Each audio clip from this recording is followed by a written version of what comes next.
$5,000. Cash payment to anyone who can prove that what lying son of a devil Farracon is preaching is consistent with the lessons, supreme wisdom, of Master Fard Muhammad Elijah Muhammad's representation of his teacher Master Fard's teachings.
Assalamu alaikum, sisters and brothers.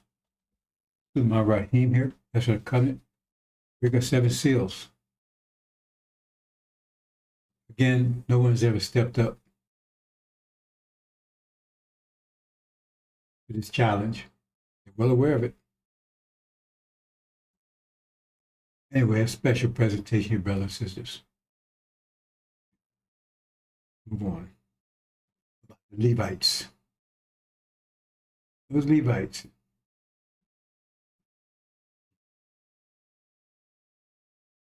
Why they call it Levites? You move the letters around, we'll see. Do you then believe in a part of the book and disbelieve in the other? What then is the reward of such among you as do this but disgrace in the life of this world, and on the day of resurrection they shall be sent back to the most grievous chastisement? And Allah is not heedless of what you do. 86 These are they who buy the life of this world for the hereafter, so their chastisement shall not be lightened, nor shall they be helped. It goes without saying that they are guilty of this for anyone who just pays attention, just looks. Just look, see what they say, see what's written.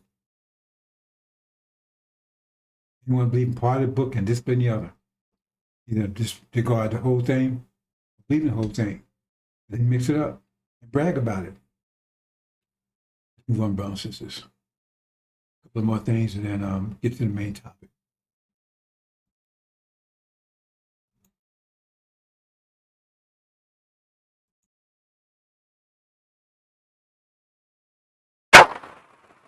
I gotta do this.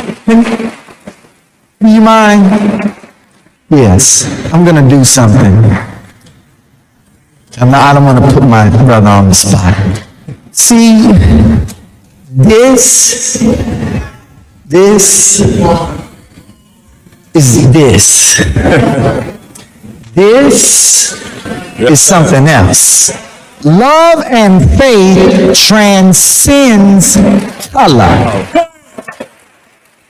And the reason why we embrace Father Flavor as a brother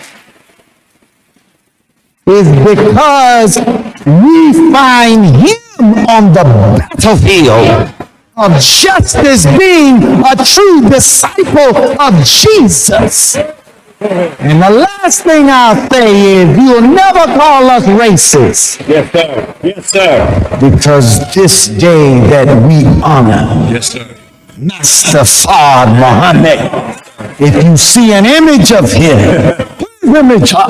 Yes, sir. That's the man whose father was a black man and his mother a Caucasian. And how many of us have a parent that's a Caucasian or grandparent? It's not about color. Yeah. It's about our submission to the will of God. And in that we find common ground in unity. Yes, sir. So I'm only one shade lighter than you. And Mustafa may be 4 more shades lighter. We a family. Let's stay a family, be a family, and love each other as God would have us to love each other. We love you, Father. Happy Savior's Day. I had to do that. We love you. One more time, brother.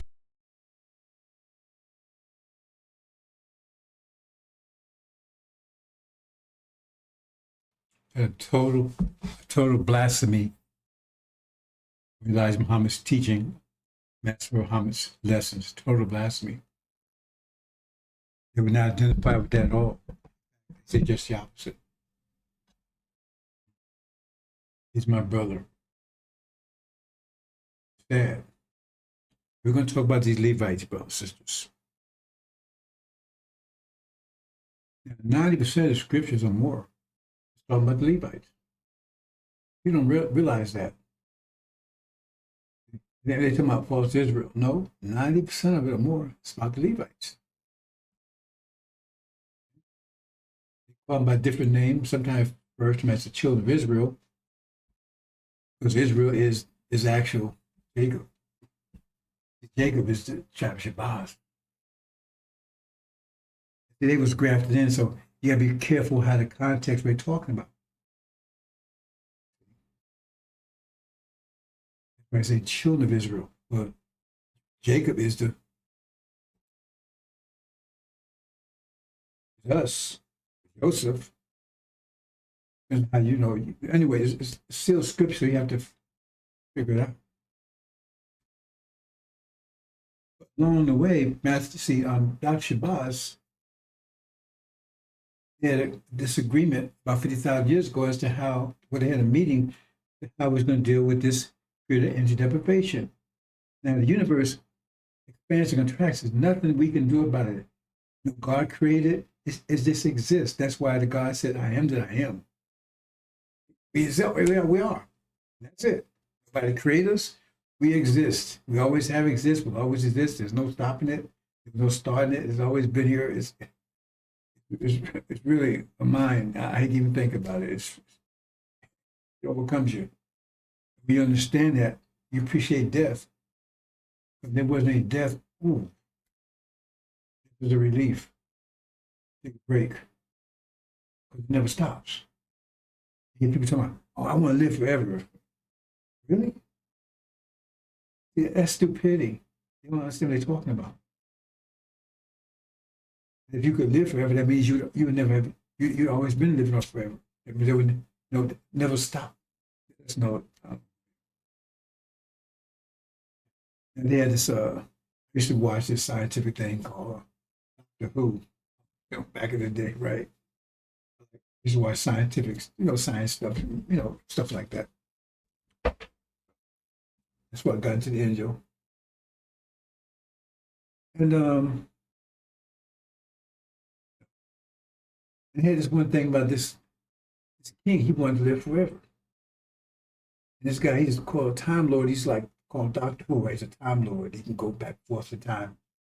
He can got a time machine, right? And this guy was trying to, he was like a vampire. He was killing people, take their blood.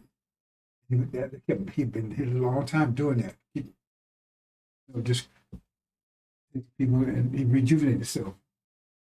So he read Doctor Who, and he said, why you, it was a moral thing. And the bottom line was, he says, you doing this because you want to live forever?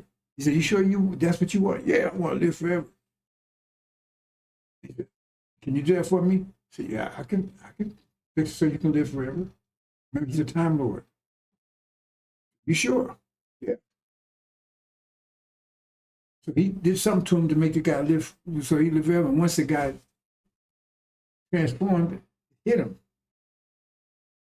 Because once he said, I can't undo this once I do it. Oh, man. Then he wanted to undo it. Because then he realized what he was asked for. And he couldn't undo it. Nobody thinks these things true. No, the original being is not here, not in that form. That being could have lived in that form. No. I shouldn't go into this kind of stuff, nonsense, because I'm going to keep the basic stuff. It sounds philosophical. But you don't know how much a gift death is. Baby, I want to live forever. I don't want to. Just think about it. A million years from now, your brain is not infinite. Your memory is not infinite. You didn't even remember when you was born. You don't remember your birthday. You don't remember your parents. You don't remember anything.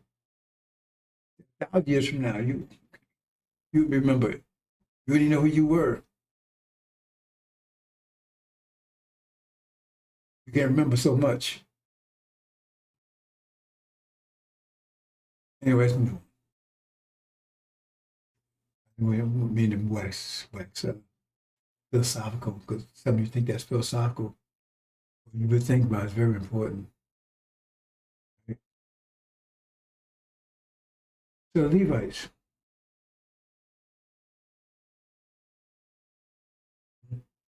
So they had this meeting, Shabbat and all other tribes. Like I said, see, our people have no idea any of this stuff. Here, pretty much like it was in the fields. We're here. We don't even know we're on the planet. If we're on the planet, we don't know where we're on the planet, what the planet is doing. But you know, like, I'm gonna do a little philosophical stuff. They're talking about, oh, well, we're gonna go out of space. People talking about, getting rockets and go out of space. We're already out of space. Where do you think the Earth is? It's in outer space. It's traveling faster than any rocket they could make right now. And it's spinning at 1,037 and a half miles. I'm saying right, 1,037 and a half miles per. That's how fast it's spinning. And it's going around the sun at very fast speed. And the sun is like going like, I think about 700,000 miles an hour. The sun going through the universe super speed. And we're really moving. We're gonna go out. So we're on a vehicle right now called the planet Earth. That's moving out of space right now. It's going all through the universe. The sun is traveling all around this galaxy. We're traveling around the sun. This galaxy is traveling around constellations. We're all over the place. Just nobody. No idea. So it's kind of stupid. We're already out of space. We're on a vehicle that's out of space right now. It's true, faster than anything they come up with right now. Yeah, we're going to have vehicles to travel back and forth to the planets. We're not going to outer space because we're in outer space right now. It's stupidity of the statement. Anyway, Earth, so it's to realize that energy cannot be created or destroyed. So that means only so much energy. So if the universe expands, that means the less energy there is spread out. So if you listen to the Quran said earth and heavens were one. That means everything was right here. And the demons, the devil says, similar. They said the Big Bang, everything was in one place, and then it blew up. They said the whole universe was the size of an atom. That's what they tell you. The whole universe was the size of an atom. Oh. So if you could believe that, you could believe that the universe was the size of the Earth. If you believe it's the size of an atom. That's what they tell you. Look it up. Called the Big Bang.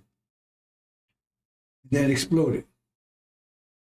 So it's less and less energy. So if you do that, eventually you get colder and colder and colder because that's what cold is. You're moving energy out of it. That's what cold is. Your refrigerator, what's that element they use? I think it's nitrogen. And that's what have nitrogen going through there because nitrogen sucks in the energy. So therefore, that's how they cool the unit. That's pretty sure it's nitrogen gas. That's used to make the refrigerator cold. But you suck energy out. And the more energy you suck out, the colder it gets. Cold is lack of energy.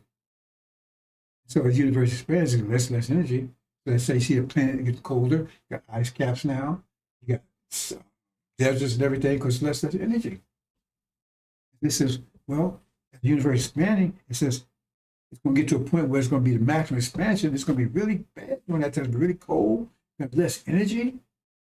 We need energy to live, we need energy to think, we need energy to do everything, to grow food. Earth needs energy to produce. And there's going to be very little of that. So I said, what are we going to do? How are we going to take it and deal with that? And so all this scientists thought about it, and Dr. Shabbat says, well, let's deal with it head on. And they didn't agree with him. And that's where you get the thing about some of the left say, let's leave the planet. Let's go to Mars. Some says, hey, let's leave and go on the other side of the planet, over here, so-called Native Americans. Everybody had different ideas of how to deal with it. Some say let's use less energy on the mental level, we have more for the physical level. And when energy comes, when the universe starts contracting, then we can, revert. Now that's where religions came in. So you had the ability. At that time, you had to understand how the universe works, but you got less energy. That's why you get to the point where you don't understand that well. So when you see religions like Hinduism and Buddhism, those type of things, they just present understanding of how things work. I mean, your mental capacity diminished, so now that's the way you understand it. It's just reflection of how what we used to know. Because if you study those things, you see a lot of it. It's like, what do you call that? Horoscopes, astrology. That's a valid science based on knowledge you have. You don't use it right now. It works on patterns that we used to know about. Now that's just a reflection of what we used to know. The bottom line is that we descended because you had less energy. If you get tired, you sleep more, you can't think as well. So that's the situation. So Dr. Shabbat said, well, we're going to deal with it head on. So his tribe said, and they didn't agree with him. He said, we're going to deal with it head on. They had that shit, and they had another tribe, the Esau tribe, which is our twin brothers according to the scripture. Right? So they disagreed too. They said, okay, they're going to stay here and fight it. Stay where we move into, well, they was in what you call Africa right now. We're going to stay and fight it. So forth, so on. Anyway, the bottom line is that some of them, the Levites come out. They come out of the east side. That's why I'm talking about that. They said, no, I think someone said, I think we're going to go with Dr. Shabazz. Can we join? Because we're twin brothers, right? Family, brothers. Said, I don't agree with it. I use those names, see, I use those names on confusion, but I'm going to use them anyway. He had Dr. Shabazz, we had Dr. Lucifer. Remember, Lucifer was great until he descended. You don't understand, he said, you think Lucifer's the devil. Lucifer is not the devil. That's your idea. Satan is. Lucifer and Satan is not the same one. His name was Lucifer. He said he was a bright angel. Then he descended. His name was Lucifer. A twin brother. Like Dr. Shabazz, Dr. Lucifer. He says, no. And because Lucifer says, hey, I'm gonna set my throne on the most. I'm gonna be, because it was a conflict between you, Lucifer, and Dr. Shabazz. Because Dr. Lucifer was the oldest son. Jacob was the youngest son. Right? Shabazz is Jacob, that's where the name comes from, his first name, Jacob, right? He says, when I'm young, I'm the He says, okay. Somehow he ended up getting the inheritance. And Esau got angry about it. Lucifer got angry about it. Said, oh, it's going to be I'm going to put my throne on the Most High. That's where you understand those things. These people I remember talking, they run it. Sometimes I don't even talk. Because their mind's so screwed up. So he said, Lucifer also, oh man, you don't want the devil. You better read it carefully. Lucifer was a bright, shining star. He was perfect in all his ways, until iniquity found in him. So it means he wasn't bad. He was perfect in all his ways. And then he got angry about something. That's Lucifer. He got angry about something. So I'm going to be like the Most High. So he was a God. There was a contention with him between. Then he got in an argument with Michael. If you understand the story, it's a beautiful story when you understand it. See? He got in trouble, he got upset with Dr. Shabazz, Jacob. And then when Jacob was taken out of the picture, then he ended up getting in a fight with Michael. Michael became the transition God. I'm going too deep into this, brothers and sisters. There's a lot of things I could talk about. The reason I'm trying to set a stage here. So some of his family said, no, I want to go with Jacob, Dr. Shabazz. Let's go with, I don't agree with you, Lucifer. Remember, your party, they was part of his tribe. He says, no, that's the Levites. So they came over. And Dr. Shabazz accepted him. Now, why he did that, I don't know. I don't agree with it. I haven't studied that deeply. But he didn't have to accept him. We didn't have to accept him enough. So he has some reason, whatever reason is, I don't know. I won't pretend to know things I don't know. I got too many things to think about. One, because that's past tense happened already. So knowing why he did or didn't do it, I don't know. I don't see the benefit of it. But anyway, he did. So as a result of that, 99% of the troubles, scriptures, is about the Levites. So why would he do that? And of course, all this trouble. Because you'll hear about the elect. You know anything about the elect? Yeah, oh, they were with the lamb, and boom, lamb let out. They went out with them. Get home. What's about the Levites, the Levites, the Levites, the Levites? Then the acronym, the name, I mean, not the acronym, but you know, I forget how you call that, right? Mix the letters up, you get the evil.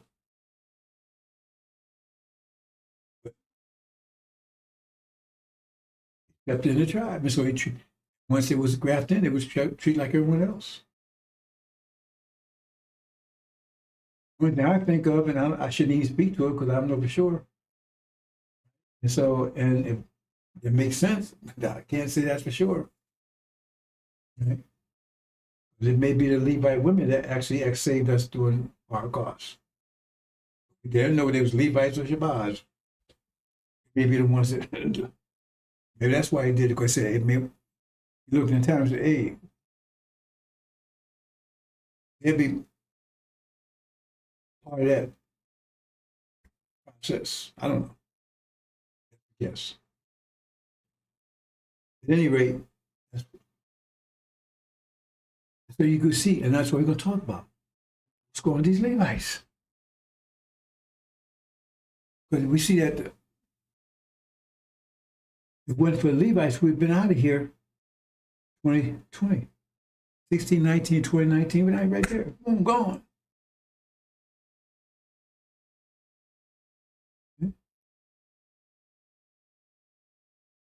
We've been united.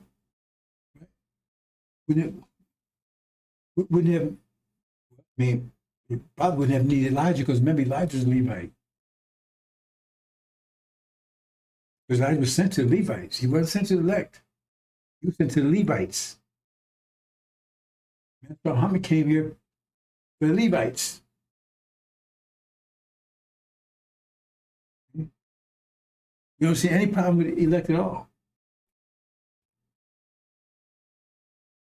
They don't even try to identify who they are, because they said, don't worry, they're together. And when you leave, they believe with you.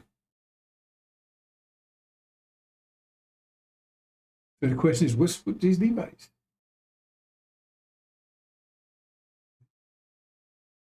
It says they was the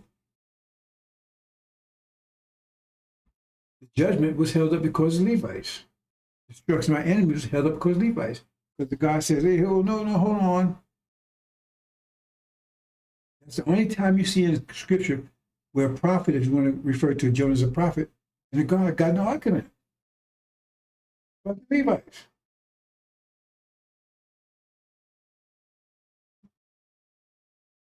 It was a heavy question, because Jonah was right, but the God was being compassionate. So he said, well, which one overrules? You know what I mean? It's like somebody commits murder, and the penalty is death. So, hey, you're going to execute, that's right. A person said, well, I'm going to give him mercy. Well, who's a good person there? The guy he doing was right, there's nothing wrong with him. But the other guy said, well, I'm going to have mercy on him. Well, I guess depending on what the person do, because if you have mercy, he go kill somebody else and say, wait, he should listen to that guy. He should have executed him. It's complicated. These Levites are complicated. That's what I'm talking about to say. I'm going to some of the complications here. Very complicated situation with them. Like I said, even, and for me, understand what I know, it's still a mystery to me about why he even accepted them in. I'm just guessing. Because all this all this confusion, everything you see in Scripture, because of Levites. 100% was Levites. He said, why the Son of Man? He suffered because of Levites. He didn't have to deal with them. He said, there'd be a struggle. But he says, their hair is hard as rocks. I'll make your head hard as flintstone. Their hard as stone. But that's what you're going to have to deal with. You're going to deal with very hard-headed people. So what's the point? And then God told him, said, well, are you going? He said, okay. He said, well, he didn't really say, man, are you wait? He got an argument. He says, well, why are you wasting time with these folks? Why are you wasting time with them? I want you to go out and preach. They're going to be destroyed at a certain time. Man, I know you ain't going to do that. That's what John told me. Said, you ain't going to do that. You're saying I ain't calling you a liar, but I know you ain't. I know you're a compassionate person, and you ain't going to do that. And so he refused to go and preach. He got stuck on Demon Island for 3 years. So he agreed to do it. Then he come back and do as the God told him to do. Master Farracon Muhammad told him to do. And he didn't do it. He didn't get rid of him. See, I said, I told you wasn't going to do it. Now you made me look like a fool because I'm out here preaching. And I know that's a lot of people that family because they call me a false prophet. I didn't want to do it. Your sister do it, and now they say because what's going on with this? He was so angry he wanted to die. He says, that's what it says. He wanted to die. He said he was so angry with the God about it. I said, well, I'm not going to do it. Yeah, but you said you was going to do it, and you put me on the line. What is that?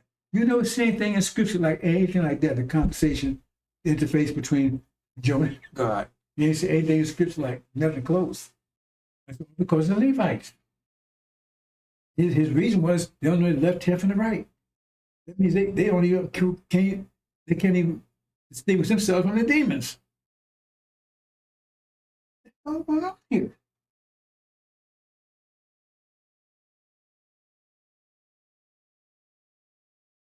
Jonah suffered because of him? The 3 years on Demon Island?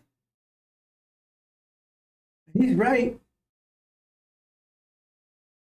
And then at a certain point in time, the God turns against him. And Moses tried to burn their ass up. He turns against them. That's the whole story. So we're going to go into some of it and show you. And then it says, he says, this mouth, son of perdition, make war with them 40 years and overcome the saints, overcome them. After Elijah. So what's going on? You keep looking at it when you get to go more and more, you get to the story, you keep saying, what the hell is happening here? And why is everybody? Well, part of the story is it's really credit to the God itself. Because a promise was made to them. If you go to the Holocaust, you get the same thing everybody else get. And so that's a hard promise to be kept. And that's one thing, if God makes a promise to you, he's going to keep it. Because I tell you, you show in Exodus, he got to the point where he almost said, oh, hey, He said, no, he wasn't going to break his promise. He was going to modify it a little bit. He said, okay, I'm going to let them go. And I'll take you, Moses, and he's a Levite, right? I'll make a great nation out of you because I'm just through with them. But he's going to keep his promise to Levites. He just wasn't all of them, right? She said Levites, so didn't say which ones. I guess you look at it that way. No, they wore me out. Right now, I'm like, good to be tired. You have no idea, but keep going. Let's look at some of this. Keep going. Now, you gotta see the thing is, well, you gotta understand anything. We can demonstrate that Farracon is not a Levite; he's a demon. He's a devil in black skin folk. He said he would take down. I gave you this week the mathematics of it. I said, just get closer and closer. let's go ahead and say some things that I couldn't say in the past. But still in all, he didn't take down the elect, but he took down there. Took him down. Said he'd make war with the saints, and he took him down. He did that. It took him down to make war and overcome them. Gave the mathematics of it. If you don't understand the mathematics, you say, even without that, after Elijah, that's why you have to understand the mathematics, even close to understand what that's about. Let's move on to what I have here, brothers and sisters.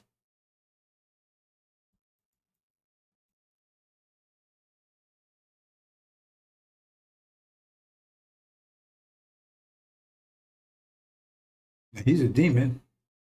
He's a Levite here. He's a Levite. He's Elijah's son. Think about that. And Elijah spent 40-some years going toe-to-toe these devils, being thrown into prison, everything else. And this dog right here, his son, destroyed everything. His father, 100% destroyed everything his father did. Still, all the people that admired his father, that stood up and fought for his father. You know, people died for Elijah. People's lives were lost. And, you know, they used to take and attack. They used to attack some of his temples. They go to war.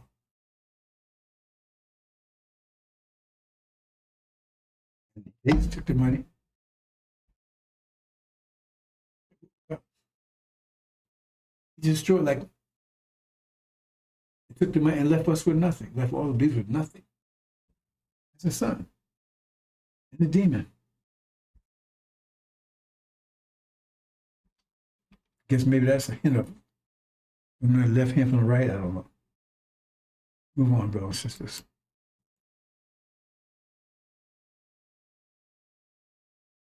Levites. Move the words around, you get E-V-I-L, evil. Why did you get a name? There's something there. Move on. Okay, a basic idea here, I'm going to talk about this a little bit. Discipline times energy equals power. Energy times discipline equals power.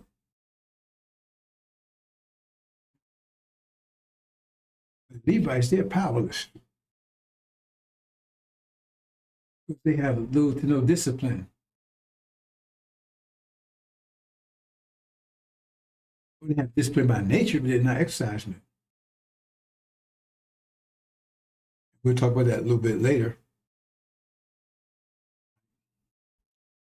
You have energy, you need discipline. It's like having water, it's just sitting there. You got to pump it up or something. The pressure, it has some power to it. Otherwise, just sitting there. Maybe you understand, maybe you don't understand it. Energy. If you have any discipline, it transforms into power. It's nothing to do with your personality. Whether you're rude, you're a nice person, right? You steal, you kill. Quality. Devils. That's simple proof right there. They kind of tell you, oh man, you gotta love God. God don't bless you. Things don't work. Well, then, wait a minute. See, just apply that. Well, who's blessing these devils? Who's blessing Gog and Magog? Who's blessing these people who had power over us during slavery for hundreds of years? They have to have blessing to do all these things, have power, according to you. So who's blessing them then? How did they have power? They was doing evil stuff, right? According to you. Rude, killing, murder. So it had nothing to do with power. They had power over us. That's the quality of power. Now they've been angels, they still can have power over us. If you have a dog, you can beat a dog or you can be nice to a dog. You still got power over the dog, depending on how you want to apply that power. That's the main point I've been trying to get people to understand the last couple of days. That's one of the great deceptions. That's one of the reasons why Levites don't have any power, because Farracon is not teaching them discipline. And the devils never taught us discipline, they taught us obedience. Obey master. That means obedience means you don't have power. Obedience means you don't have discipline because someone else could. If you obey, in other words, obedience by definition means you spend someone else's power. It means you do what they want you to do. So you have no power. They're controlling your energy. Whatever power you think you have is theirs. They taught us obedience, not discipline. That means they had control of our energy. They was turning our energy into power for their purpose, not for ours. It was not. If you don't control it, it's not your power. The discipline, by definition, means you have control of it. If someone else has control of it, they can produce it in power because they have you out there working the fields. That's power, their power. Because there's their discipline that got you doing that. They're disciplining you. Remember, it's their discipline that's got you out there doing that. So it's their discipline applied to your energy. So they got your power. They're using your power. In other words, that's their power. That's your energy, but that's their power. Because it's their discipline that's turning your energy into power for them. What's that? So Levites don't have any power. Same thing with Farracon. Farracon doing the same thing. He's turning your energy into power for him. He's rich. He's powerful. Or for you. Because he's not teaching you. He's teaching obedience. Obey me. Obey Farracon. Believe in Farracon. Obey. He's not teaching you discipline. Scientology. That's not discipline. When the last time he talked about the 5 pillars? Ever?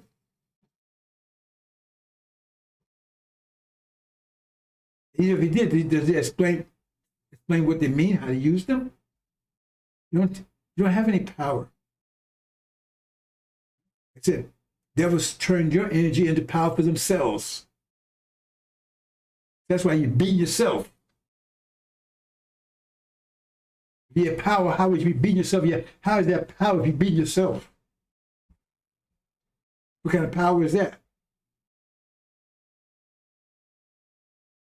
Because that's their power, because they control your energy.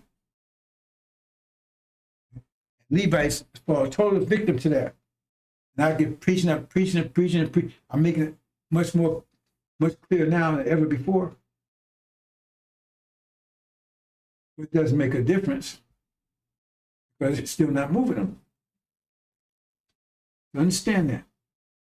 They have no power. If you out there and you want Section 8, all that kind of stuff, right? Well, their discipline is applying to your energy. So you're part of their power. You're a tool of their power. That's yours, because they're controlling you. You don't tell them what to do, they tell you what to do.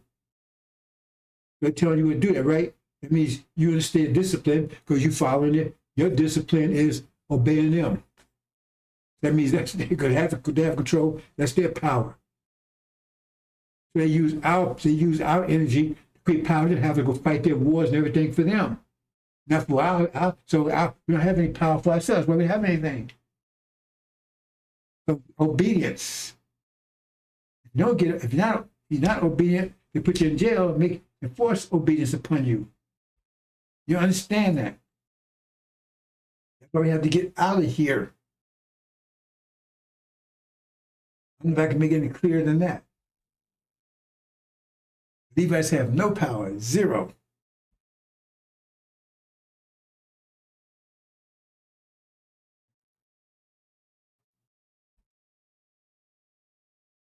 Move on. It's a distortion.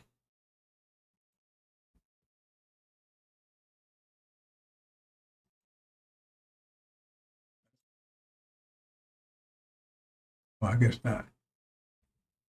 Messenger of the covenant. Okay. There's three things. Look at this right here. Behold, I will send my messenger, and he shall prepare the way before me. And the Lord whom you seek, shall suddenly come to his temple. Even the messenger of the covenant. Remember? Now here's our son messenger. That's Elijah. And what they tell you, Elijah said. See, this is what they read. This is Malachi. They tell you Elijah, the last messenger. So I don't know how to explain Aaron then. Farracon. But anyway, Elijah, the last messenger, eternal leader of the nation of Islam. Then read it. Read the whole thing. This is what they tell you. This is Malachi. And the Lord you see, even a messenger of the covenant. That's not a messenger. The messenger of the covenant. Who Elijah prepared the way for us right there. That's the one you should be seeking. But they tell you he don't exist. And they be mentioning him. Elijah's the last one, and can't you read? Is that what that says?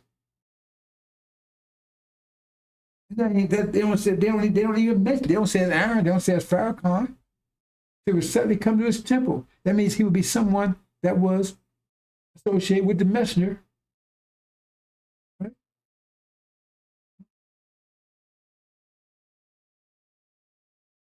But you be seeking him, right? Apparently after the messenger leave. Even the messenger covenant, who you light in, he's coming. That's definite. God says he's getting your word. He's coming, no doubt about it. But they don't ever mention him. Never mention him at all. Let's go a little further here. That's messenger covenant. Keep that in mind. That's in Malachi. They read the rest. They believe in the rest. They read all of that. Somehow, they jump over the messenger covenant. Now look at this. He's a covenant of what? What is the covenant of? In the same day, the Lord made a covenant with Abram, saying, until I see, I have given this land from the river of Egypt unto the great river Euphrates. They don't mention that either. They don't mention that either. And that's the covenant. He's the messenger that we leave. They said we're not going anywhere.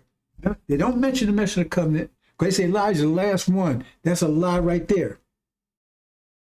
They say Elijah's the last one. And he said he's the last messenger. It clearly says there's a messenger covenant coming after him. So that's a lie right there.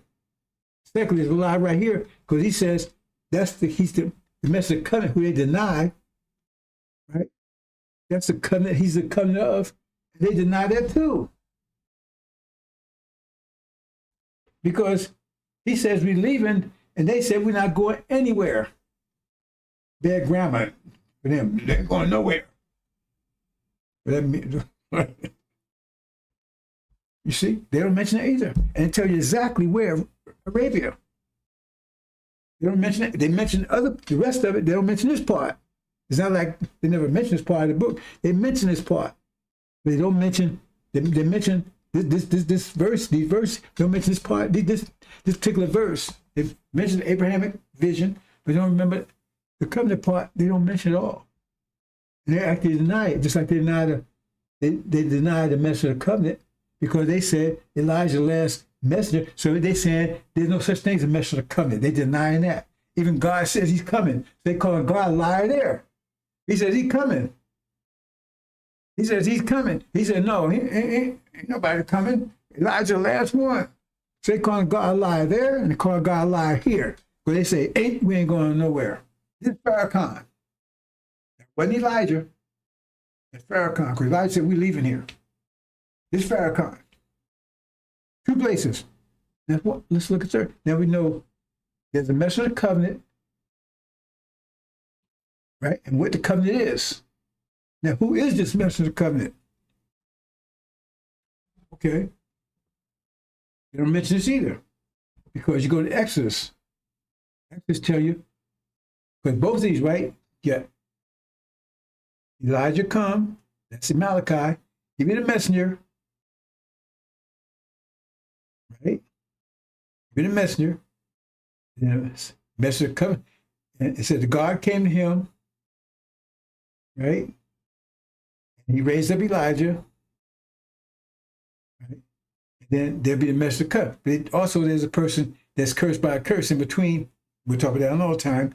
But the point is, the bottom line is God, the messenger, and then the messenger of covenant who would come after. But they say, no, there's no messenger of covenant.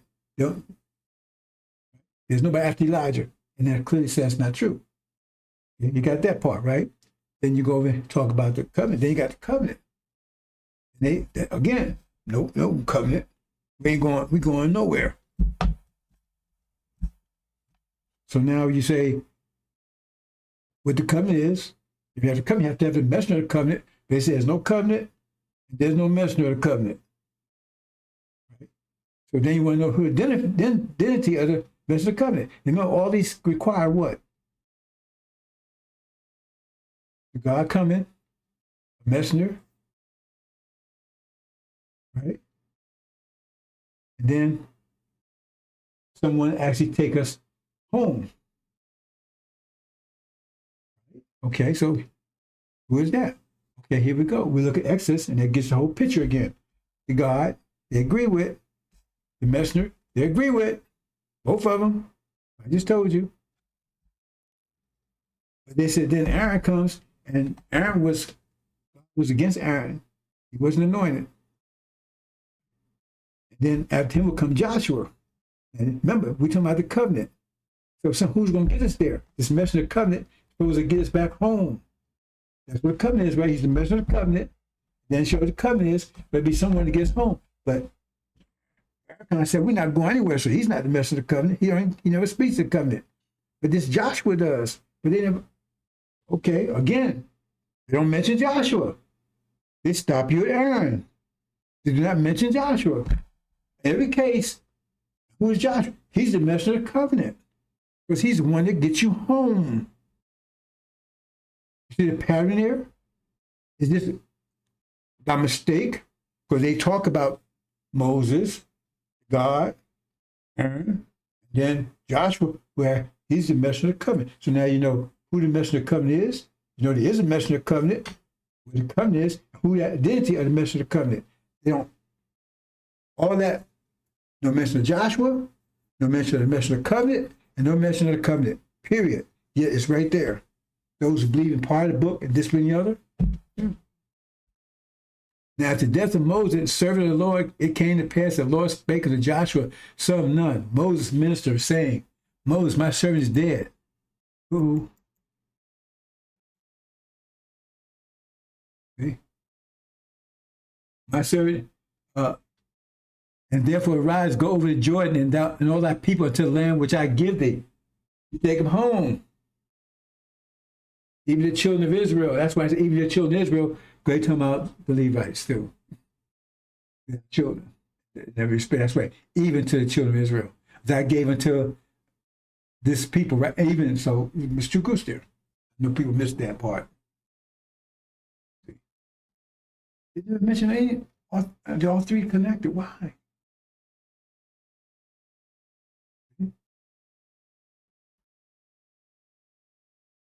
This is for people that's got their eyes open.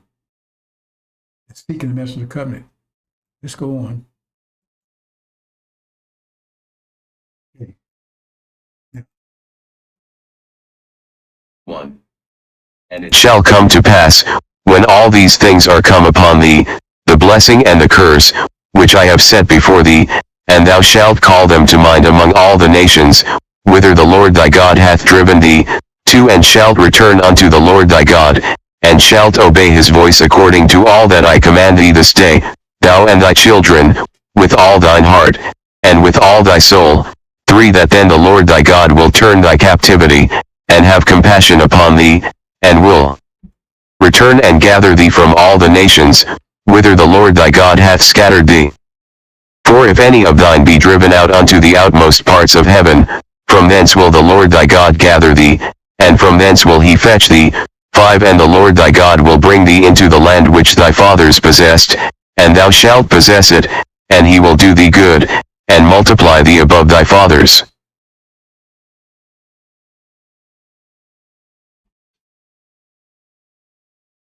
Okay, brothers and sisters, what he's talking about here is, there's a couple more.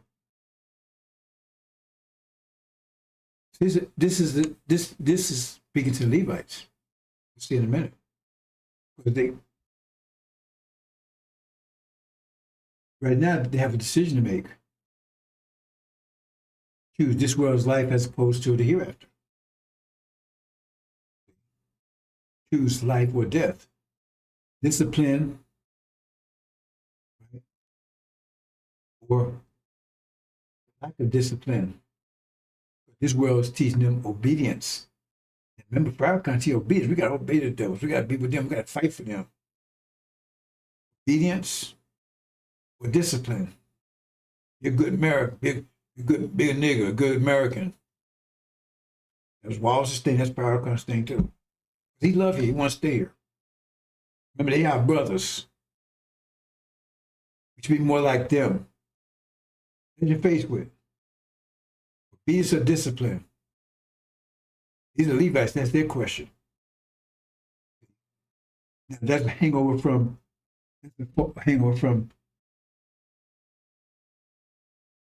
the Holocaust. Because if I go into this, I'll be here hours, brothers and sisters. When we was told to submit, not retaliate.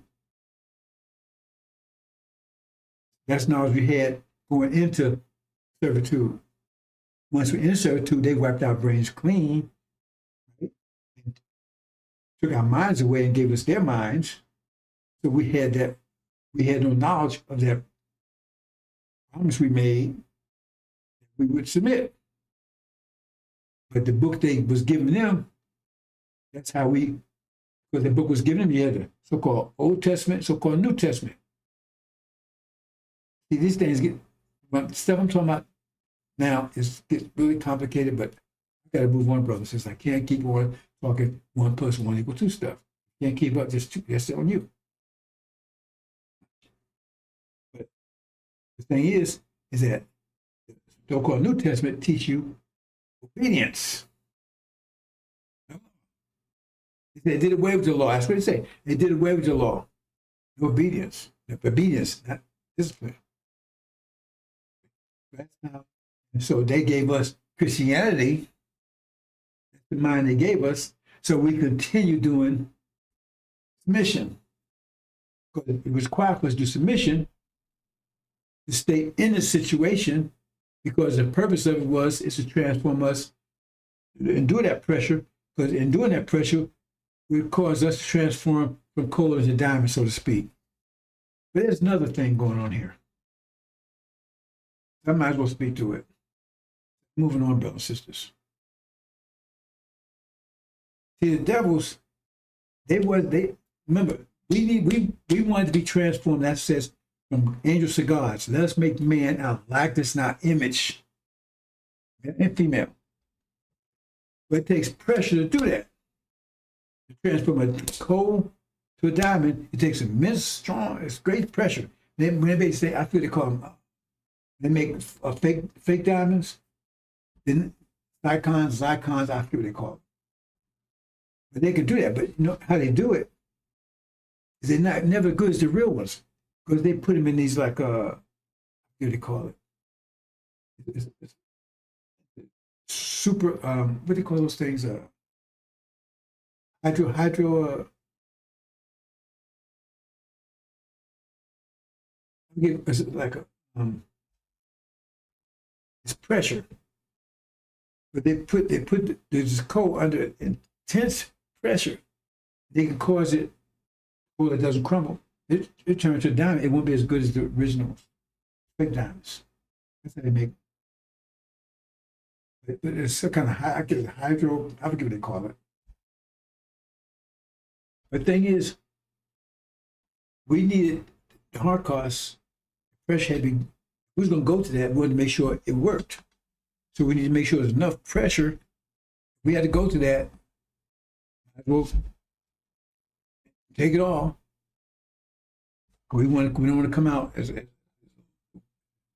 fake diamond. We want to come out the real one. But see, devils, they didn't have enough.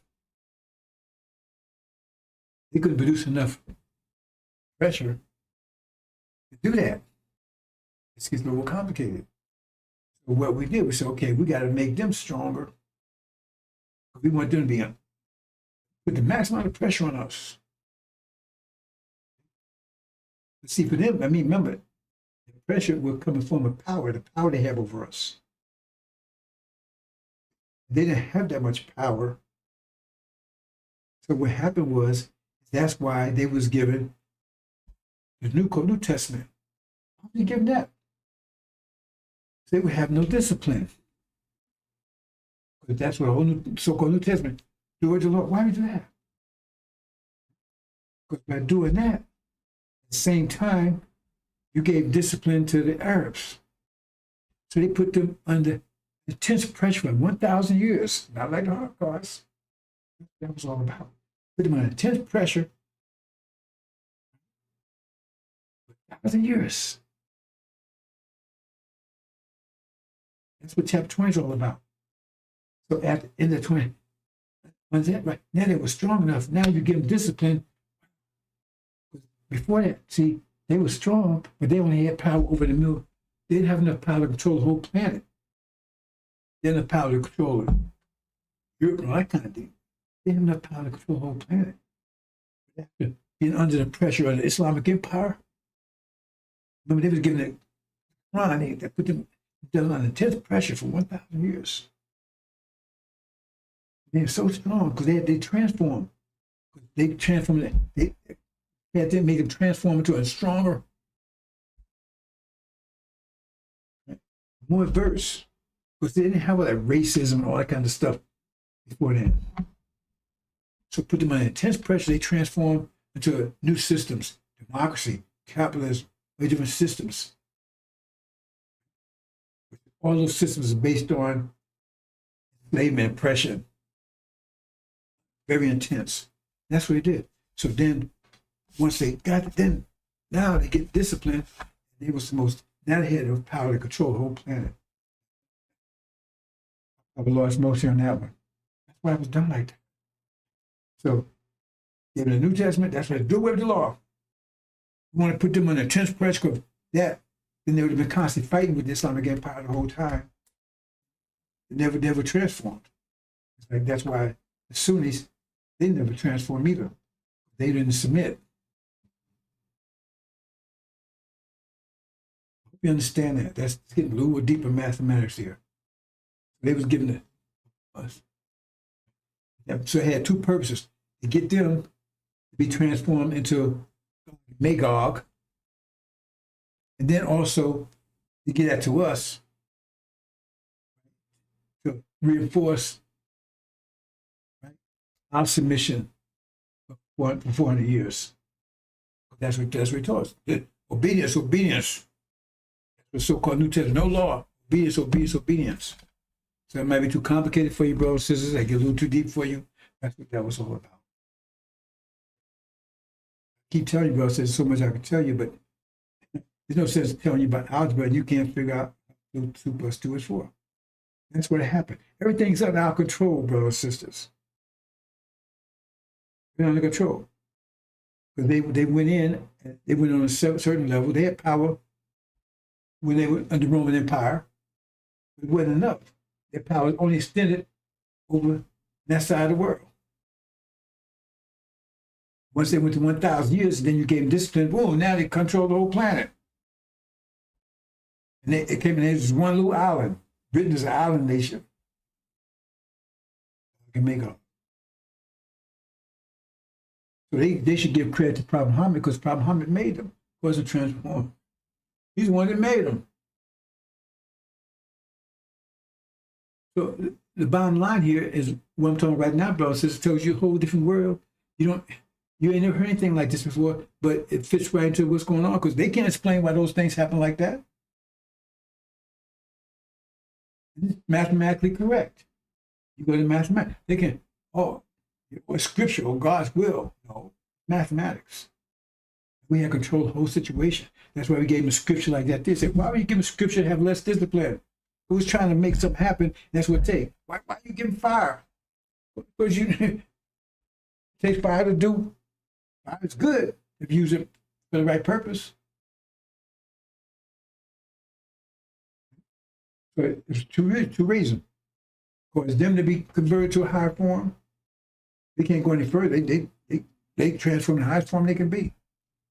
Then what's to transform? Two.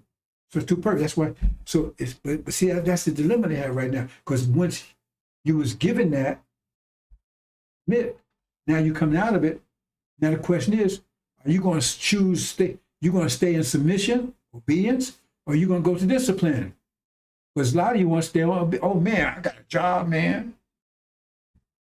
I got a house.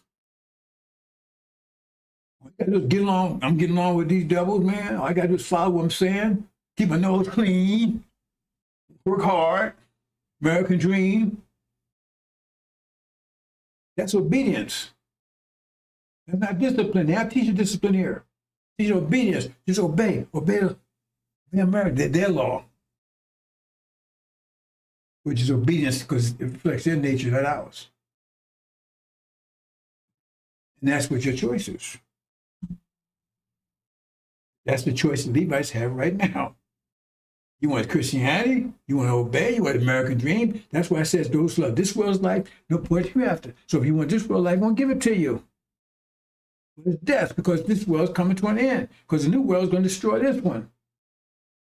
You understand? I hope you understand. Maybe you do, maybe you don't. That's what it says. Life or death. Christianity does not teach you discipline. Or just believe in Jesus. You want something, just pray. Have faith in Jesus. Elijah Muhammad came, but he had both. See? He had two personifications. Two icons, if you will. Elijah came and gave the law and see what happened. See what you was doing. You was taking care of business. Things was happening. You start having power. People feared you. And then come Farracon. Oh, we don't need that. Why is it Farracon? No law. Scientology. Right? Obedience. Be a good American.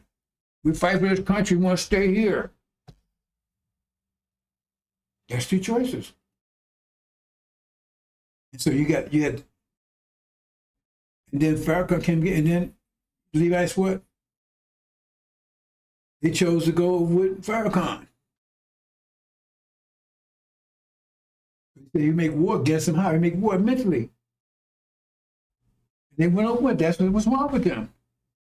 They don't have any power over there. Nobody fears Farracon, the Nation of Islam, so-called Nation of Islam. Nobody fears that. It has no power. I'm talking about, well, if anybody mess with us, no, that's bullshit. They mess with sisters. There's stuff happening all the time, and they don't do a damn thing. They won't publicize it. There's something happened to a cop beat down one of the brothers, and they ain't gonna do a goddamn thing. They ain't gonna tell you though. You have no power. That's the decision. Who was giving? It tells you who gave them that decision. It was Moses, Elijah.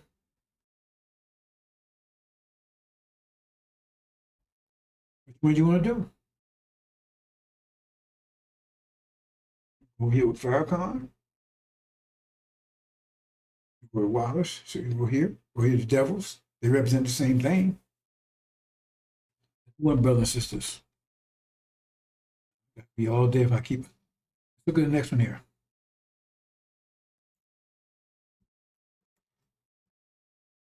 Six. And the Lord thy God will circumcise thine heart, and the heart of thy seed, to love the Lord thy God with all thine heart, and with all thy soul, that thou mayest live. 7. And the Lord thy God will put all these curses upon thine enemies, and on them that hate thee, which persecuted thee.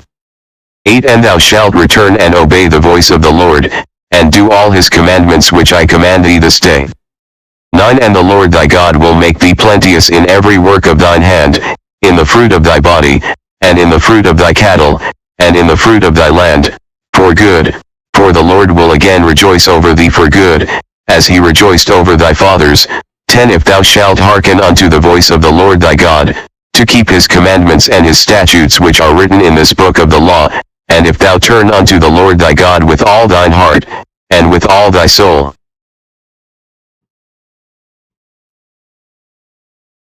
It's telling you, if you turn to your nature, you want to accept this mind the devil gave you, you want to accept this false nature,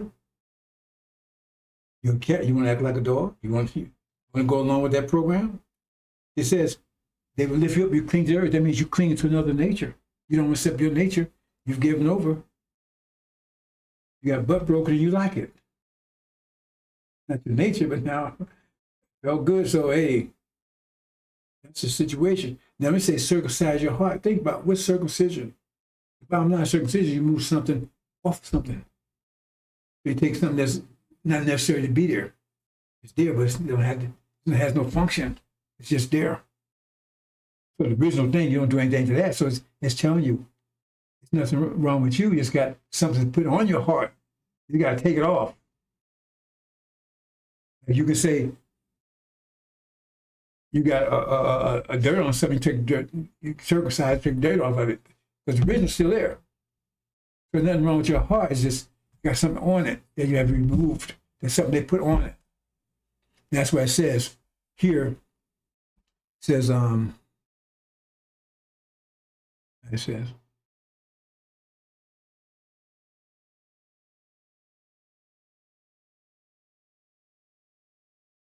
anyway, it says, because that's your nature.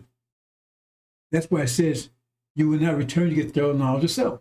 Some of us have been deceived, and we say, okay, we take and subject our nature to do it for this. Oh, okay, we got diabetes, we got high blood pressure. I got a lot of money though, man. Just give me some Coke. Give me wine, I'll be okay. Because you deceive, and that's what Farracon is all about, to get you, you're not teaching discipline. Plus he's telling you that's who you really are. He's trying to deceive you to think that, because see, you're sinful, you're wicked. And one thing he's trying to do it by in a slick way is to convince you that you are sinful and wicked. That you got to overcome it somehow, another by nature. You don't catch that, but that's what's happening. He's telling you sinful, you're wicked. So then you settle down, settle for that. Why would you be doing that? Because it ain't the devil's fault. You doing it because it must be you. Because he's not blaming anybody for doing it to us. He blames us for being in this condition. So it's our reason, it's our fault we're in this condition. We got to get Scientology to get our minds straight. It's our fault. So it made it easy for you to accept it. Because you said when he tell you that, oh man, you're wicked and you're sinful and everything else, and you go home and you got your nice car, you got your nice little apartment, you got your little nice hottie. So, hey, but I care. I'm doing good. You ain't gonna, right? Well, yeah, I steal a little bit, smoke a little dope. Look, man, everything's worked for me. See? That's the game they're playing on you, deception. Get you accept. So you got two choices here. You got to accept discipline, the law. God is not teaching the law. It's your nature, and you're going against your nature of yourself. That's why Master Muhammad told Elijah Muhammad, the most important thing you can tell your people is be themselves. Just rights to Muslims, the nature. He's trying to deceive you on that. Why? Because he doesn't have that nature itself. He has he's a devil, follows the devil. He has a wicked nature. Go on, sisters. There's much more I can talk about here. You're all deaf, I did. 11. For this commandment which I command thee this day, it is not hidden from thee, neither is it far off. 12. It is not in heaven, that thou shouldest say, Who shall go up for us to heaven, and bring it unto us, that we may hear it, and do it? 13 Neither is it beyond the sea, that thou shouldest say, Who shall go over the sea for us, and bring it unto us, that we may hear it, and do it? 14 But the word is very nigh unto thee, in thy mouth, and in thy heart, that thou mayest do it. I know you don't pay attention to these things, brothers and sisters. Why it says you don't have to go to heaven, you have to go across the sea. The devil's telling you, you got to get it from Jesus. I'm going to tell you, you got it from the Sunnis. This stuff, they don't just say stuff, brothers and sisters. It's in you. You ain't got to get from the Sunnis, you got to get from Jesus. You got to Christianity, and you got to get from the Sunnism. It's in you already. I keep telling people, I don't give you anything. I'm trying to bring out what's in you. Your nature, which is discipline. The most disciplined people on the planet. But it turns off. You go, hey, but you got to apply discipline to yourself. You let them use their discipline to force, control your energy. You got to apply discipline to yourself. But you said, but you know how much with the energy you have. But you divert your energy other things. If you out there talking about, man, I got to go and see NFL. I got to watch this. I got to go out and party, man. I got to go watch the games. I got to go out and go to disco, man. Whatever. That's taking energy to do that. How much energy are you applying to yourself? Going to the gym, studying. You got plenty of energy there. That's why you don't know a goddamn thing. That's why you're sick of everything. Because you're using energy for bullshit that they're distractions they're giving you. That's what they did to so-called Native Americans. They had little beads and stuff. They didn't see anything like that before. His bead, they tell them, oh, if you give me this land, and yeah, you because to them, nobody owned any land. Well, he gave me his land, man. He didn't give me, you know. Anyway, understand?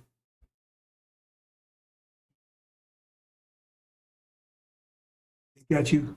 If you ain't focused 100% on developing yourself, especially now, becoming energy deprivation, you lost. None of you are doing that. You're not doing it. You're not doing it.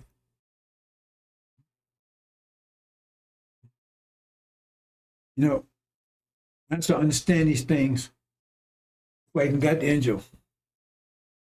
I stopped being an employee. You still got to work. You got to eat. I stopped my own business. Try to control. Have more control of my energy. When I want to work, when I want to work, I want to work. Instead of being an employee, where they tell you got to be here every day at a certain time, you got to do this, you got to do all the political bullshit. So that was my effort to get more control over my energy. I didn't waste time. I never waste time going to those games.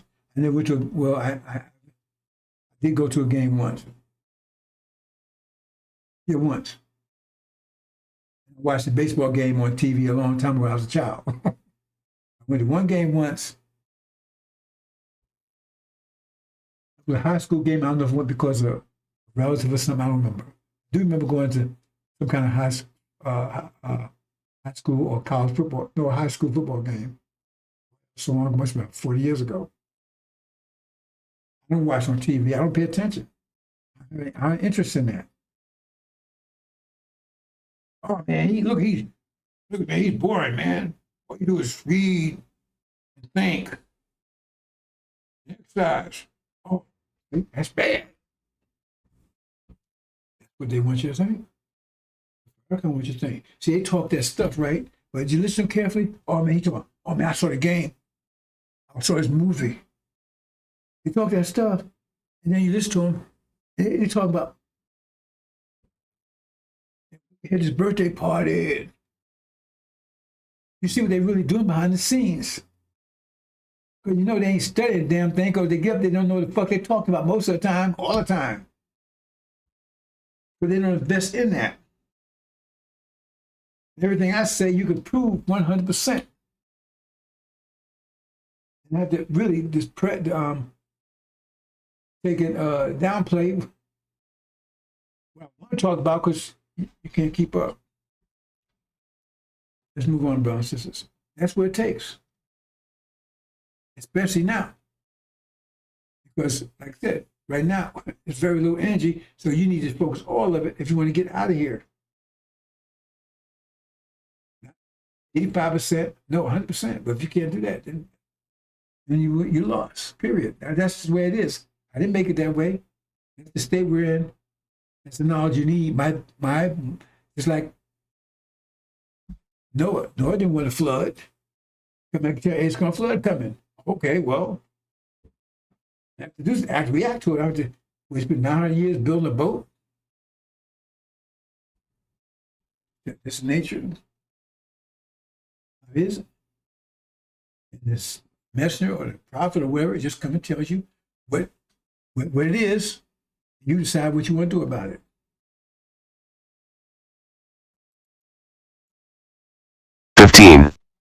See, I have set before thee this day life and good, and death and evil. 16 In that I command thee this day to love the Lord thy God, to walk in his ways, and to keep his commandments and his statutes and his judgments, that thou mayest live and multiply, and the Lord thy God shall bless thee in the land whither thou goest to possess it. 17 But if thine heart turn away, so that thou wilt not hear, but shalt be drawn away, and worship other gods, and serve them. 18 I denounce unto you this day, that ye shall surely perish, and that ye shall not prolong your days upon the land, whither thou passest over Jordan to go to possess it. 19 I call heaven and earth to record this day against you, that I have set before you life and death, blessing and cursing. Therefore choose life, that both thou and thy seed may live. 20 That thou mayest love the Lord thy God, and that thou mayest obey his voice, and that thou mayest cleave unto him, for he is thy life, and the length of thy days, that thou mayest dwell in the land which the Lord sware unto thy fathers, to Abraham, to Isaac, and to Jacob, to give them. Notice, it doesn't say Ishmael. Notice that? Probably not. It's our land. Ishmael is there now. Isaac and Jacob. Isaac is the father of Jacob. He's the one that got the inheritance between him and Ishmael. Isaac and Ishmael. Isaac was Sarah and Abraham's son. Ishmael was Abraham's son by his servant. The blessing went to Isaac. He passed down to Jacob. Ishmael is not here anyway because people don't notice those things. Who has it? Ishmael has it. It's on him.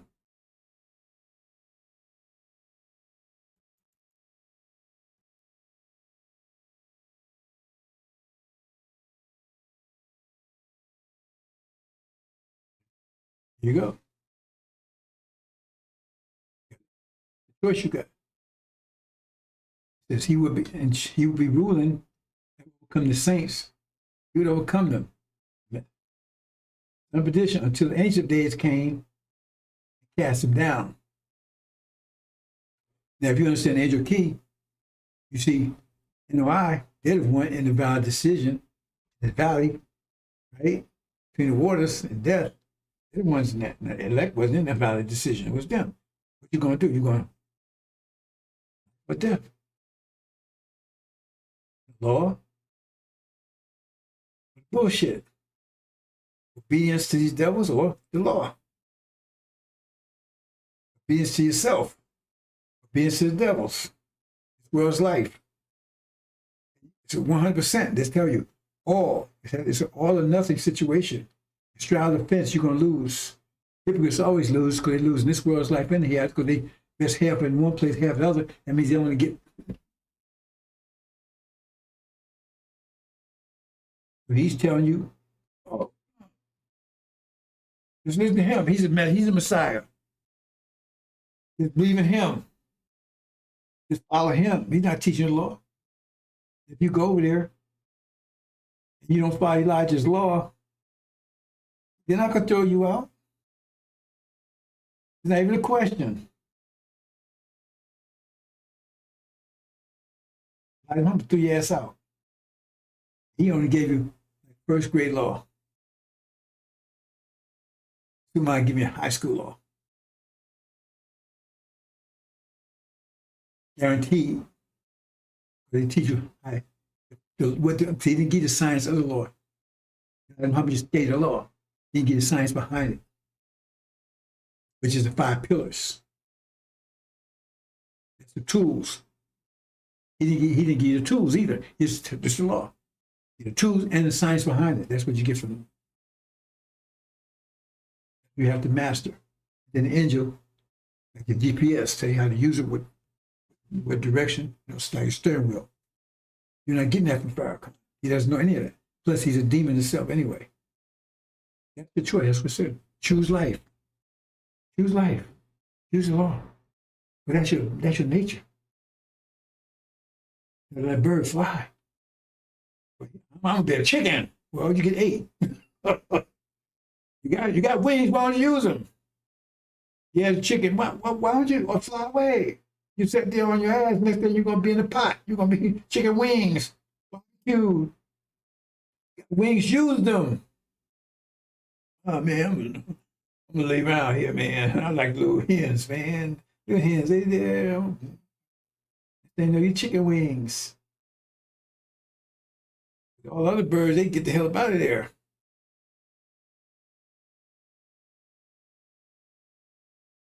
It's your nature. It's nature's. You wonder about that. It's nature's chicken. Fly. They do fly. Sure, that's their nature to fly. But why they don't do it? See what the cost is. The cost is they get eaten, neck broken.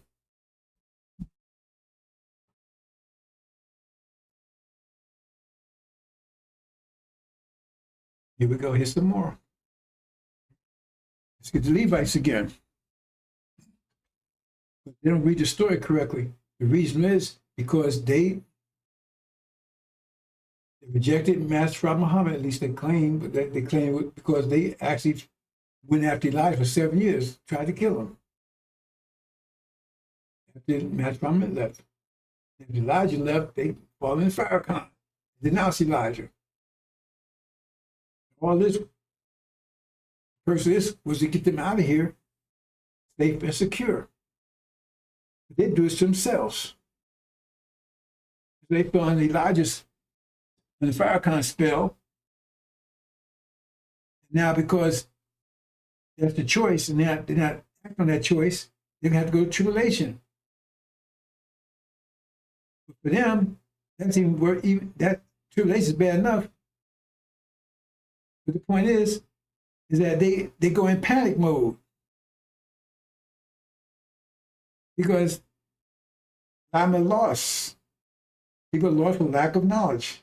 Because they didn't pay attention to this either.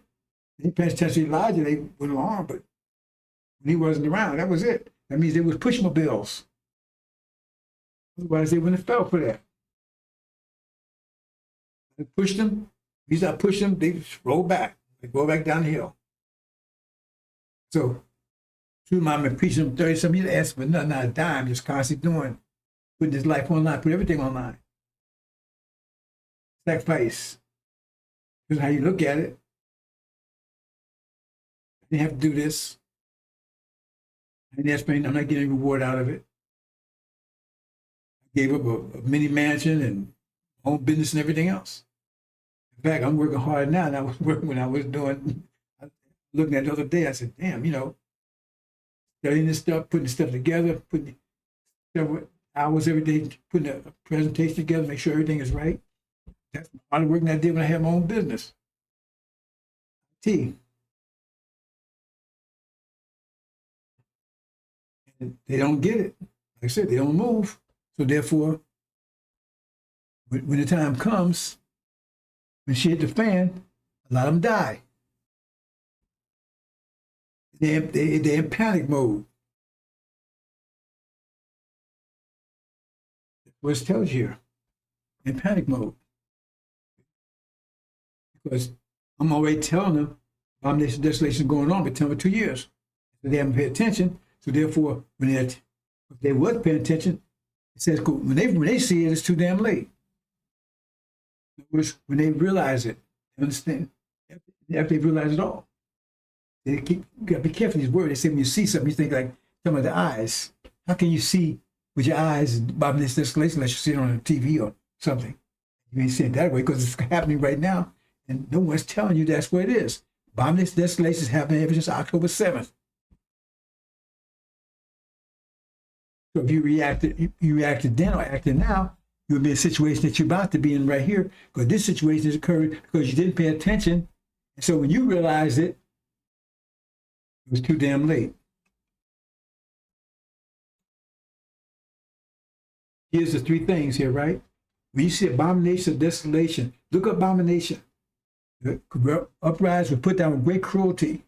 Spoken by Daniel, standing where it ought not to be. So you say, well, okay, where's that? Ought not to be. You say, well, abomination of desolation. So you might say, okay, yeah, well. But look at the next one. See, that's why you got to put these things together. Therefore, we see abomination of desolation spoken by Daniel the prophet, saying in the holy place, oh, it's going to be, this abomination of desolation is going to take place in a holy place. What could that be? Is that Rome? Right? Is that someplace in Hindu land? They have holy places over there. Then read the third one. All talking about the same thing, right? And we see Jerusalem comes with armies and know it's that's the holy place, Jerusalem. So that means abomination of desolation, something pulled down with great cruelty is happening over in Jerusalem by people that shouldn't even be there. There it is. It's been going over and you don't know. People don't know this. Why? No one's talking about it. If they know, they ain't talking about it. People don't know it. But when you see this, they'll say when they see it, flee. Right? So it means, think about it. Because if you see it right now, you don't have to flee, do you? That means it's not with your eyesight. Because if you understand where it's in, if you go now, or you prepare now, you have to flee. So it was telling you about people, they didn't realize it until it was too damn late. Then, because they flee under panic. But they didn't listen to the angel message. They didn't pay attention, they didn't respond. But they've been prepared. They wouldn't be out in demon land and with demonhood, living out there. They'd be positioned, right? To move out when time comes. Or they don't have to go and get anything. But because they didn't, the information is there. They didn't pay attention to it. Same thing with Elijah. This Levites, they didn't pay attention to it. There. They cleared it possibly. So since they didn't, because if they did, they wouldn't have to. And this says, okay, pray like not in winter. And that gives you a time frame. It's probably happen between now and the end of the year. You understand that? I'm not leave it alone. Give a time frame. They still don't get it. So we see abomination of desolation spoken by Daniel the prophet standing where it ought not to be. Then let those who are in Judea free. Flee to the mountain. That means don't go out your house, don't get anything, right? Let him who is in the housetop go down.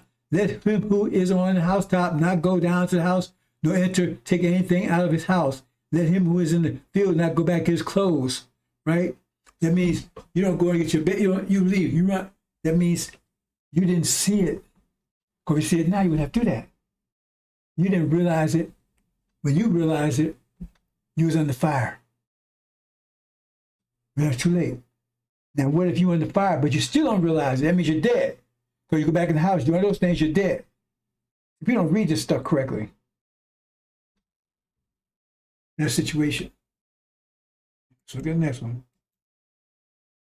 We see abomination, desolation spoken of by Daniel the prophet, standing in the holy place, right? Same thing. Now we're talking about the same thing here. So what uprising put down a great cruelty that the whole world is talking about? It's a world thing.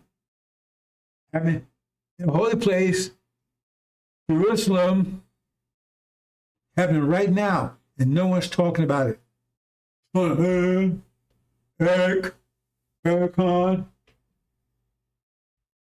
Melchizedek. So they're all liars. They're going to pay a heavy price. Happening right now. Tell you where it's happening, even when. You better respond. If you don't respond until you're under fire, that means you didn't respond. You didn't realize it. That shows the state of the Levites. Because they don't, when they was tell you, they're not going to realize it until it's too goddamn late. That's what I'm telling you. They're not going to realize, because that's why they got to flee in that condition. Because they didn't pay attention. They're still under Farracons. Because when you get to Exodus, what we get to in a minute, it tells you they didn't, when they finally hit him, the world was in a state of war. That's when they got it. When this information been passed to them way long before, I got presentations out there, even before October 7th, telling you about abomination, desolation coming. When you see Jerusalem accomplished by armies and know it's that means when you see that, that's no lie to tell you. That means false Israel will be destroyed. It says it says no, it's destruction. The people who control Jerusalem and false Israel said that when that happens, they're going to be destroyed in the process, which could cause another problem for them, maybe for you too. Okay, let's see what this has to say. This speaks directly to Farracon. Rich. Okay. How do you get rich? Let me move on, brothers and sisters. It says, woe to when men speak well of you. Oh, the honorable, they're not honorable about him. Let's move on. God's Messiah. Okay, let's see what this has to say. I think I recorded on this. 1. Now after the death of Moses the servant of the Lord it came to pass, that the Lord spake unto Joshua the son of Nun, Moses' minister, saying, To Moses my servant is dead, now therefore arise, go over this Jordan, thou, and all this people, unto the land which I do give to them, even to the children of Israel. 3. Every place that the sole of your foot shall tread upon, that have I given unto you, as I said unto Moses. 4. From the wilderness and this Lebanon even unto the great river, the river Euphrates, all the land of the Hittites, and unto the great sea toward the going down of the sun, shall be your coast.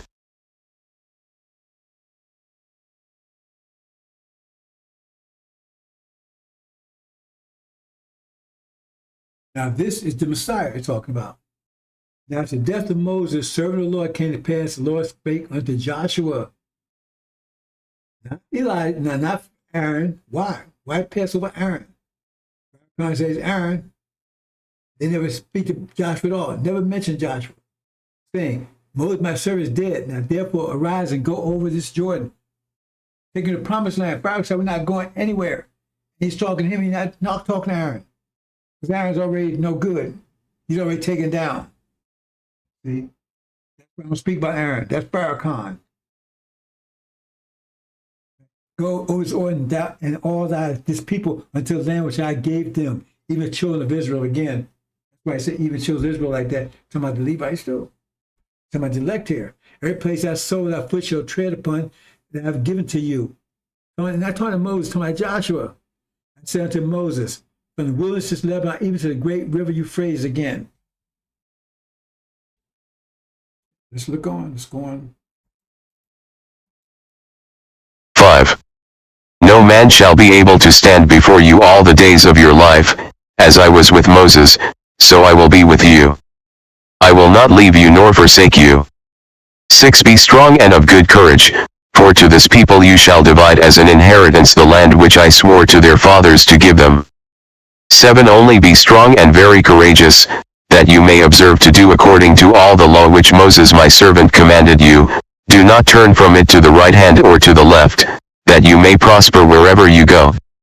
8. This book of the law shall not depart from your mouth, but you shall meditate in it day and night, that you may observe to do according to all that is written in it. For then you will make your way prosperous, and then you will have good success. 9. Have I not commanded you? Be strong and of good courage, do not be afraid, nor be dismayed, for the Lord your God is with you wherever you go. This is the law, the discipline of the law. The discipline of the law, you have no problem. He's not talking to Joshua. He's talking to Joshua, but all those that apply, that first, anybody that applies it, right? You're told to 100%. Right? Remember, he passed right with Aaron. From Moses to Joshua. But they never mentioned Joshua. Why they pass over with Aaron? Why they pass over Farracon? Did you read Farracon? You see what he did? This scripture. Why I didn't pass Joshua? Let's go on. Law. Discipline of the law. Okay, let's look at this one. Tares and wheat. 1.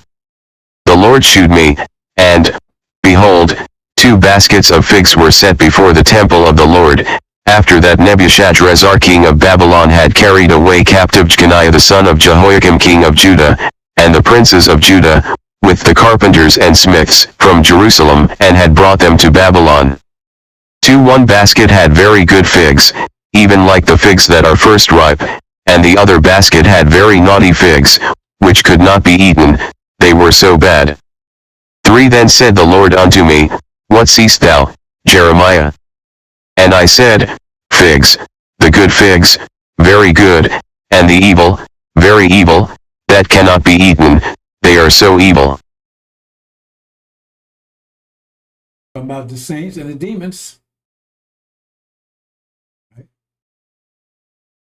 There's also include some of the Levites that choose this world's life. We're primarily talking about saints and the demons. Right? These are the saints that obey the law.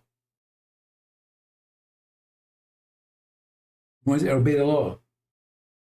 Discipline saints. 4. Again the word of the Lord came unto me, saying, 5 Thus saith the Lord, the God of Israel, like these good figs, so will I acknowledge them that are carried away captive of Judah, whom I have sent out of this place into the land of the Chaldeans for their good. 6 For I will set mine eyes upon them for good, and I will bring them again to this land, and I will build them, and not pull them down, and I will plant them, and not pluck them up. 7 And I will give them an heart to know me, that I am the Lord, and they shall be my people, and I will be their God, for they shall return unto me with their whole heart. Whole heart, not 90%. Whole heart. 100% deal, brothers and sisters. Where it is. But look here, what's highlighted there. Whom I have sent out of this place in the land of Chaldeans is another name for Caucasian, that's a biblical name. But they're good. Because Farracon, who was evil, wicked, that's how we end up over here. We're being punished. No, for our good, because that's the transformation process. Transform us from angels to gods. Let's make man our likes, our image, for our good. But it takes a lot of pressure to do it. See? So it's not because we was evil, because it want to transform us to something better. It takes pressure, right? For I will set my eye upon them for good. That means, right? His intention right now is good for us. He's looking at us in a good way. Not because of the bullshit we're doing, but the point is our nature. That's why I'm doing what I'm doing. If I thought you weren't, only reason I'm doing this, because I know you're diamonds. If I knew you were shit and went, why would I spend 35 years doing this? What pile of shit? I know you're diamonds. That's why I'm doing this. I talk to you like you're diamonds. I tell you, you got to get that shit off of you. That's why I'm doing it. See? If I know you're shit. You're wicked. You're evil. No, says you're diamonds. That's why God look at he's seeing the diamonds in you. My mind set upon it for good. That's why I'm seeing the diamonds in you. I'm seeing the diamonds in you. Farracon seeing the shit in you. You're wicked. You're no good. See, because during this time, remember during this time, because that's before, and then I will bring them again to this land. So during a period of time, right, from the time we're here until the time that we transfer to home, he's looking at us as diamonds, looking at us for our good. Not that Farracon stuff. Oh man, hold your hand up. I will not beat my wife no more. I will not spit on my husband. Or I will not abuse my children. No, you telling the whole world that you what they said you are. Bunch of dumb niggas, no good. That's what he's all about. The diamonds. And you cover with the shit of these devils. And we got to move these devils and demons. Once you move over, you come together a seemingly great army. He's looking inside of you. Not you're trying to move the stuff, shit that's on you. Farracon got the other way around. See? You the shit, he's trying to turn you into diamonds. Stand, brothers and sisters, move on. 8. And as the evil figs, which cannot be eaten, they are so evil, surely thus saith the Lord, so will I give Zedekiah the king of Judah, and his princes, and the residue of Jerusalem, that remain in this land, and them that dwell in the land of Egypt. 9. And I will deliver them to be removed into all the kingdoms of the earth for their hurt, to be a reproach and a proverb, a taunt and a curse, in all places whither I shall drive them. 10. And I will send the sword, the famine, and the pestilence, among them, till they be consumed from off the land that I gave unto them and to their fathers. Pay attention to that, brothers and sisters. He's talking about the devils, all the demons too. Look at the last verse there. So I will send the sword and famine and pestilence among them. They be consumed from off the land I gave to them their fathers. Right? Well, this land was not given to us, so it's not talking about us. We're not on land that's promised to us yet, because they're going to be destroyed from the land they're on. That was given to their fathers. Who is that? That's these devils. This land was given to them. This land was given to Adam. It says, that they be consumed of the land I gave them and to their father. That's them. The pestilence and destruction coming upon them. You got to read this carefully. You can't read it any other way. I will send sword, famine, and pestilence among them. They be consumed of the land I gave unto them. I mean, who just say, when we go home, be prosperous. And we're not even there yet. How can we be consumed off the land? We're not even there. And this land was never given to us. It says a land that's not ours. So it could be talking about us, could it? Never telling the people the land was given to. And then, what was that? That's Eden, America. Adam was put here. This is Eden. And it says put on what? The east of Eden? Why is it east of Eden? Because it was on the east coast of America. This is Eden. That's where they settled at. And then they moved. You got to read this carefully, brothers and sisters, but you're not doing that. So I just can't be bothered. Much of my, I got to, not only I got to get this information out, I got to get myself together. Like the Quran says, does it make any sense to you to tell somebody else don't do it for yourself? What's that mean? I got a two-pole job. I got to get this information out. You, it's not benefiting me. That's energy. I'm using some of my energy to help you. That's energy I'm using for myself. Helping me. That puts me in danger. So I got to be very careful. So all the energy I got left, I have to keep maintaining myself. Eat properly, discipline, gym, all that. That puts a great deal on me. It'd be easy if I wasn't doing this at all. That means I put all my energy on myself personally. That's why I call it a sacrificial lamb. I'm sacrificing a lot of my energy for the Levites who don't give a fuck about me or what I'm doing. Think about that one. Because they did, they'll be doing something about it. So I got to be very careful. I'm walking a tightrope.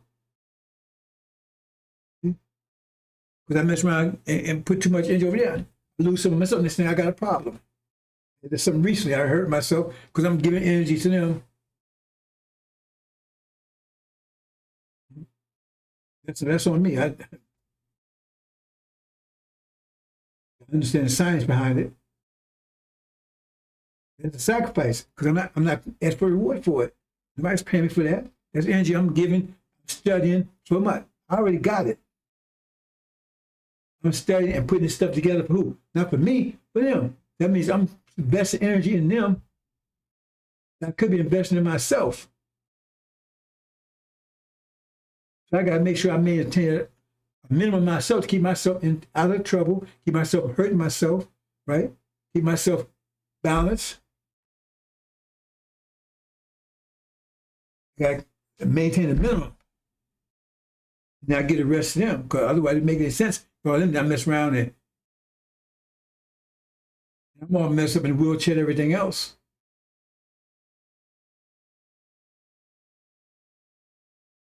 I have to be very careful on a tightrope, because a lot of times I put a loop, a while back, I didn't really talk about it, but a while back, I put so much energy in this, neglect myself. I was like devastated for almost 2 weeks, couldn't move. It took me a while to really understand what was going on with that. I just couldn't literally move. Wife was going, and I couldn't move. I just couldn't move. I had no energy. During that time, I was really going extra, all out. I had to be more careful. You don't understand this. That's why that's another reason I don't want your money anyway. That's another reason I don't do it. Those clowns ask for money, they don't understand what they're doing. They create negative energy for themselves. That's why Farracon ended up with a curse. Remember, how do you get a curse? You get a curse for robbing, taking stuff that don't belong to him. That too complicated for you? So they tell you, yeah, fine, go. I'm not doing that. I don't want anything from you. I don't want to tell you what to do, because that means trying to control you. That means the energy in that direction too. Telling you what to do, that means no. Energy, maintain myself, minimum, 76 years old. Right? So a minimum. Keep myself healthy. Take care of business, because we're going to war. And whatever energy I have left, right? Well, I got energy, maintain my relationship with my wife. I don't want to lose that. Balancing act. Somebody used the word balance today, so maybe that's what he's talking about. Maybe that's a balancing act. It's not an act that, well, you don't understand that. That's what I call a sacrificial lamb. He's sacrificing. Energy I could be using for myself, benefiting myself. I need it. I need every bit I can get. And every day, without fail. And I'm going to get paid for this. If you go out there, if you saw me working, you go out and see people don't work half as hard as I work, and they get paid, what, $1,000 a week, $2,000 a week? You know what I'm saying? So I'm not getting paid. I'm getting the work in. So if I put this much work in back my business? Rolling the dough again. I know you understand these things, bro. It's just, but you're going to understand in a minute. It's not a joke. So that's why I had to be very careful. I had to make some very strong decisions, because I was losing a lot of my energy besides this, but actually dealing with people. That was causing me a lot of problems. That's energy. I'm in that direction. I don't have a lot of energy. I'm suffering energy deprivation like everyone else is. I have to stop doing that. I'm not doing it anymore. Can't afford it. See, I'm putting more and more energy into getting this out, because right now, this information requires all the energy I can give it. Sure, me end up in a wheelchair somewhere. Hurt myself not long ago. Can't even go to the gym for 2 weeks. Hopefully I'll be all right next week. I knew better, but I didn't, so it's on me. Okay, what's it? Oh, let's go to the next one. Energy, bro. It's energy management.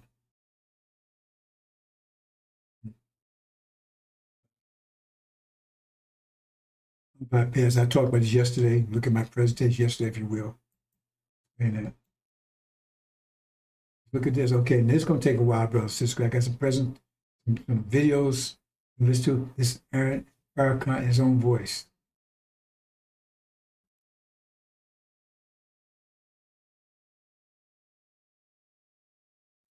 Now, that's his daddy. You can Google it. Percival Clark.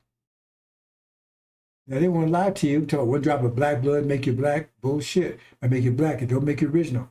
Your father's the devil. Biology tell you you are the seed of your father. That's why I track the last name. They track the seed. But now they say, oh, no, it don't matter. God made you in the womb. Well, ain't no God made me in the womb. My mother and father made me, period. So you can talk about bullshit, silly shit and everything you want to, right? Because you don't understand what they're talking about. You're confused. If that's the case in God, everybody's making babies. So he got a time for anything else, right? So no, when a baby come to form, that means he was what? He got high? He was on crack that day? This is dumb shit.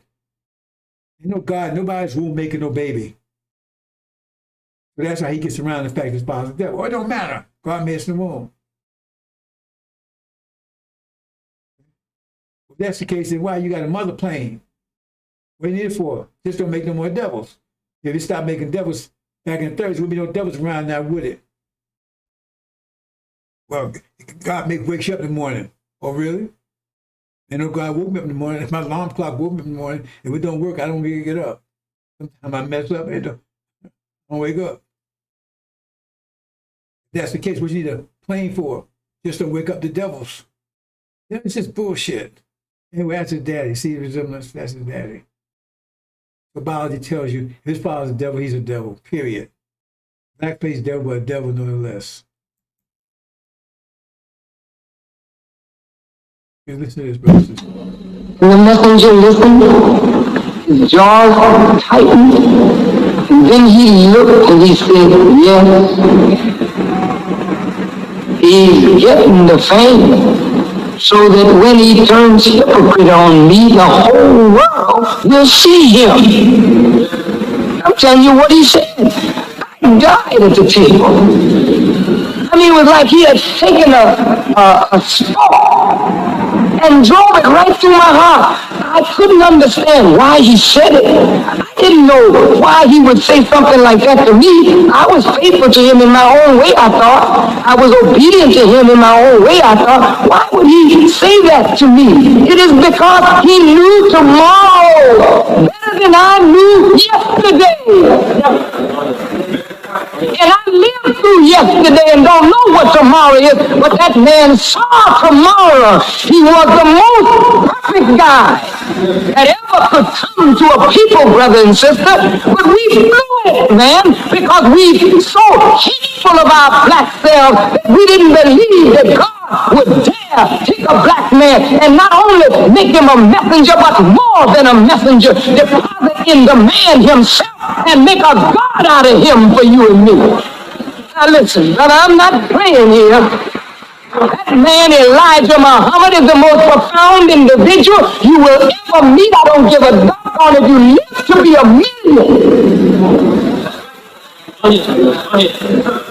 And those of us that walk with him in faithlessness, walk with him in doubt and in suspicion of his divinity, know it better now than we ever knew it while he was among us. We know it now. Look, and I say this with deep humility, man, it pains me to open myself up and see a hypocrite laying inside. But look,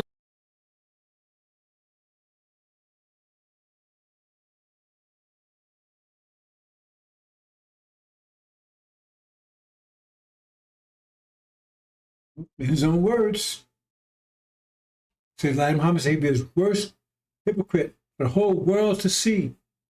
He's saying himself. You believe him? Is he lying? That's what he is. He says, Elijah said he'd be his worst hypocrite for the whole world to see. His own words.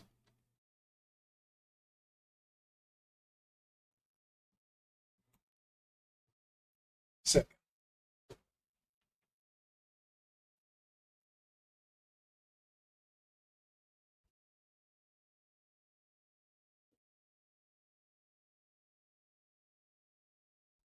Okay, let's see what's next on the agenda here.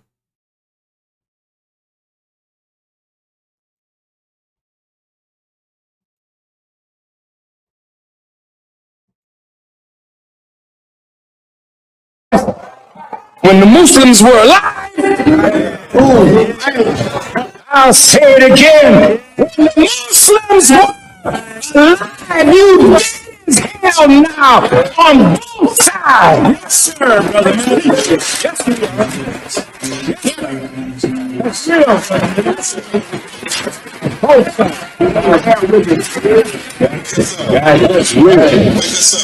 When we were alive, we set up schools. That's right.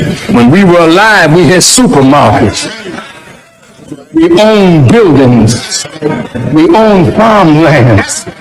We were busy doing something, hiring our people.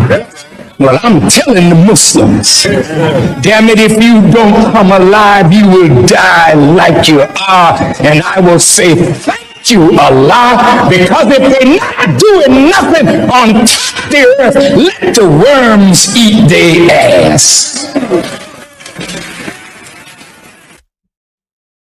We own no land here in America.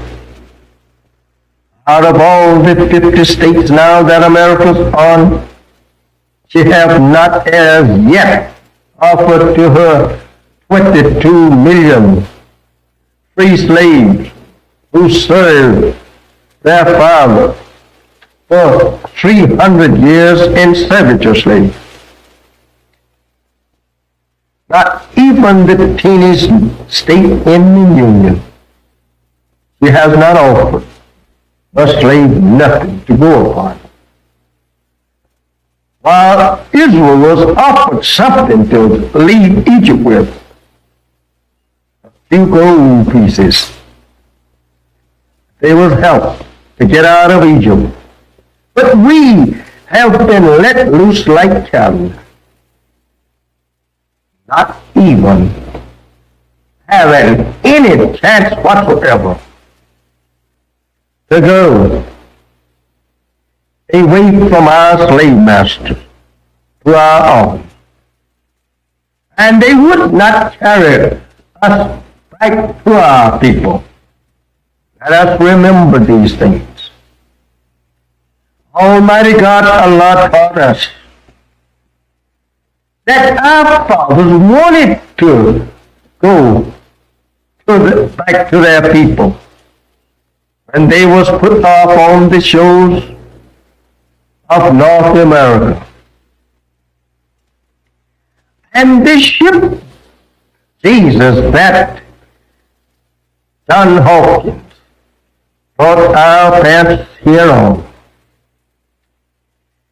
They stood and stared at it disappearing in the horizon, crying, wanting to return, with their hands stretched out towards that ship, and tied in chains themselves bound together. And when they was put off on this memorable shows, they stood there staring at that ship that brought them to a strange land and a strange people who could not speak either one's language. Now they have to live in a strange country and a strange people who had proven to them every mile from their native land that they were going to be the worst enemies that they ever lived with. They were going to be the people that would destroy them. They soon discovered that on this ship that they were being brought here on. I don't know how we should say anything in the name of Jesus of good for us when this ship was named Jesus.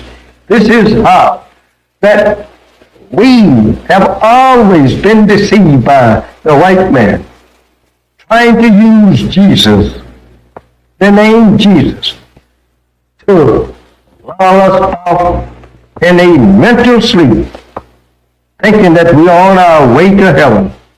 This is terrible.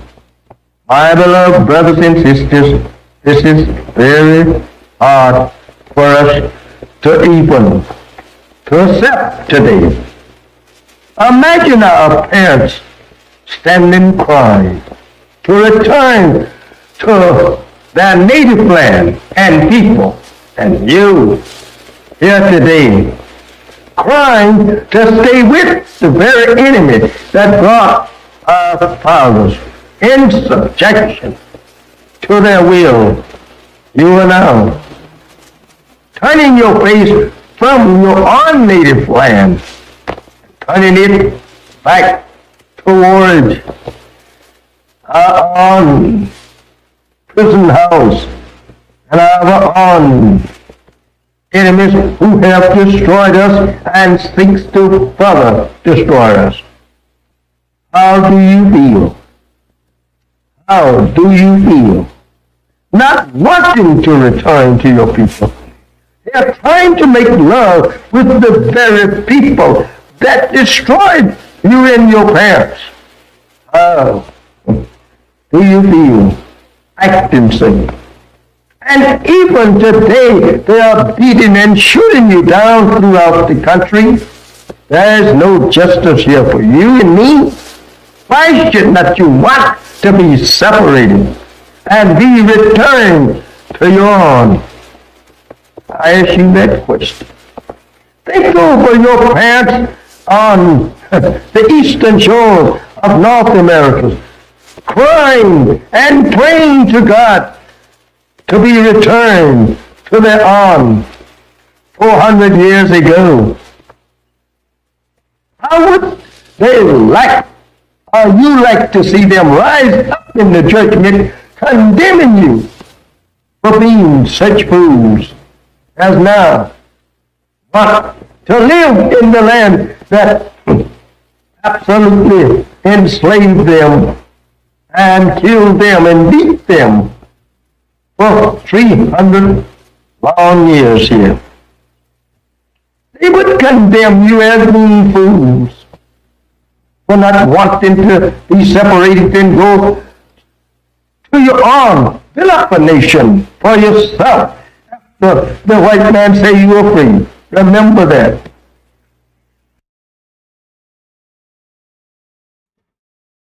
So long till they don't know the birth record, so they just say from remotest antiquity, this is the house that God used to manifest his wisdom, knowledge, understanding, and power in and through.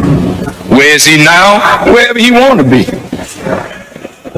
I'm not going to say I know where he is, but I'm glad his power is everywhere.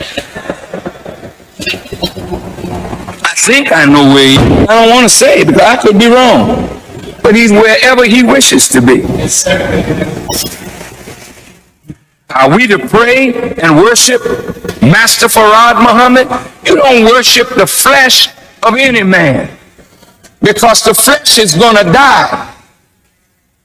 But in that flesh is a wisdom and a power superior to any human being on the earth. So when we look to Allah in the person of Master Farrad Muhammad, we look to him.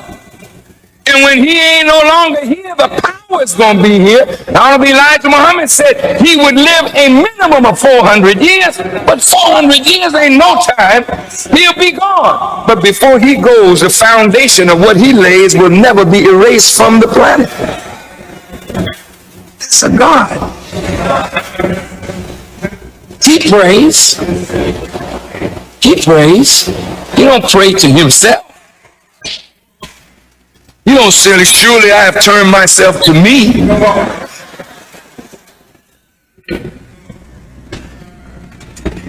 does he pray to? He prays in remembrance of him who originated that which he came in. He came in this body. You can't ignore him who originated this. Anyway, it's deep. It's a big subject. I want to say to my Muslim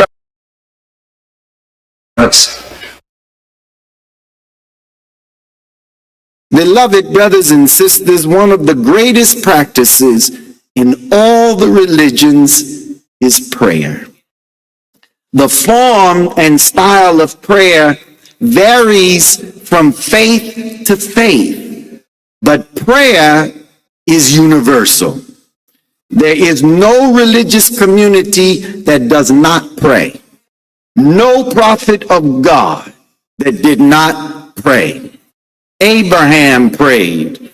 Noah prayed. Moses prayed. David prayed. Joseph prayed. Jesus prayed. Prophet Muhammad, peace be upon him, prayed. Master Fard Muhammad prays. 7 And the Lord said unto Moses, Go, get thee down, for thy people, which thou broughtest out of the land of Egypt, have corrupted themselves. 8 They have turned aside quickly out of the way which I commanded them, they have made them a molten calf, and have worshipped it, and have sacrificed thereunto, and said, These be thy gods, O Israel, which have brought thee up out of the land of Egypt. 9 And the Lord said unto Moses, I have seen this people, and, behold, it is a stiff-necked people. 10 Now therefore let me alone, that my wrath may wax hot against them, and that I may consume them, and I will make of thee a great nation.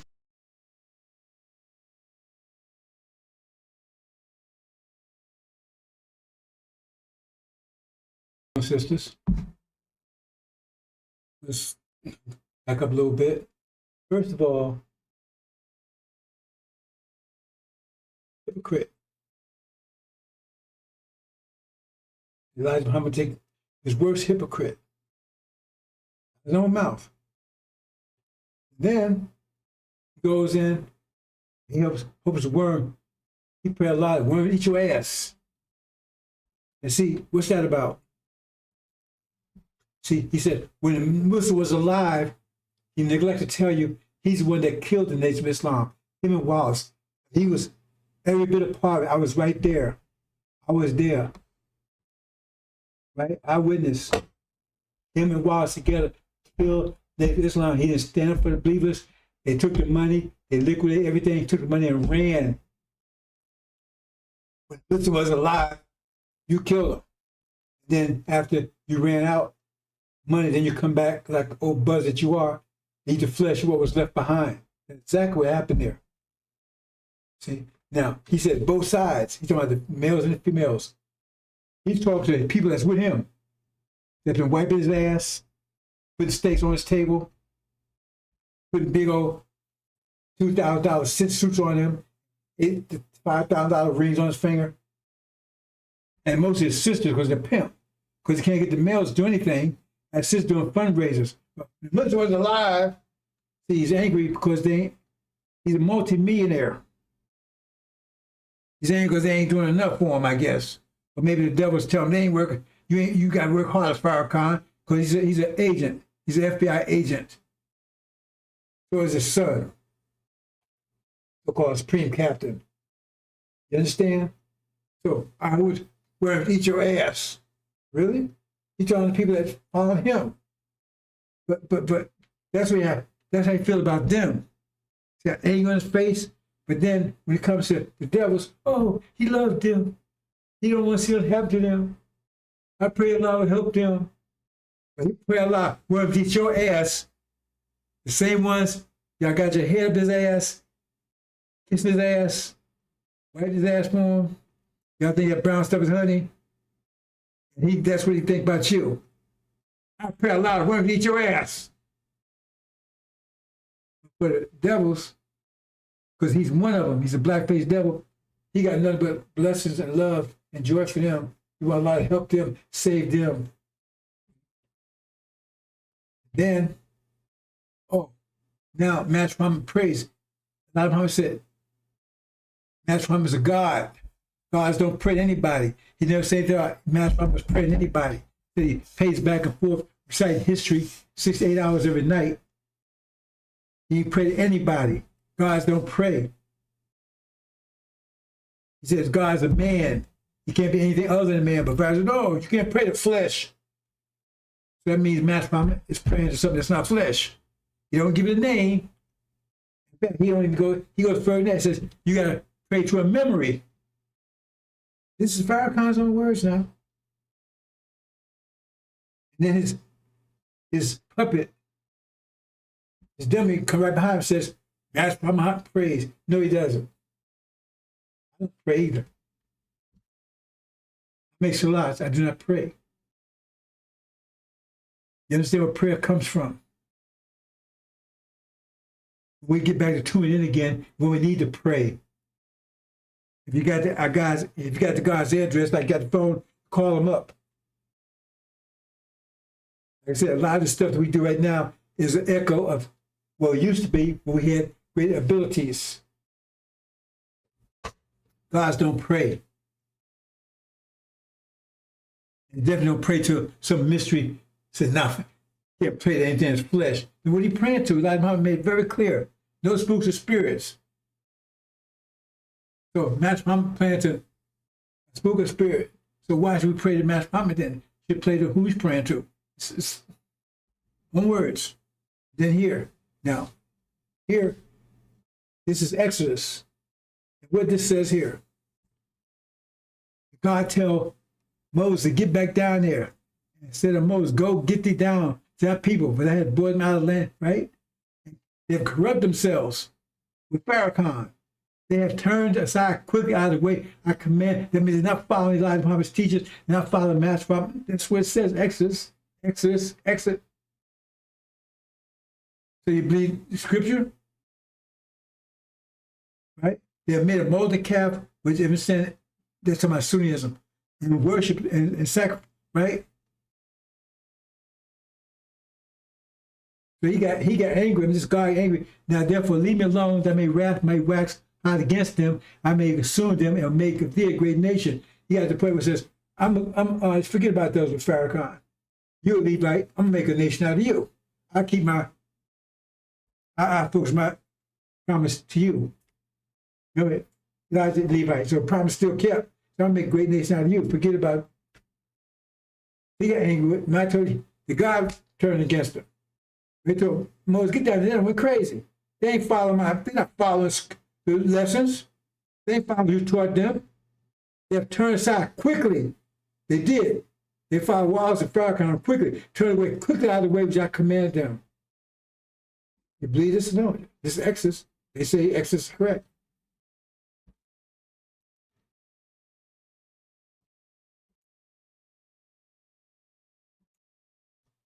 And Moses besought the Lord his God, and said, Lord, why doth thy wrath wax hot against thy people, which thou hast brought forth out of the land of Egypt with great power, and with a mighty hand? 12 Wherefore should the Egyptians speak, and say, For mischief did he bring them out, to slay them in the mountains, and to consume them from the face of the earth? Turn from thy fierce wrath, and repent of this evil against thy people. 13 Remember Abraham, Isaac, and Israel, thy servants, to whom thou swarest by thine own self, and saidst unto them, I will multiply your seed as the stars of heaven, and all this land that I have spoken of will I give unto your seed, and they shall inherit it forever. 14 And the Lord repented of the evil which he thought to do unto his people. Remember, they're in the wilderness. As they come out of Egypt, no, they were still under control of Egypt. They hadn't crossed the Red Sea yet. See? So as we says, we're in a situation now, we're not, and we can't control our energy, we have enough, but we still letting Pharaoh control it, because we're still in the wilderness, and Aaron is the one that got us walk around for 40 years. Aaron would do after Elijah departed. Elijah would do for 40 years. And about 40 years after that, is that exactly what happened? He would have you in the wilderness for approximately 40 years. Isn't that exactly how long Farracon? The 75 how many years is that? 75? 25? Almost 50 years, right? Yeah, but he didn't come back in 75, right? You go from 75. From the time he came back, he's been about 40 years he's been around. And then that's when Joshua take over. Look on, move on, brothers and sisters. 15 And Moses turned, and went down from the mount, and the 2 tables of the testimony were in his hand. The tables were written on both their sides, on the one side and on the other were they written. 16 And the tables were the work of God, and the writing was the writing of God, graven upon the tables. 17 And when Joshua heard the noise of the people as they shouted, he said unto Moses, There is a noise of war in the camp. 18 And he said, It is not the voice of them that shout for mastery, neither is it the voice of them that cry for being overcome, but the noise of them that sing do I hear. I'm telling you, when this happens, Moses returned at the time of war, but not a victory or defeat. So that means the war is going on. That's what's about to happen now. Let's see, when Moses returned, that's also, if you understand this key, that's the 4 winds blow, because he's one of the winds. See? And 2 tablets are the first 2 winds. That's fire. So that's caused them to be resurrected, that fire. See? So it took fire. Moses had put fire in their ass, and then it finally became real. Then the time finally came real to them when they put fire in their ass. That's the problem. Because these Levites, it's not going to come real to them. That's what it says. It's not because the way they some of them tipping around, some staring at you, some say, let me wait and see what happens. They're not convinced or whatever. It says it's not going to move until fire hits their ass. That's 2 tablets. Right? And one of the tablets represent, remember what those tablets represent? The law. Represent the law. Fire in their ass. And then they move. It'll be a time of war. So right now we're at a pause. There hasn't been victory nor defeat yet.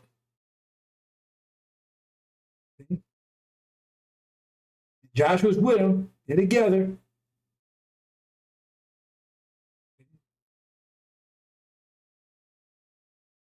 They go into Aaron's camp. Farracon's controlling it. Go to the nation. He's in control. Okay? We're down.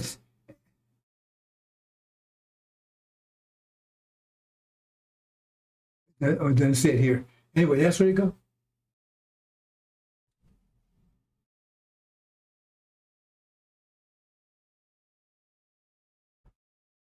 Come on, brothers and sisters. Exodus. 19 And it came to pass, as soon as he came nigh unto the camp, that he saw the calf, and the dancing, and Moses' anger waxed hot, and he cast the tables out of his hands, and brake them beneath the mount. 20 And he took the calf which they had made, and burned it in the fire, and ground it to powder, and strawed it upon the water, and made the children of Israel drink of it. Remember I said children of Israel in this case? Nation of Islam. Right? And we said it. They saw the calf and the dancing. Dancing represents Scientology. The calf is Sunnism. Right? They've been practicing. Calf and the dancing. Right? And what did he do? He took the calf. Said, remember, this war is going on. And the calf gets destroyed. Sunnism will be destroyed in this war I told you. There will be Sunni, there'll be a religious war there between the Shia and the Sunni. The Sunni is going to back Gog and Magog. They're the dragon. Gog and Magog are dragon's angels. They're going to Gog and Magog against Shia, Iran. They'll come as a whirlwind, and they're going to break the power of white people, whatever. Sunnism will be destroyed. That's the base of Sunnism right there. will be destroyed. During this war, when it resumes. Okay? When he showed up, they're going to be Scientology, that's a dancing, and the golden calf, that's Sunnism. That's what happened during this war. Because Moses represents the fourth wind. So all the winds are blowing. Fires, just during this war, fires will hit the Levi's ass, and that's going to wake them up. Four winds blow. Those don't get burnt up. They're going to be inspired, they're going to be burnt up. They have third-degree burns on their ass. It took fire to do it. Everything else, the God came, Moses came. They fell for the son of perdition. Message of the covenant came, gave total one. They took fire on their ass, make a move. What becomes real to them. That's what it said. That's exactly what's happening here. 21 And Moses said unto Aaron, what did this people And watch this. This is the accuser, Aaron. Says Aaron. 21 And Moses said unto Aaron, what did this people unto thee, that thou hast brought so great a sin upon them? 22 And Aaron said, let not the anger of my Lord wax hot, thou knowest the people, that they are set on mischief. 23 For they said unto me, make us gods, which shall go before us, for as for this Moses, the man that brought us up out of the land of Egypt, we wot not what is become of him. 24 And I said unto them, whosoever hath any gold, let them break it off. So they gave it me, then I cast it into the fire, and there came out this calf. See, they was making him rich. They gave the gold to him. He gave him Sunni in return. You got to read that carefully. He made him rich. He was giving Sunnism in return. Scientology. Then he was blaming the people. Now, he's a leader, right? But it's their fault. He's a leader. It's their fault. Okay? What people do, that's the most, what you brought the sin upon them. It wasn't sinful. You brought the sin upon them. What it says? It has that brought great sin upon them. He was the problem. He was blaming the people. And as let not the anger of my Lord wax hot. That knows the people that they are on misery. He blamed the people. But he's a leader. They said to me, make us gods, we shall go before us. Why are you telling us wrong? You're the leader, right? We don't know what happened to Moses. They only believe in Elijah. They don't follow Elijah anymore. We don't know what happened to him. With you. I said to him, whatsoever have any gold, you can give gold to me. I'm going to give you Sunnism. That's going to be your God. Forget about Farracon and forget about Elijah and Master Muhammad. That's what it's saying here, brothers and sisters. 25 And when Moses saw that the people were naked, for Aaron had made them naked unto their shame among their enemies. 26 Then Moses stood in the gate of the camp, and said, who is on the Lord's side? Let him come unto me. And all the sons of Levi gathered themselves together unto him. 27 And he said unto them, thus saith the Lord God of Israel, put every man his sword by his side, and go in and out from gate to gate throughout the camp, and slay every man his brother, and every man his companion, and every man his neighbor. 28 And the children of Levi did according to the word of Moses, and there fell of the people that day about 3,000 men. 29 For Moses had said, consecrate yourselves today to the Lord, even every man upon his son, and upon his brother, that he may bestow upon you a blessing this day. That's talking about Aaron. Remember, Aaron was in charge. So he says, let us with the Lord, not with Aaron, Lord, come with me. Not, didn't say, those with me, come with me. He said, those with the Lord, the message of covenant. He's the Lord, they say Malachi. So that's the separation. Okay, so all the Levites came. So who was left? Aaron and the demons. All Levites came. Who was left? Aaron and the demons. Remember, he went to Aaron's camp. that Aaron had made them naked, made them a laughing stock. They had no power. He made them naked. They had no power. They're ashamed. See? So he did that, and then told them to go and get rid of Aaron. And he said, "Wow, how you know it's Aaron?" Well, it was Aaron's camp, wasn't it? Aaron is not a Levite. So all Levites came and everybody was left. He had them killed. And on the bottom down here, if you know about the 3,000, you haven't seen angel key, you know, Aaron is one of them. That's about to happen. There'll be a war between the demons, Farracon's demons, and the saints. Once this war continues, when the messenger shows up, separate the demons from the saints, call them out, there will be a battle between the two.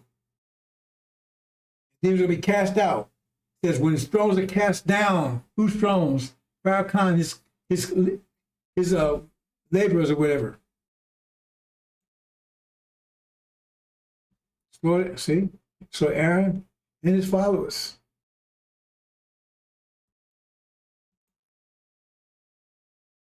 It is.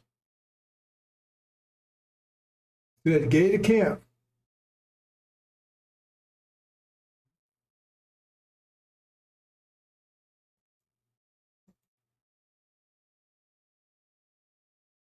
Shockwaves, angel.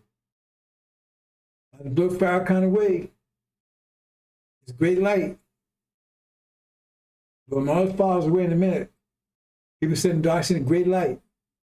This gospel preaching all the world, that means it's going to break through. They've been hiding it. But at that time, this gospel was preaching all the world. Break through. It says, Lord will consume with the spirit of his mouth, gospel, and destroy with the brightness of his coming.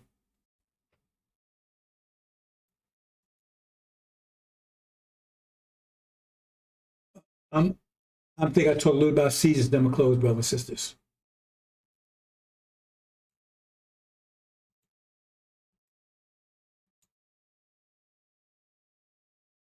I'll give you a short version. You have 4 seasons. Every cycle. Earth turns on axis, approximately 24 to 25,000 years, complete turn on its axis. That's for 6,000 years. 4 times 6,000, that's 4 seasons. You didn't understand that away, but that's why 6,000 is approximately. But so they try to tell you that 4 seasons, which come to the worst season possible, winter. Now we move to spring. I was watching this thing with I think Tucker Carlson. There's this guy on there, and I saw it yesterday, right? And people need to read that. Tell you, they got all these things behind the scene prepared for you. You don't even know what's going on.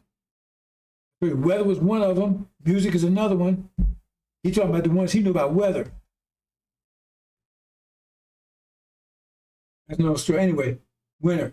They're winter people, but we're summer people. So summer people don't do too good in the winter. Winter people rule. Polar bear, he's good in the winter. Grizzly bear, he's hibernating. So in Farracon, he's a winter person. But so they say all the stuff they war with global warming. But they're the one causing, well, global warming means if you're going from winter to spring, it's warming up. But they don't know about spring. For them, heaven was a spring. They would remember that they were born, was created within the winter. They never experienced the spring. They don't know anything about spring. As far as they know, winter's always going to be. They think it's always going to be like it is. But only 6,000 years. Now spring is coming in. That means things warming up. What is that? That's against them. Because all their power is based on the winter. Ice, cold, hell. All their power, say money is based on it, right? It all melts. We got to stop that. That's why they war with global warming, because they think there's something wrong with global warming. Is for us. We spring people. They got us tricked to think we're fighting against it too. So winter, yeah. I talk about this thing called drought. We're in a drought right now, brothers and sisters. I'm telling you, I'm experienced it. I know I'm not trying to explain it to you. Bottom line is that if you watch these movies about the desert, instead of thinking of Serengeti, I think it rains once a year. And once it rains, that little water has to last the whole year. What if all the animals and plants use up all the water in 11 months? That means you got a whole month of drought where people dying of thirst and everything else. So we get probably every 50 years, the universe is contracting now. We get a momentous in the heavens and earth come up sudden. So we get every 50 years, and I can prove it. So right now we're living off for the 50 years, because the first one, 1860s, approximately 1860s, 1920s, approximately 50 years later, 1960s, another 50 years, 2020s. So we do for one right now. But we used up all from the 1970s, 60s, 70s, right? That means we got a drought. It means very low energy. Then the rain comes. You see the animals dying, the plants wilting, and everything else. And everything get rejuvenated. I know when it's drought now because all the little things happening to me. So anyway, that's another story. Here we go. This little drought I was telling you about, right? The spring is coming. The spring start coming, and then they're angry. Hey, man, their power's melting, right? Their power's in the snow, hail, ice cubes, icicles, snowman. Because they're getting angry because it's getting warm. He's getting angry. See? They were telling you spring is coming. What's spring on them idea? What, spring?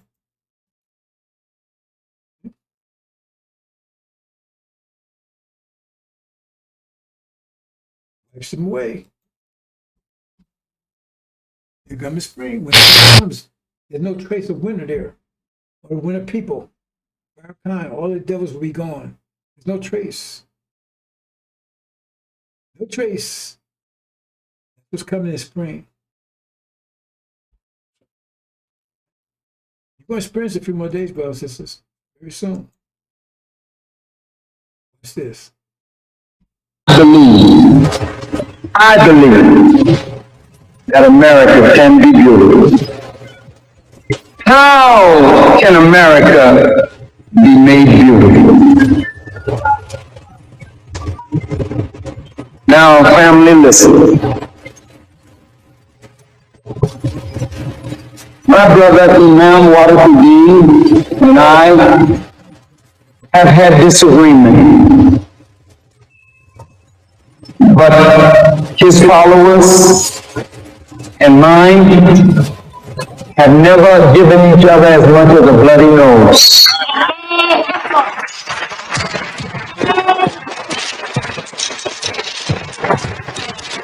Because in spite of our differences, there's a deep love in us. We don't like the things about our nation that is not good, but I don't want to live anywhere else. I want America to be made right. I don't want to see America go the way of Rome and Babylon and Sodom and Gomorrah. But why won't you go that way? If the men of religion and the women of religion keep silent.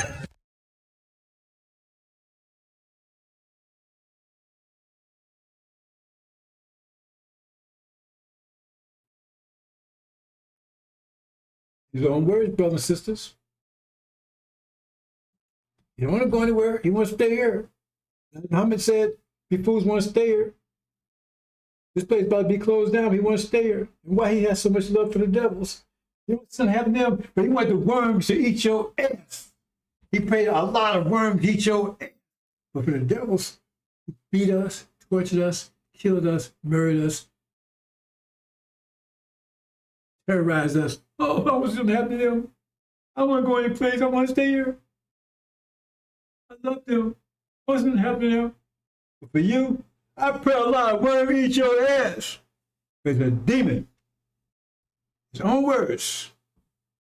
You got so much love for them. But because you ain't putting enough steaks on his plate, I pray Allah won't eat your ass.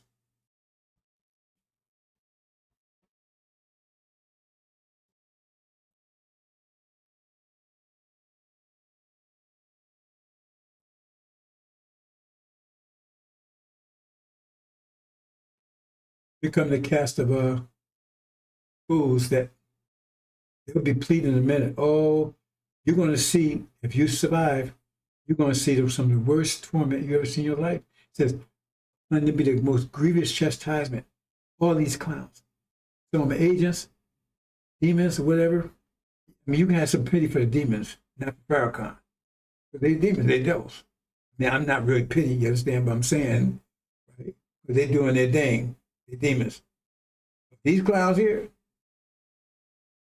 traitors, infiltrators, agents, whatever, watch it.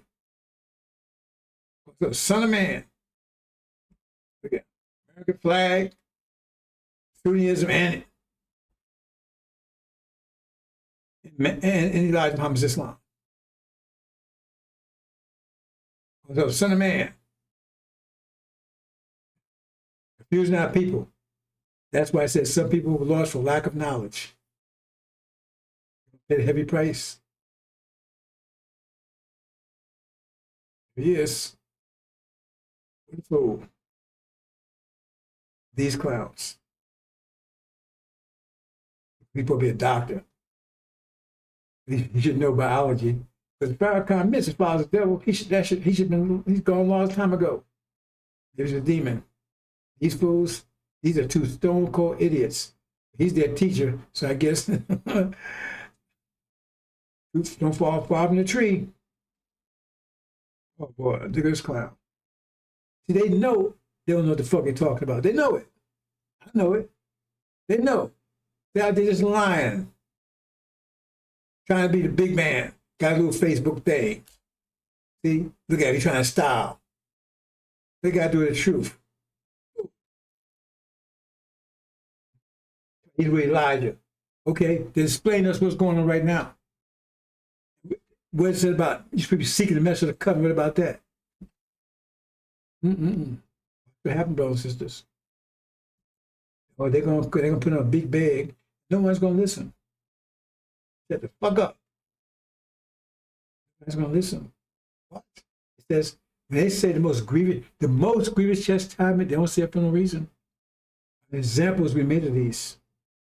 The blood they caused to be lost, people that lost for lack of knowledge, they paid the price going to Holocaust, didn't get reward because of these fools here, and they know they're lying. They know what they're talking about. And here these so-called Hebrew Israelites, there's a whole bunch of them. I thought it was one group. It says a whole bunch of sects. Another sect here.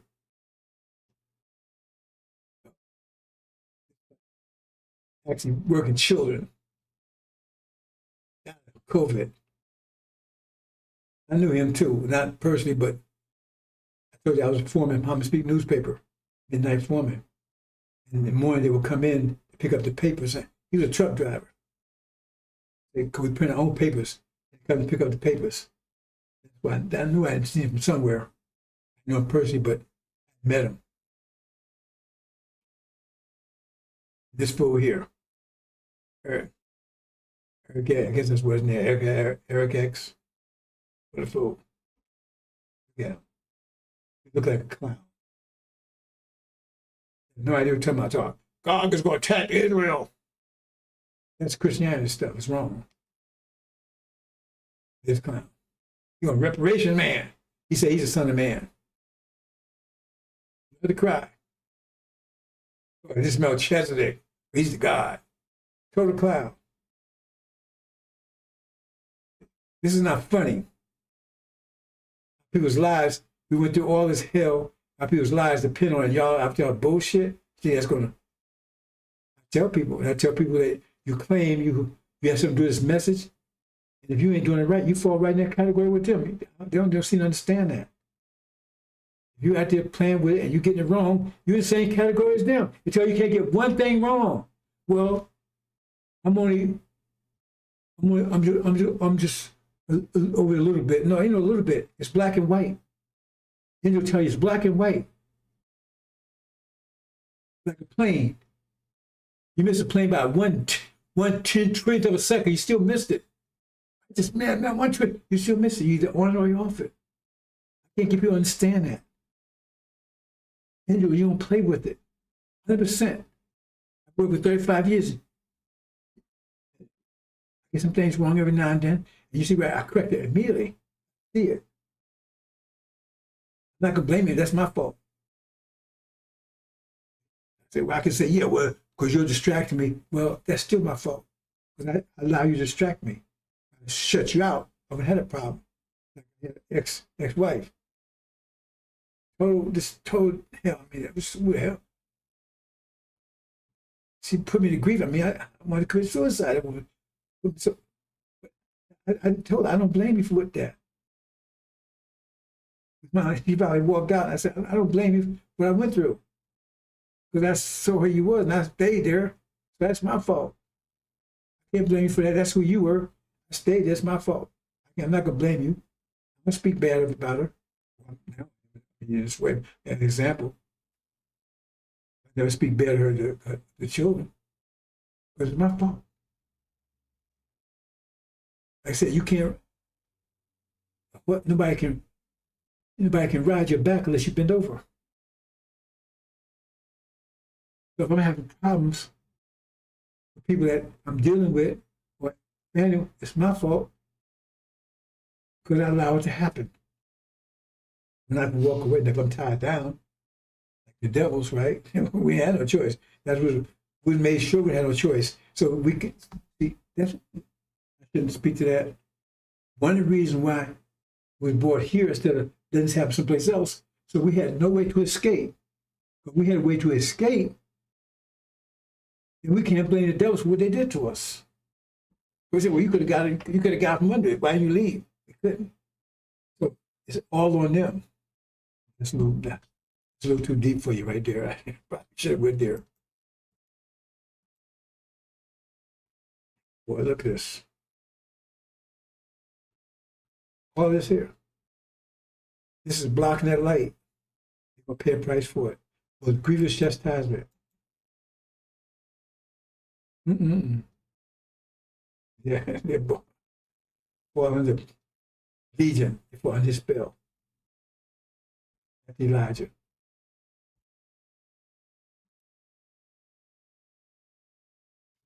Yeah, well, that's what it is, bro. It is what it is. This was having happened. The demons and the saints are mixed together. Of course, both of them are powerless. They're mixed in, we don't realize. So we hate each other because we hate ourselves because we don't know who's who. You got lamb and you got wolves and sheep clothing with the lambs. You got sheep and you got sheep with wolves and sheep clothing. They all mixed in. So now the sheep start hating each other because they see sheep eating other sheep. So what the hell is that? They're scared of each other because they think everybody's sheep. Nobody told them that they got sheep and they were lamb. Nobody told me that there was some of these sheep was really wolves in sheep clothing. They knew that, then they would figure out a way to separate themselves out from them. But as long as they don't know that, then they hate each other because they can't trust anybody. That's what Farracon did, the so-called million-man farce. But everybody's saying, no, it ain't us doing that. It's not us doing the stealing. Oh yeah, some of us do steal. But if we do it, normally we do it as total ignorance, or we got, it's like they had a family and do a problem how much time, they relaxed the thing about cutting your hands off, but you know, people would steal to survive. Not because they were thieves, because they ain't food, people would do. So the point is, our people are not thieves by nature. They don't make mixture shed blood by nature, not killers, nor that's these demons doing that stuff. The gang bangers and stuff. Someone get pulled in. I wasn't like that growing up. I was in the hood. I wasn't doing that kind of stuff. It's them. And so we get to blame for it. And so we don't know who to trust. So now we hate each other because we think this. That's why I said they don't know the left hand from the right hand. So they got to be separated. So that's what's happening. You got the demons in mixed with us. They're the ones causing the problem. Farracon said, we're all one because he's one of the demons. So we're all confused. They got to be separated.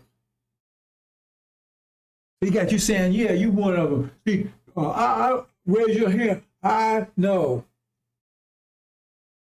That's not you. That's not your nature. Now, Muhammad said that's not your nature. Master Muhammad said that's Farracon accusing you and putting you in the same category. And you telling the whole world, yeah, I'm just a nigga like the rest of them. No, you're not.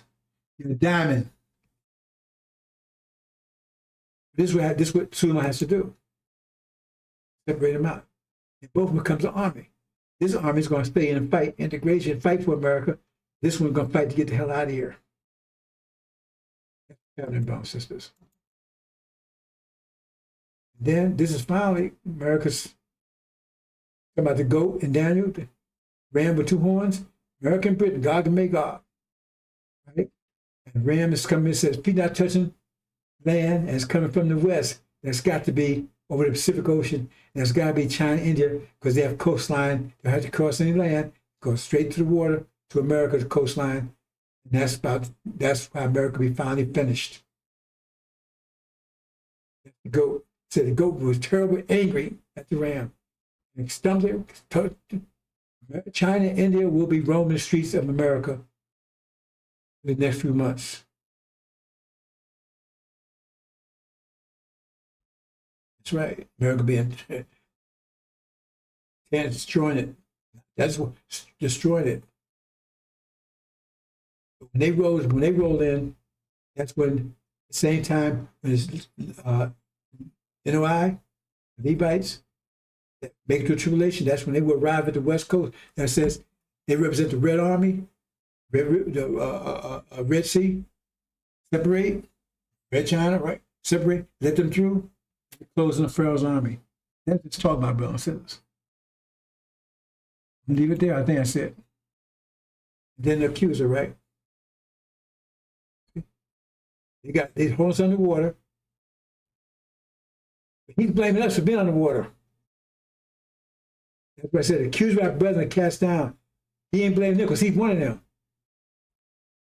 He blames us for being. They're the ones under, and you put some underwater, it takes force to put underwater. It takes force to maintain underwater. So what they did to us, that force still applies because we're still in the same condition. So you don't have to see it. You look at our condition. So they still got to plant those things in place. You can't see it. They still got those things in action to keep us down. Because you're trying to get up out of other waters. What happened to you? Try to change your name. Try to stand up. See. That's why you got to understand power so you would withstand when the hell they're going to come at you with if you try to recover yourself. The idea is we have to destroy them and the forces they use to keep us down, and then we rise back up instantly. But he's blaming us. You don't want to blame them because he's one of them. There you go. There you go. Loving them devils.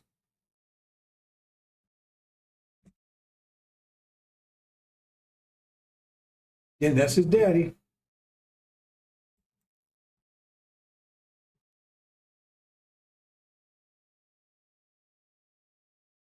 Let me go just quickly, brothers and sisters. I'm definitely going to close. All you have to do is follow Exodus, brothers and sisters.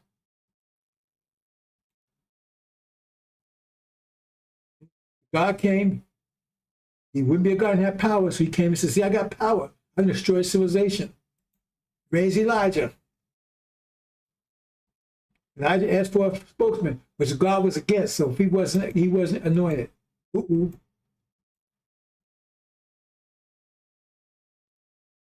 Spokes in the mouth. Was not anointed. God was against him. Read it. Right? Then what? It will be God, Moses, Aaron, and then the mission of the covenant. But they don't mention this one. They stop right here. Why don't mention this one? He's going to take you home. He's going to break the 7 seals. They never mention it. They stop it right here. You know, that's a fact. What's their version? It's their version. Oh, they know UFOs.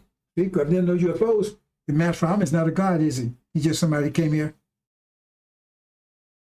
and destroy everything Elijah Muhammad built. Destroy it all. Totally. Destroy it all. So plus he said, Master Muhammad ain't no god, and Elijah Muhammad wasn't no messenger. Total destruction. That's their version. That's not what the Exodus says. That's what they would do. Right? Then what? Now he's the Messiah. Farracon's the Messiah now. That's their version. He ain't no God. Elijah's nothing. He done, right? So everything. Farracon, he's the Messiah. That's what they're saying. Yeah, L. Ron Hubbard, he's the one, because they credit L. Ron Hubbard, Scientology, for their health and everything else.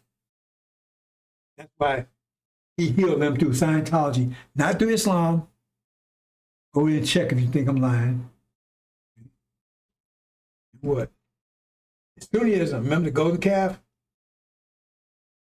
And obedience, the cross. That's what Scientology is modern day Catholicism, Catholicism 2.0. And that's their symbol. That's their version. I'm going to leave it there, brothers and sisters. But we wrestle not with flesh and blood against principalities. See, Brown said, what's the problem? We're sinful. No, he says, Scripture says, no.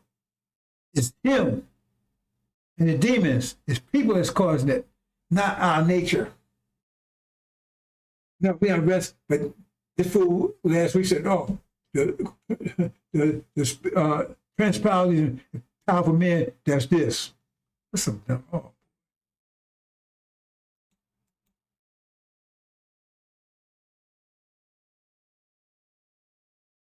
Okay, let's just play again. I believe that America can be beautiful. How can America be made beautiful? Now, family, listen. My brother Imam Waterford and I have had disagreement. But his followers and mine have never given each other as much as a bloody nose.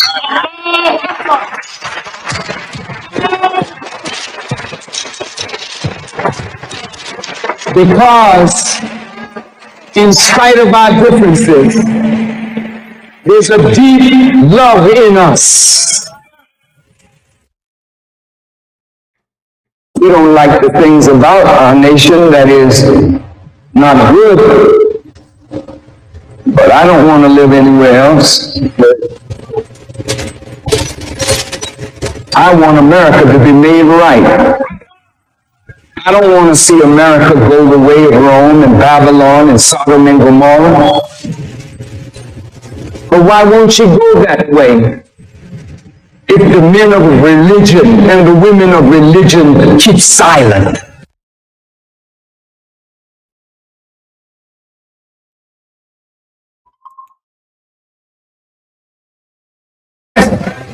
When the Muslims were alive, I'll say it again. When the Muslims were alive, you as hell now on both sides. Yes, sir, brother. Yes, we are. That's real, both sides.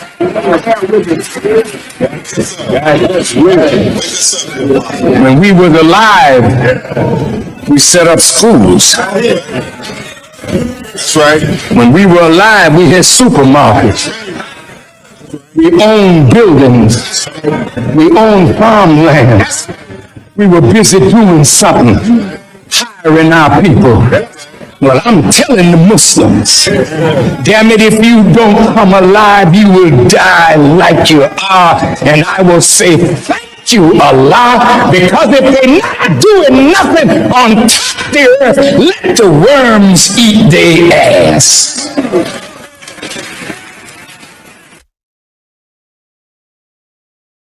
See the difference, brothers and sisters? How much he loved for them? Those who only do that for them.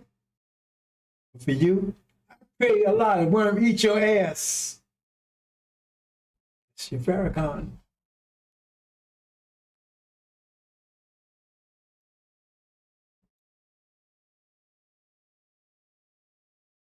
Close now, brothers and sisters.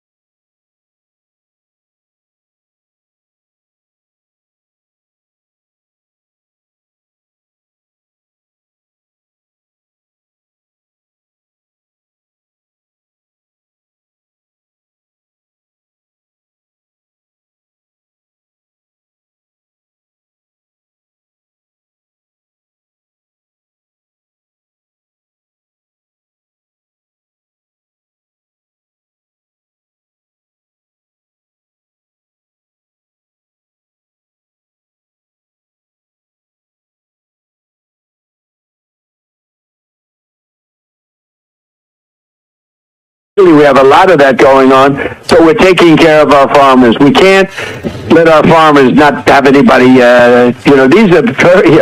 these people, you can't replace them very easily. People that live in the inner city are not doing that work. They're just not doing that work. And they've tried, we've tried, everybody tried. They don't do it. These people do it naturally. I said, what happens if they get it to a farmer the other day? What happens if they get a bad back? He said, they don't get a bad back, sir, because if they get a bad back, they die. I said, that's interesting, isn't it? Well, you heard that. Donald Trump is a believer in eugenics. He believes that white people are the superior race. And inner city is code for black people. And he believes black people cannot now work on the farms. I guess they're not good enough for that. So Hispanic people can do it because they have the backs for it. This is what this man is saying out loud in interviews. He is a racist. It's been proven time and time again. The man had Mein Kampf on his bedside table that he would read at night. Enough to let you know where he stands on that. Just more outrageous, racist things from Donald Trump. They want to arrest those who can do the farm work well until their backs give out. And then he'll probably ship them to El Salvador or some other country. Just more vile statements from the president and let you know where he stands.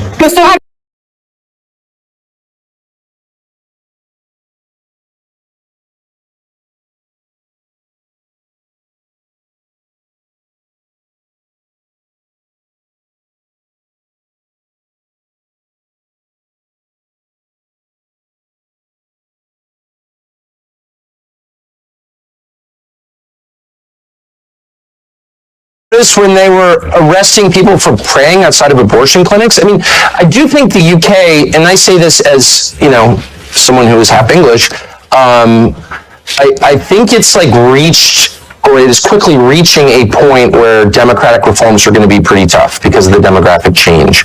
And that, of course, the point of importing all these people is to overwhelm the people who live there who disapprove of the program. So you don't have to care what they think because you just bring in new people, and their will becomes like all that matters. And so I don't think you're going to fix these things through elections at some point, probably pretty soon. And I just worry a place like the UK, Canada is another, a bunch of different countries in the West are at the point where they're literally revolutionary.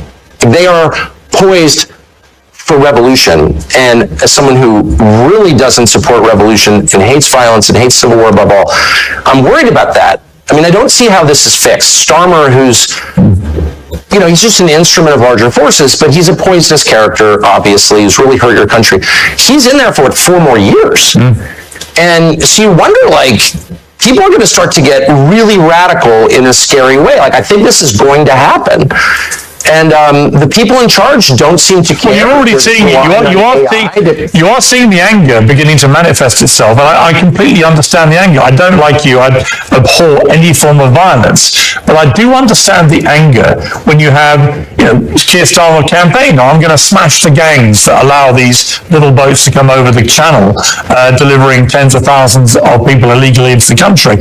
And they then get put into these so-called asylum hotels where they're given a pretty good lifestyle. Certainly a far better lifestyle than many people really struggling at the moment in the UK. And of course, far from smashing the gangs, it turned out yesterday that he's smashing new records for the number of people coming in illegally on the boats. It's out of control. And the British public are reaching a point of saying, we are done with people coming in illegally and being treated better in a more comfortable and more luxurious manner than we treat our own people.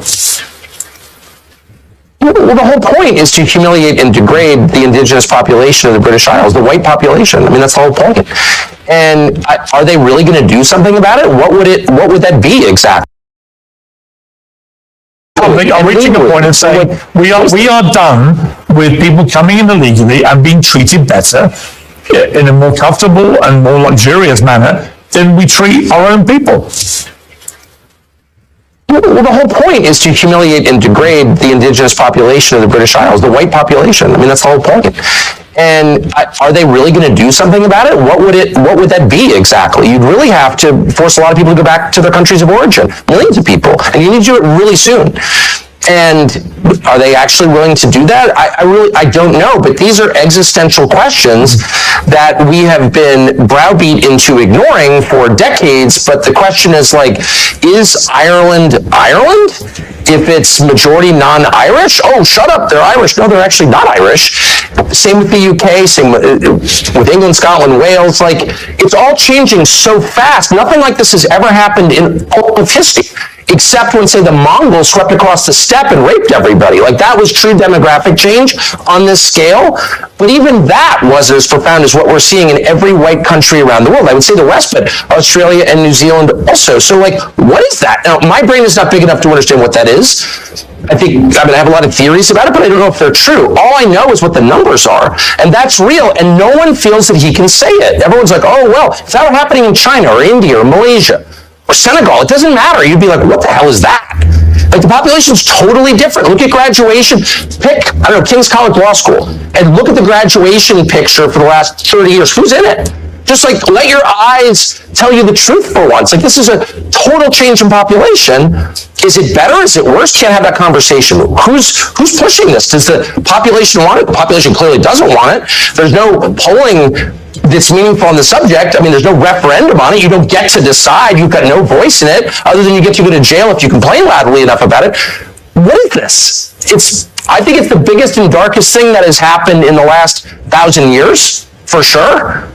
And I think it's leading somewhere really, really bad. It's not happening by accident, that's obvious, because it's only happening in white countries. I mean, I think that... Oh, shut up, white supremacist. In fact, I'm not a white supremacist. Well, I'm just noticing what the hell's going on. I think most people I've spoken to about this in the UK, most people have always viewed the UK to be a very tolerant, multicultural, cosmopolitan place to live. That's why so many people want to come here. And people have no problem with that. And it's been very successful for a long period of time. But it's multicultural? What does that mean? We have a lot of different people from different countries, different cultures, and it's always worked historically. So is Sharia law in a multicultural country? Is Sharia law? What does that mean? We have a lot of different people from different countries, different cultures, and it's always worked historically. So is Sharia law in a multicultural country? Is Sharia law every bit as valid as English common? No, people don't want Sharia law here. No. A lot of people do. Wait, hold on. I don't know what you mean. Multiculturalism itself is the lie designed to subvert a society. No, a society has a culture. You can argue about what it is or ought to be. It's not necessarily the same as race. It's connected to race, but it's not the same. People from different races can buy into your culture. That was kind of the beauty of the West.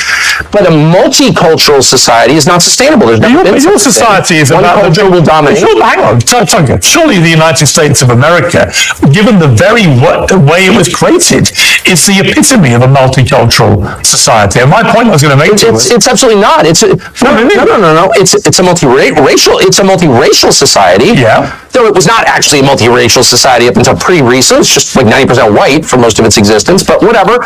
But you did have different peoples, you had different religions. That was all totally fine, but there was one culture, as American culture. There's no such thing as a multicultural society. It's not sustainable. One culture will overwhelm the other. Again, it's not the same as race. It's not identical to race. It's connected, but it's not the same. But multiculturalism is by definition insane. No, it's never happened. It never will happen. One culture will predominate. It will impose its values on everybody else. I mean, the gay thing, which was not a thing 40 years ago, gay was a slur, all of a sudden becomes multicultural there. There's one culture, and it's required. And that's true in every society, because a culture is a commonly agreed upon set of values, which in their firmest form are called laws. But those values can evolve. It's true everywhere. But those values can evolve. Of course they evolve, but there's only one set of them. It's not multicultural. There's one set. You don't have one God in every society. Sorry. Your country's values were established by the United States Constitution, and that's had, what was it, 26, 27 amendments? Right, so your own values, as determined by the founding fathers, they have evolved and been changed to accommodate changing time. There's no doubt. Look, I'm not even arguing against change. That's natural. It's natural that people's views evolve. So the culture changes. If you're rejecting the laws of nature, then you're doomed. But let me just say, no, of course, societies change. I get it.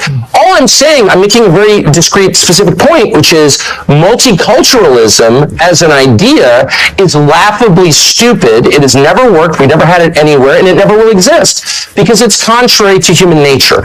One culture, one way of looking at things, one worldview will predominate, and it will punish all who deviate from it. That is the nature of societies. So if you're telling me it's determined by the founding fathers, they have evolved and been changed to accommodate changing time. There's no doubt. Look, I'm not even arguing against change. That's natural. It's natural that people's views evolve. So those values can evolve. There's one culture, and it's required. And that's true in every society, because a culture is a commonly agreed upon set of values, which in their firmest form are called laws. But those values can evolve. This is true everywhere. But those values can evolve. Of course they evolve, but there's only one set of them. It's not multicultural. There's one set. You don't have one God in every society. Sorry. But your country's values were established by the United States Constitution, and that's had, what was it, 26, 27 amendments? Right, so your own values, as determined by the founding fathers, they have evolved and been changed to accommodate changing time. There's no doubt. Look, I'm not even arguing against change. Natural that people's views evolve. So the culture changes. If you're rejecting the laws of nature, then you're doomed. But let me just say, no, of course, societies change. I get it. All I'm saying, I'm making a very discrete, specific point, which is multiculturalism as an idea is laughably stupid. It has never worked. We never had it anywhere, and it never will exist, because it's contrary to human nature.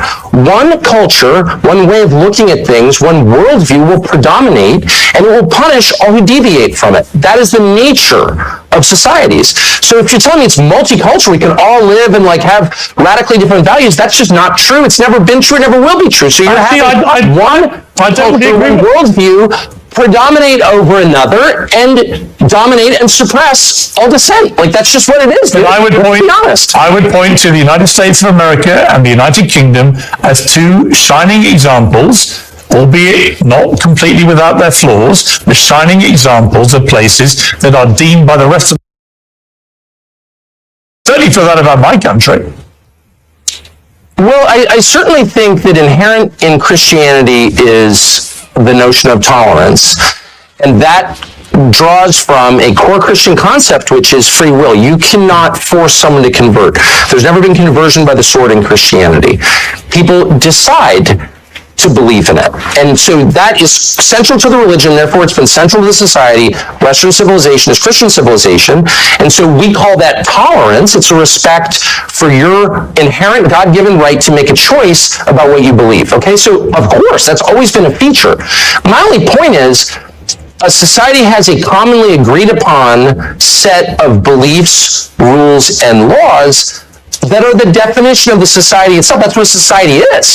So you can't have competing. You can't have, gay world and Sharia world living co-equally in a society. That does not happen. It will never happen. So you have to pick one. Are we the Sharia society? Are we the party time gay rights society? Like, which one? And you can't face that reality, so you're just sort of snoozing along until the inevitable point where you can wake up and be like, my values have no bearing on what our society is anymore, because we've been invaded by other people with a totally different worldview, and they're now in charge. And that day is coming very soon for your country, and maybe it'll improve it. I don't think the UK could be a lot worse than it already is. It's this kind of disgusting, sad, self-hating, suicidal island that was once great. It kills me to see it as a half English person, but that day is coming. It will change. You will either decide to be Western or Eastern. That's a choice that we're all going to face. I don't want to face that choice, but it's being foisted upon us by the architect. That's a choice that we're all going to face. Suicidal island that was once great. It kills me to see it as a half English. That day is coming. It will change. You will either decide to be Western or Eastern. That's a choice that we're all going to face. I don't want to face that choice, but it's being foisted upon us by the architects of mass migration. Sorry. I would question your characterization of my country as a sad, disgusting, suicidal nation. I feel none of those things. I feel very happy to be in the United Kingdom, and I feel that there are lots of very happy. Our system, the Western system, which is very distinct from the Eastern system, very distinct, and it's distinct on this one precise point, we believe, and have always believed since this country was founded, since your country became, not a pure monarchy, but even when it was a pure monarchy, the belief in the West, because of Christianity, was the worst thing you can do is punish the innocent. That's the worst thing you can do. That's worse than not punishing the guilty. And we often said that to each other. We no longer say that because there is a pretty concerted effort to blur the meaning of these terms. But I'm not going to be deterred from defining words precisely. Terror is murdering people, killing people, punishing people who committed no crime. Period. So when the Israeli government says it has repeatedly that even though over 20,000 completely innocent children are believed to have died in their response to what Hamas did on October the 7th at the hands of the IDF, there are many on the pro-Palestinian side who say that Israel is behaving like terrorists too in the way that they have gone about conducting this war. Would you go as far as to say that? One of the things that I really object to now is this relentless focus on Israel, which, by the way, is a foreign country that I have nothing to do with.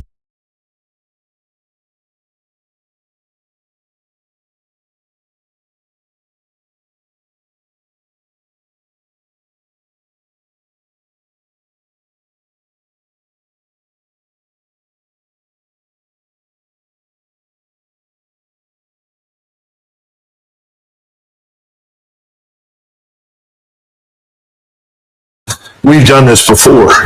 Now, maybe today things are different, and we will end up living in a nation that is sharply divided and may ultimately produce something else. But I'm an American. I love my country. I want to see it stay together.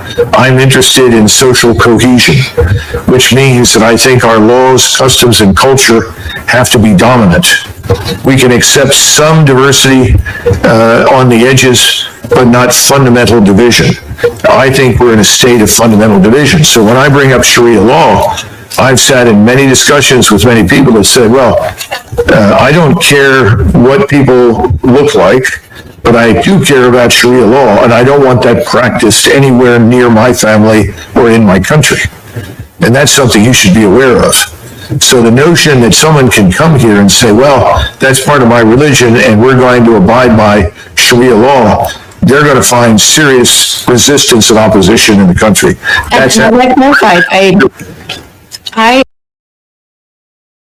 It's because it matters. It's this thing we call societal cohesion. Nations do not exist on their own. They have a core population. Our core population from the very beginning was always at least 80% European and Christian, and about 15 to 20% African. But when you start bringing in huge numbers, millions, who are fundamentally different from the core population, you are going to get violence, anger, and conflict. How many times have you heard people say, if you bring people in from the developing world, what do you get? The developing world. And now we've got that. You can't bring in hundreds of thousands of people from Somalia, plant them, of all places, in Minnesota, and then be shocked that, no, they're not Americans. They're not really interested in being Americans. They're foreigners living on American soil. Nobody wants to say that publicly. If you do, oh, well, you're a racist. Well, you know, the world is full of racists. The real war that's going to decide our fate is not going to be fought anywhere overseas. It's going to be fought right here inside the United States. Are we going to survive as a republic, as an English-speaking republic that rests on the foundations of Western civilization? Or are we going to become something else? One point that is The Constitution was completed in 1789. I think we had 5 million people living in the 13 British colonies. We were 90% white, that is excluding the Africans who were in the country who had been brought here as slaves. But we were 90% white, we were 90% Protestant. And this may be hard for you to believe, but the people that wrote that were trying to protect all of the Protestant sects from a state church on the model of the Church of England and the Roman Catholic Church. That's one of the reasons it was almost 100 years or more after that before people began to finally accept Catholicism as a religion, because it was viewed as political power.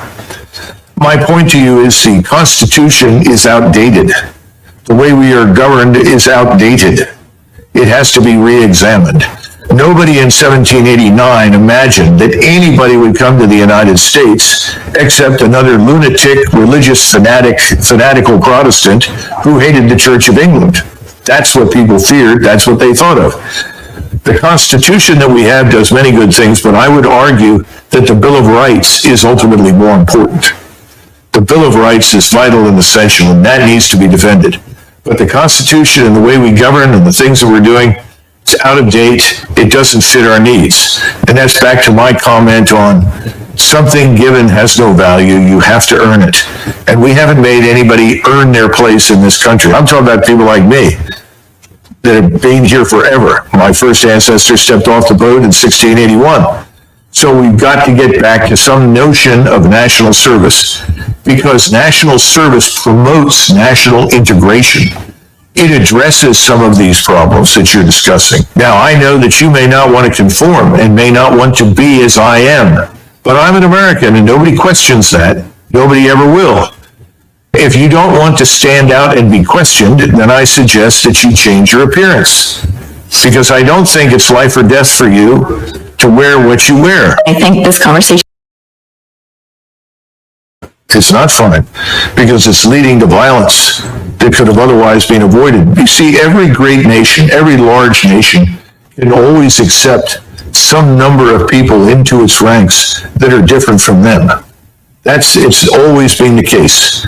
But if you suddenly import millions, which is what's happened here and happened in Europe, then you threaten the core gene pool. What I'm trying to tell you is there's a problem. And we can all think that there isn't, and you can insist there isn't, but that's the view. And I think it's incumbent upon all of us to address it truthfully and openly. Stop pretending it's not a problem. It's a problem. I mean, what's also a problem is white supremacy, and that's No, because of you're saying you're different, you're going to remain different, and you don't think that if that's not compatible with being an American, then the hell with it. That's what you're going to do. well, then what do you make then of, white American people who convert, let's say, to Islam and choose to cover? Are they not American anymore? Listen, if they want to do that, that's obviously their business. I don't know how many are out there that do that. I think again, it's ill-advised. I think you have to hold the society together. There has to be an agreement on certain things, customs, culture, way of life. And unfortunately, if you're going to practice rigidly a brand of Islam that demands certain things, and this is why I asked right off the bat, do you support Sharia law? I'm a Muslim. What being a Muslim means is I follow the guidelines of my religion, which is a peaceful. Does your religion dictate to you Sharia law? My religion dictates to me to be a good human being, to be good to my neighbors, to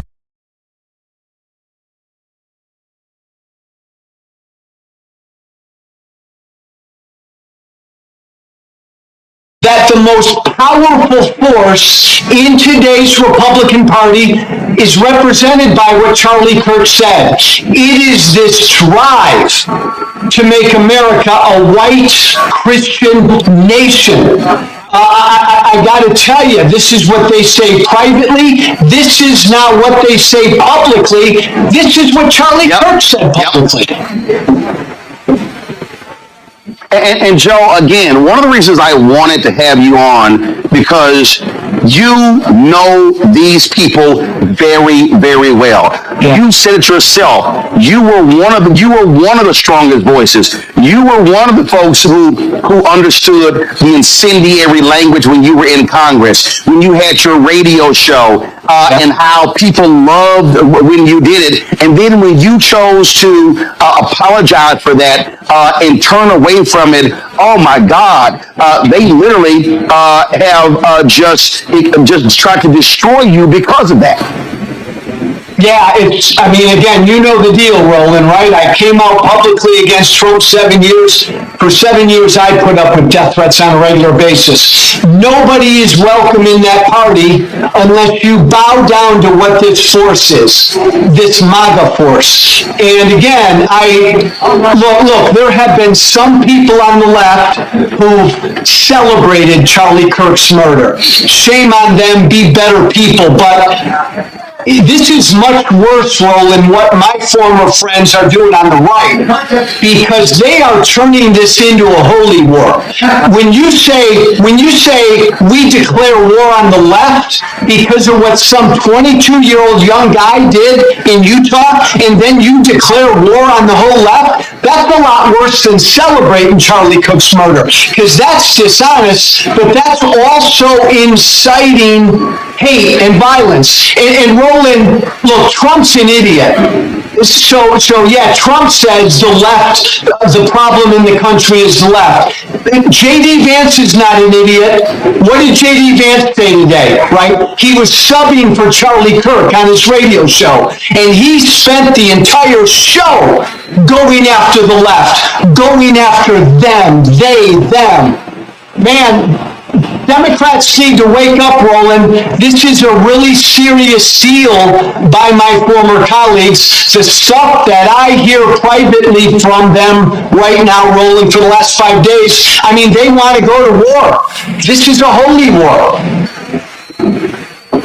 Oh, it absolutely is. And what really jumps out at me on this very thing here, Joe, and I've been saying this, I played the speech 2 weeks ago that mainstream media just ignored, of Missouri Senator Eric Schmidt, who gave a speech at NatCon, Peter Thiel's group, where he literally gave a white nationalist speech, where he said our ancestors fought for this country to be ours and no one else. He was talking about white people. He was basically saying, if you are Black, Latino, Asian American, or even Native American, America is not for you.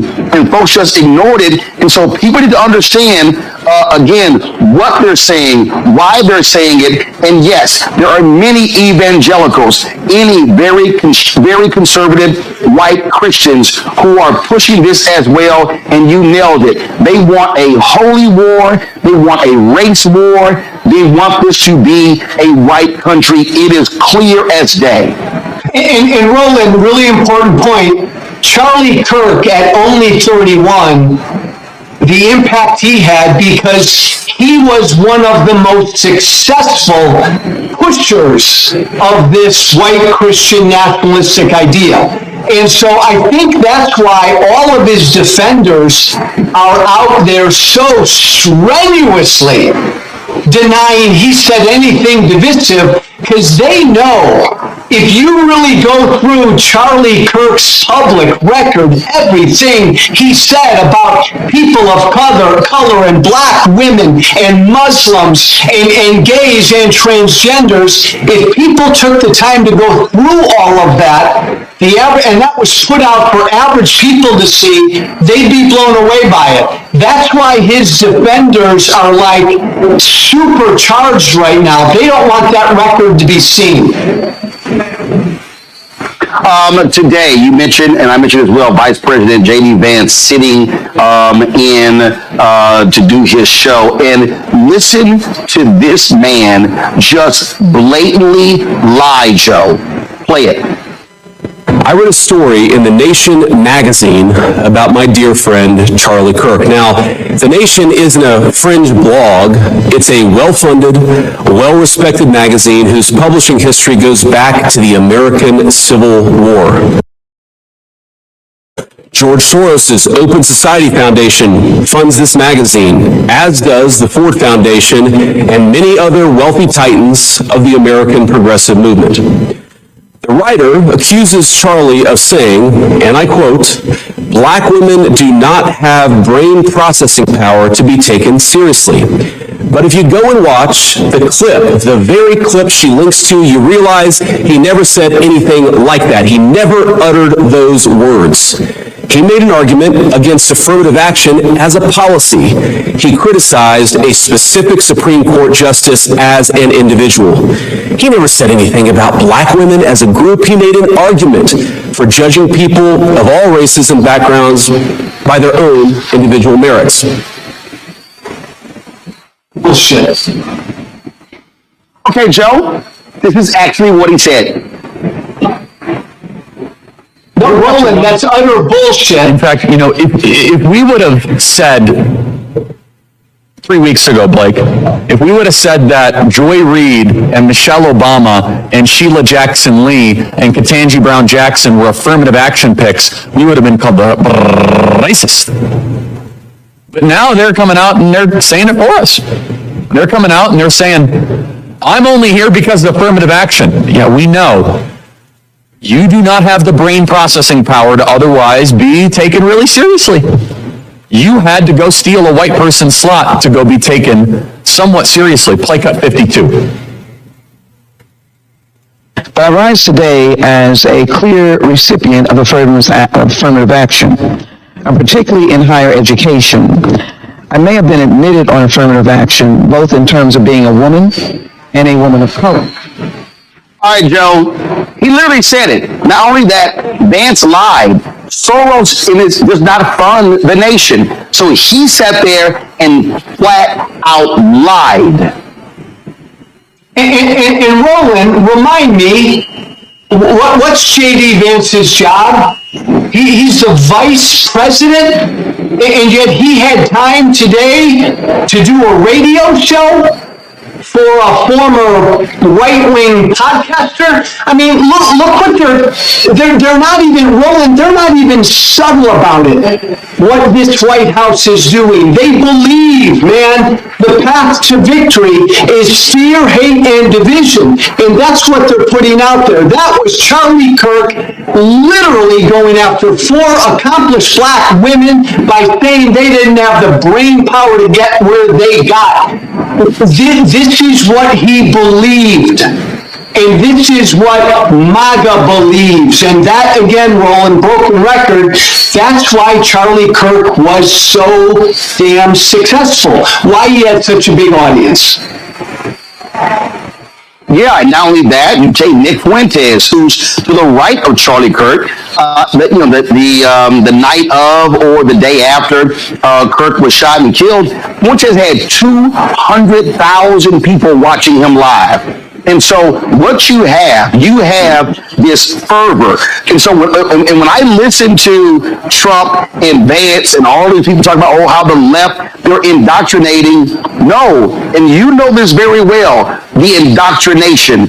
We've had people who formerly were with Turning Point USA put out videos talking about how it was really this cult-like figure, this messianic figure that they sort of set Kirk up as, and how they want them to follow that. And so that's what's going on here. These people are not trying to have open dialogue. And not only that, Joe, you take Trump, okay? Trump was very clear in saying he was not going to call Governor Tim Walz after those 4 folks were shot in Minnesota. 2 were killed, including former Speaker of the House and her husband. Now today he's saying, oh, he never even heard of Melissa Hortman, and if the governor had asked him, he would have, of course, lowered the flags to have staff.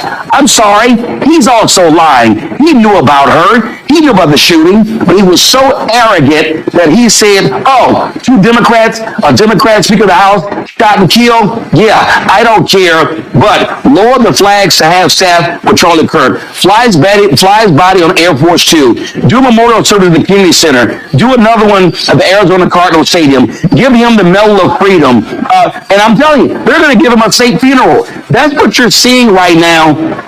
And then you got Peter Hegseth going after members of the military who said anything negative in the aftermath of his death. You've got Kirk supporters creating a database of people of every social media post, and then even Van saying in the podcast, you call their employer. So the so-called free speech people all of a sudden are saying, if you say anything negative about Charlie Kirk, after what took place last week, we're going to come after you, come after your job. Oh, I thought they hated cancel culture, Joe. Yeah.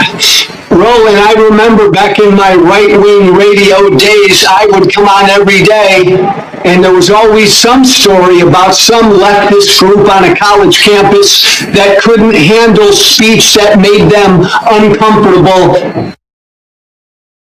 to say. Roland, this is scary, and you and I are old enough, man, to remember huge figures in American history who were gunned down, struck down, military leaders, civil rights leaders. We are treating this 31-year-old podcaster, MAGA influencer, like he's Jesus Christ. So I come from the right. Why are my old colleagues and friends on the right doing this, Roland?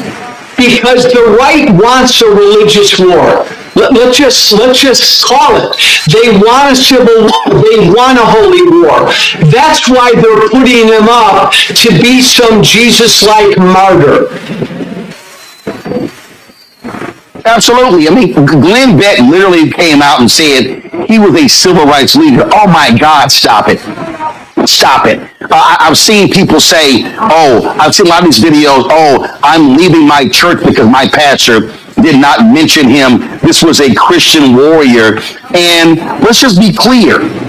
You said it, white Christian nationalists. It's slaveholder religion. We heard a lot of this stuff during slavery, during Jim Crow, things along those lines. And this whole idea about, it was about debate. It was about, exchange of ideas. I mean, come on, let's just stop it. And so we see what's going on here. We see the games that are being played. And then what gets me, Joe, this whole deal of, oh my God, the left, how they indoctrinated him and the accused killer going to a university. The dude was at a university for 1 semester, Joe. You're trying to tell me that 1 semester at a mostly white institution in Mormon, Utah, which is not a liberal bastion, somehow just radicalized him? I mean, it really is showing folks the hand they're trying to play. Yeah, and I think even on top of that, Roland, I think it was like some technical school. So it wasn't some crazy liberal arts school for a semester. Look, cut through all the BS. The Speaker of the House, Mike Johnson, has publicly said that America should be a white Christian country. This is what animates my former party. Roland, you know me, right? Tea Party Hellraiser. I don't come from the left. I left the Republican Party when the Republican Party became MAGA. And my fellow Democrats and folks on the left need to understand now these people are on the right. Now this is MAGA. MAGA now are the snowflakes. MAGA, Roland, they now need their safe spaces. It's funny, but it's not funny. And you're right about J.D. Vance, man. He just flat out lied. I mean, the last 30-year history of political violence in this country, the vast majority of it is right-wing. It always has been. And they put out this lie that it's only on the left. It's not even, Roland, a both sides problem between the left and the right. There is political violence on the left, but the vast majority is on the right, and they know that, and they're lying because they're trying to inflame their base. And Roland, I hear from their base every day, and let me tell you something, they are inflamed. I mean, they are ready to march and grab their you-know-what. This is a scary time. It is, and folks need to understand what is certainly at stake. Joe Walsh, I appreciate you joining us on the show.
History of the cross, known by their works.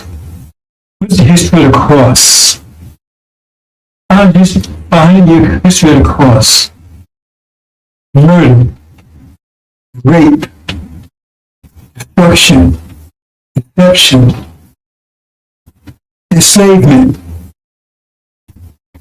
burning, terrorizing. To maintain a slavery system, you must terrorize the people 24/7.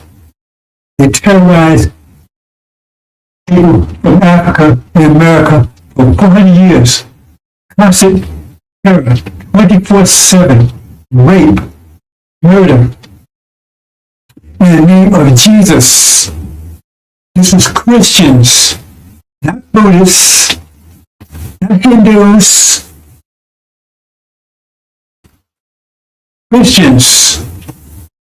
Christians, in the name of Jesus. They said Jesus cursed black people. They call them Ham, cursed them to be slaves and persecuted forever.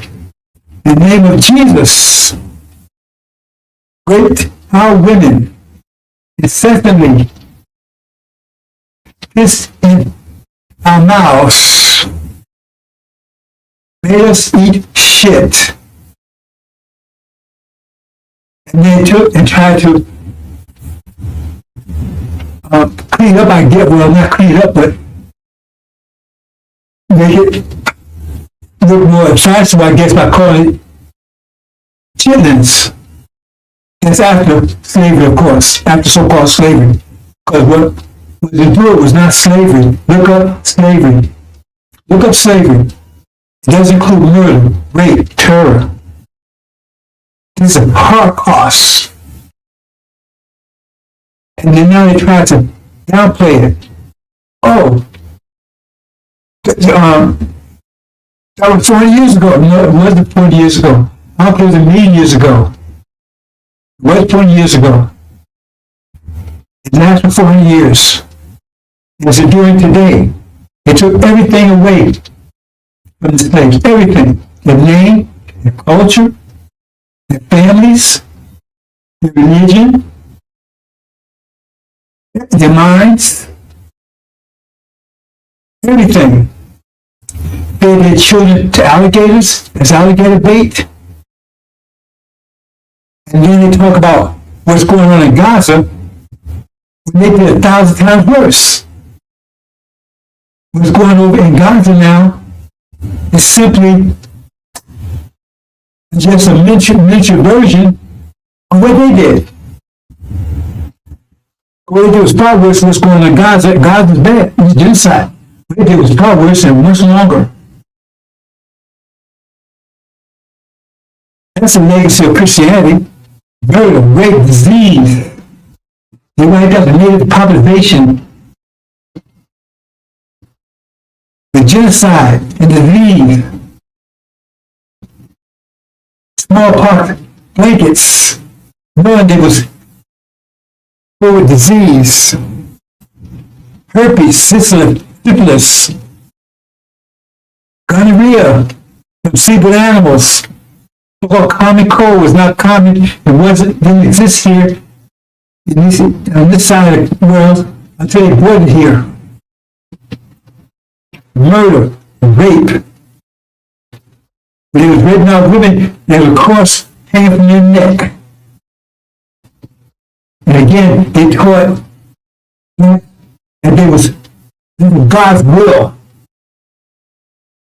God's will. Enslavement of our people. And they continue on even today.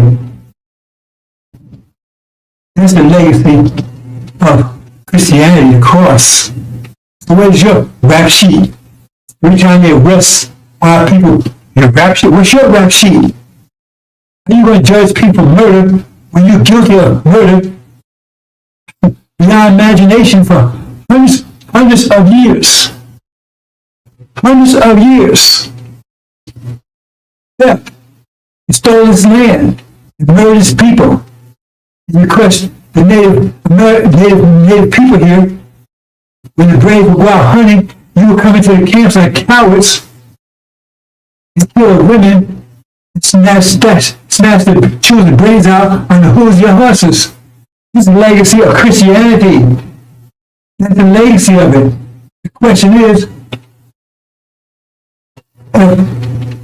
instead of Columbus coming here, Dracula came here, Beelzebub, Wolfman, Frankenstein, Satan, they all came to Columbus. What could they have done that Columbus and those that followed him did? Satan is the God of this world. That's the God they're serving. They have known by their works. What are the works of Christianity? What are the works of Christianity? What are the works of Christianity? Evil, deception, mischief, bloodshedding. It goes on today. What's going on in Gaza, just reflection and microcosm of what was done here in America for hundreds of years. Raped our women incessantly. They would even rape while they was out in the fields picking cotton. They would jump off their horse and tell them to bend over and rape them. They told them to keep picking cotton while they was doing it. This is the kind of stuff they would do. Make one slave defecate and slave and sit and slave up in the mouth of another slave, and then bound it up so they could spit it out for 7 days. That's a legacy of slavery. He did it all in the name of Jesus.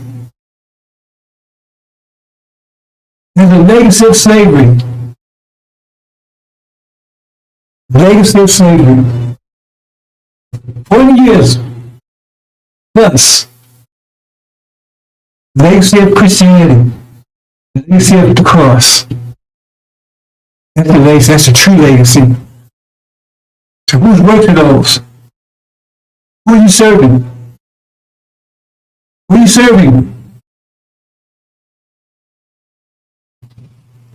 Legacy of the cross. What's your rap sheet? America? Gog? What's your rap sheet? Magog? Britain? What's your mention? What's your rap sheet? Antichrist, false Israel. What's your rap sheet? Then they colonized Africa. It's still the ripping of everyone. It's the legacy of Christianity. It's been ruling for over 500 years. And now, the threat of nuclear war to finish off everything. That's a legacy of Christianity in the name of your Jesus.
How's we gonna make it?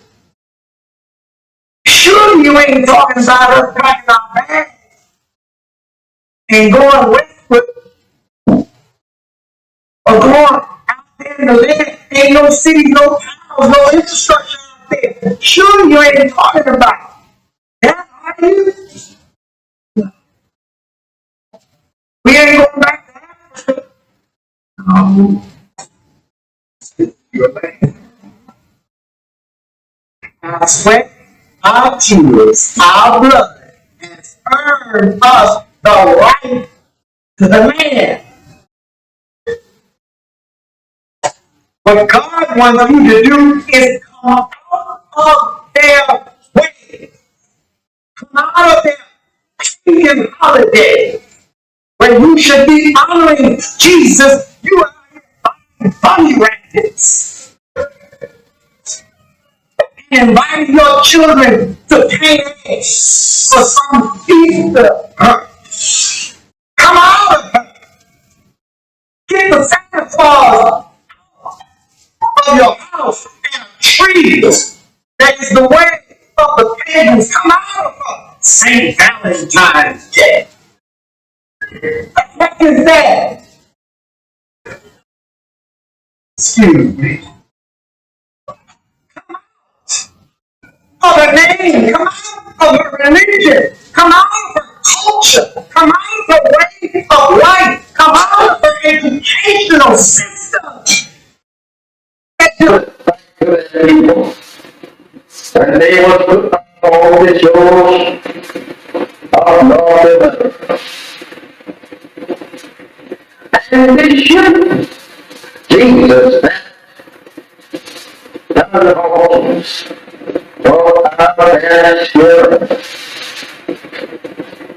They stood and said, it is a parent. And the whole wisdom. Alright. Wanted to return.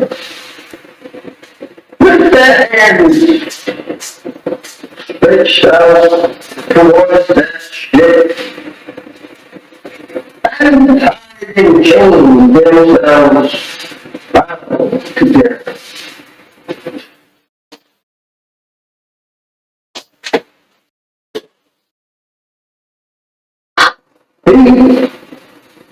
And when they was put off on this memorable shows, they took them, scattered that ship that brought them to a strange land, and these strange people who could not speak either one's language.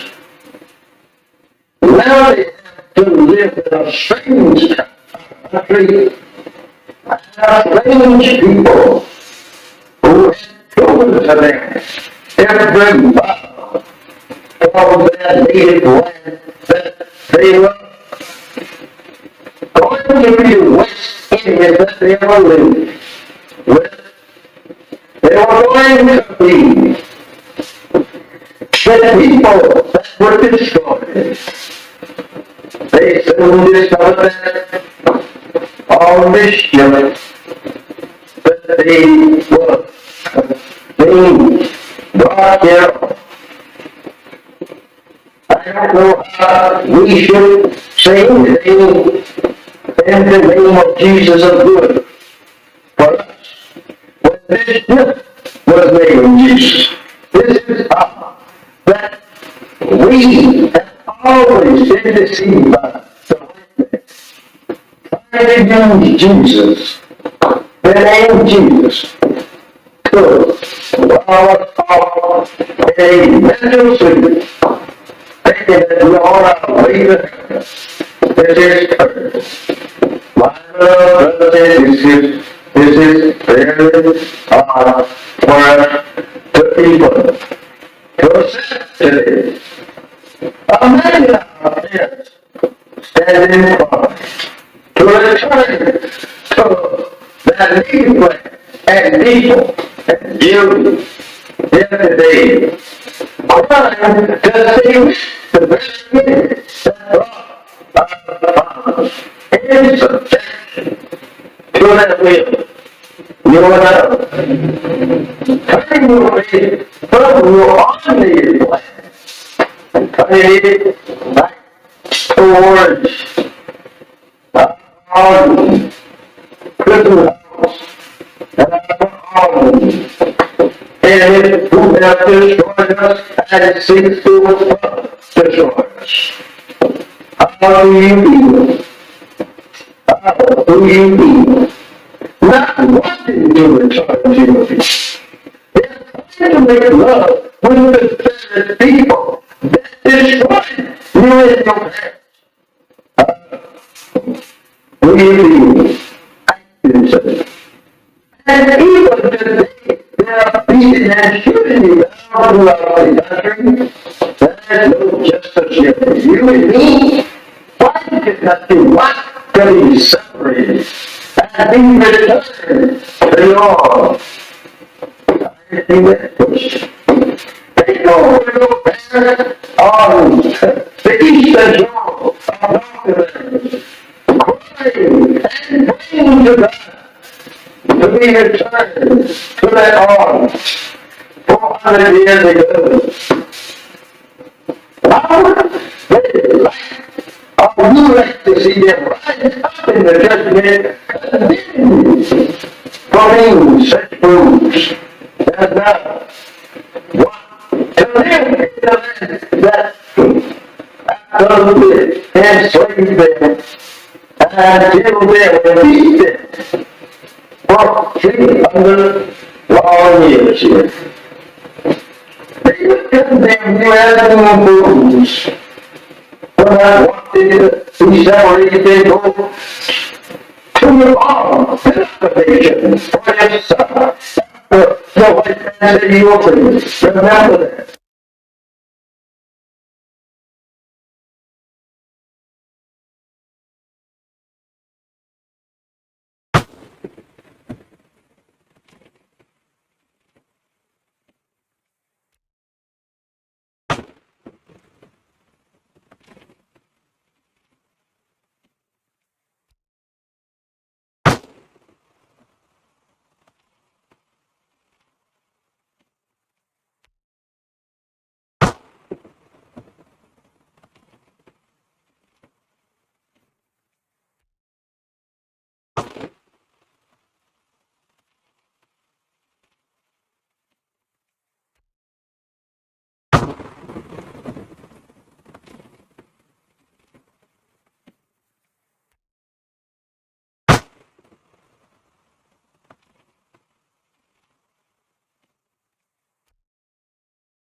we gonna make it?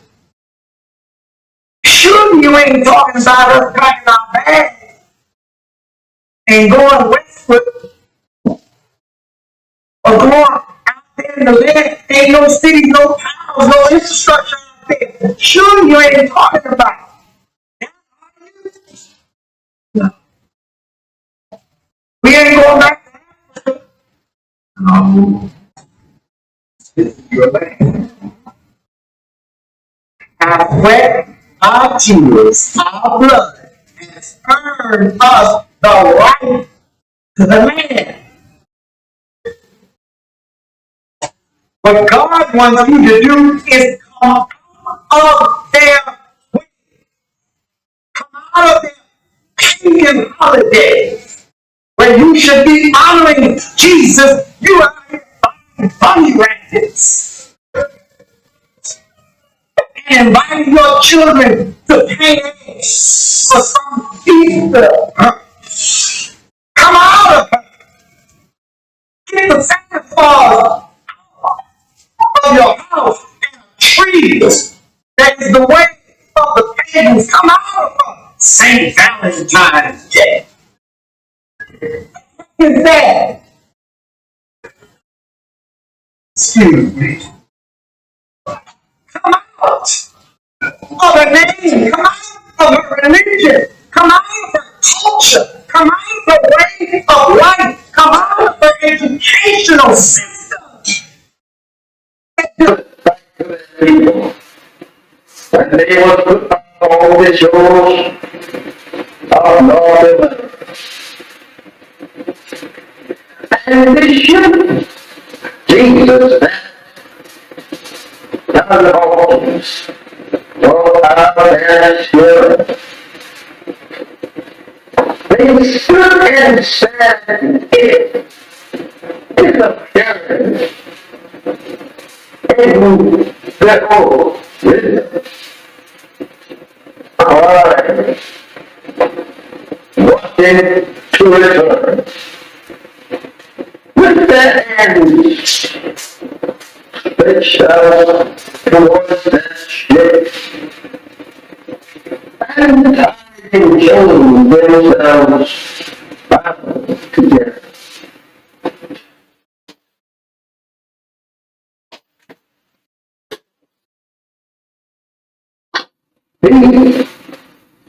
And when they were put off on this memorable shows, they stood there staring at that ship that brought them to a strange land and these strange people who could not speak either one's language. Now they have to live in a strange country. Strange people who had proven to them every mile from their native land that they were going to be West Indies that they were living with. They were going to be the people that were destroyed. They soon discovered that all this ship that they were being brought here. I don't know how we should say anything in the name of Jesus of good for us. But this was named Jesus. This is that we have always been deceived by the name Jesus. The name Jesus to our thought in a mental sleep, thinking that we all have to leave it. This is curse. My brother, this is very hard for us to people to accept today. Imagine our parents standing in front to return to that native land and people and you here today. Crying because they wish the very minute that brought in subjection to that will. You know, turning away from your ordinary life and turning it back towards our good and who have destroyed us and seeks to destroy us. How do you feel? How do you feel? Not wanting to return you. It's trying to make love with the people that destroy you in your past. Do you feel? Active. And even today, there are beating and shooting down throughout the country. There's no justice here for you and me. Why did not you want to be separated and be returned to the Lord? I think that question. Take over your parents on the Eastern Shore of North America. Pray and praying to God to be returned to that arm 400 years ago. Or you like to see them rise up in the judgment, condemned for being such fools. And now, what to live in the land that absolutely enslaved them and killed them and beat them for 300 long years here. They would condemn you as fools. But I wanted to be separated and go to your arm, to the nation, for your son. So I said to you, remember that.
Assalamu alaikum, sisters and brothers. Suman Rahim here. That should have come in. Okay, brothers and sisters, it's been a year now. And Found him home after 40 years in Arabia. I'm reporting to you from Arabia. Found him home after 40 years. So it's been a year now. There was an agreement made from slave master. Said, your choice. Stay here or leave. Right? So we chose our inheritance. Arabia. So we left. If the original people decided they wanted to give up the inheritance and traded for a place in America. Reconciliation with their former slave master. It's their choice. They chose, we don't want to go over to Arabia. We don't go over to sand and all that stuff. We want to stay in America. We've been here all our lives, been here 40 years, born here, right? And we can make peace with a slave master. Okay, so they decided to stay. And so after a year, right, we get reports of how things are going over there, and it's not that sounds too good. How things are going over in America with their reparations, because they was given 6 states, I believe.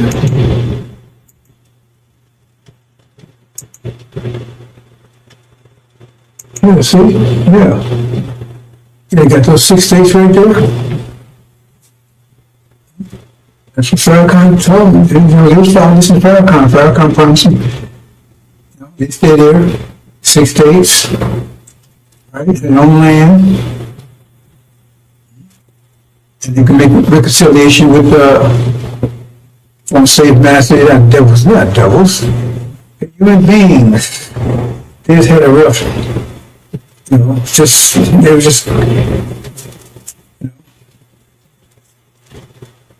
there's some things wrong, but now, they're going to make amends and make reparations. So 6 states, and in addition to that, they gave everybody $1 million. Everybody paid $1 million. Thank you, Farracon. They're so happy. Thank you, Farracon. Thank you, Farracon. And you got 6 states. That's what you promised us. We got 6 states. Thank you. Thank you, Farracon. I mean, this was a year ago. 6 states, thank you, Farracon, right? Everybody got $1 million. Everybody $1 million. They're rejoicing. Oh man, they're so happy. We made it. We got America, man. We got reconciliation for a master. You got 6 states. Everybody got $1 million. We're all rich. That was a year ago. We left. We in Arabia. They still back in America. And now we're getting reports a year later. This was the way it was a year ago. Man, they were so happy. They were so happy. And now we get reports. So what's going on right now? Let's see. Oops, he says a power failure. Great power failure in those 6 states. Power failure. And just those 6 states. So, and now they were big and massive. They came asking for the power. Why can't they do it? Oh, Farracon didn't train anybody. He was telling about 6 states and never paid you for them. So nobody knows how to do it. How to power grid back on. So these big man master, can you come in and turn this thing back on for us? I mean, you would think that if he told them 6 states of promising that he would have prepared them for, right? Their schools and education, whatever they needed. But I guess they didn't, because they said, oh, we're not even begging. It's from the master to come and turn the power back on. Then what? This is all that's happening now. I mean, I'm getting these reports in now. A year later. It's like, they're coming in every hour. Power grid failure, right? It's a roof, crop failure. All of a sudden, there's no, they looked at the farmers, when they're doing, farmers said, oh. So then, master, what's happening here? How come no? Not crap. It found out that the rain they gave wasn't that fertile. A year later, how's it going? Crop failure. And now master, what's going to happen here? Right? And then, I mean, all these things, every hour that's coming in, right? And then they look here and they had, a year ago, they had plenty of food on the shelves, right? Now, they look there now and all the food's gone. They're gone. And she said, what am I going to do here? Food's gone. The house is empty. So I said, Master, we need some food. How come you can't produce your own food? I mean, you want your own country, you got your own states, that's your country, and you run it. What are you calling us for? So they're praying, and then, oops, no fuel. There's no fuel there. Well, you got to buy your fuel. You got to produce your own fuel. What you calling us for? You got your own 6 states now. What you calling us for? Go and get some fuel. You got money, right? You got states. So you got to get your own. What you calling us for? You said you wanted your own, so now you got it. You got your reparations. So we don't owe you anything anymore. So what you calling us for? We don't owe you anything. You said you agreed to 6 states and $1 million per person. You took that instead of the inheritance, what you call Abrahamic covenant, Arabian. Your brothers and sisters, they left. They took that was all for them. They took it, and you said no. I want this instead. So now you got it. So what you calling us for? Oh, no communications. Oh, man. No communications, right?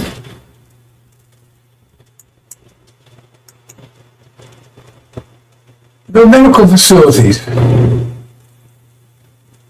So what's going on? And I said, wait a minute, hold on here. What you calling us for? That's you. You got to handle that stuff. You want us to handle it for you? You want independence, now you have it. I mean, wow, this stuff's coming every hour, man. Instead of like a year, they were celebrating. And now they're crying, begging the master of the game.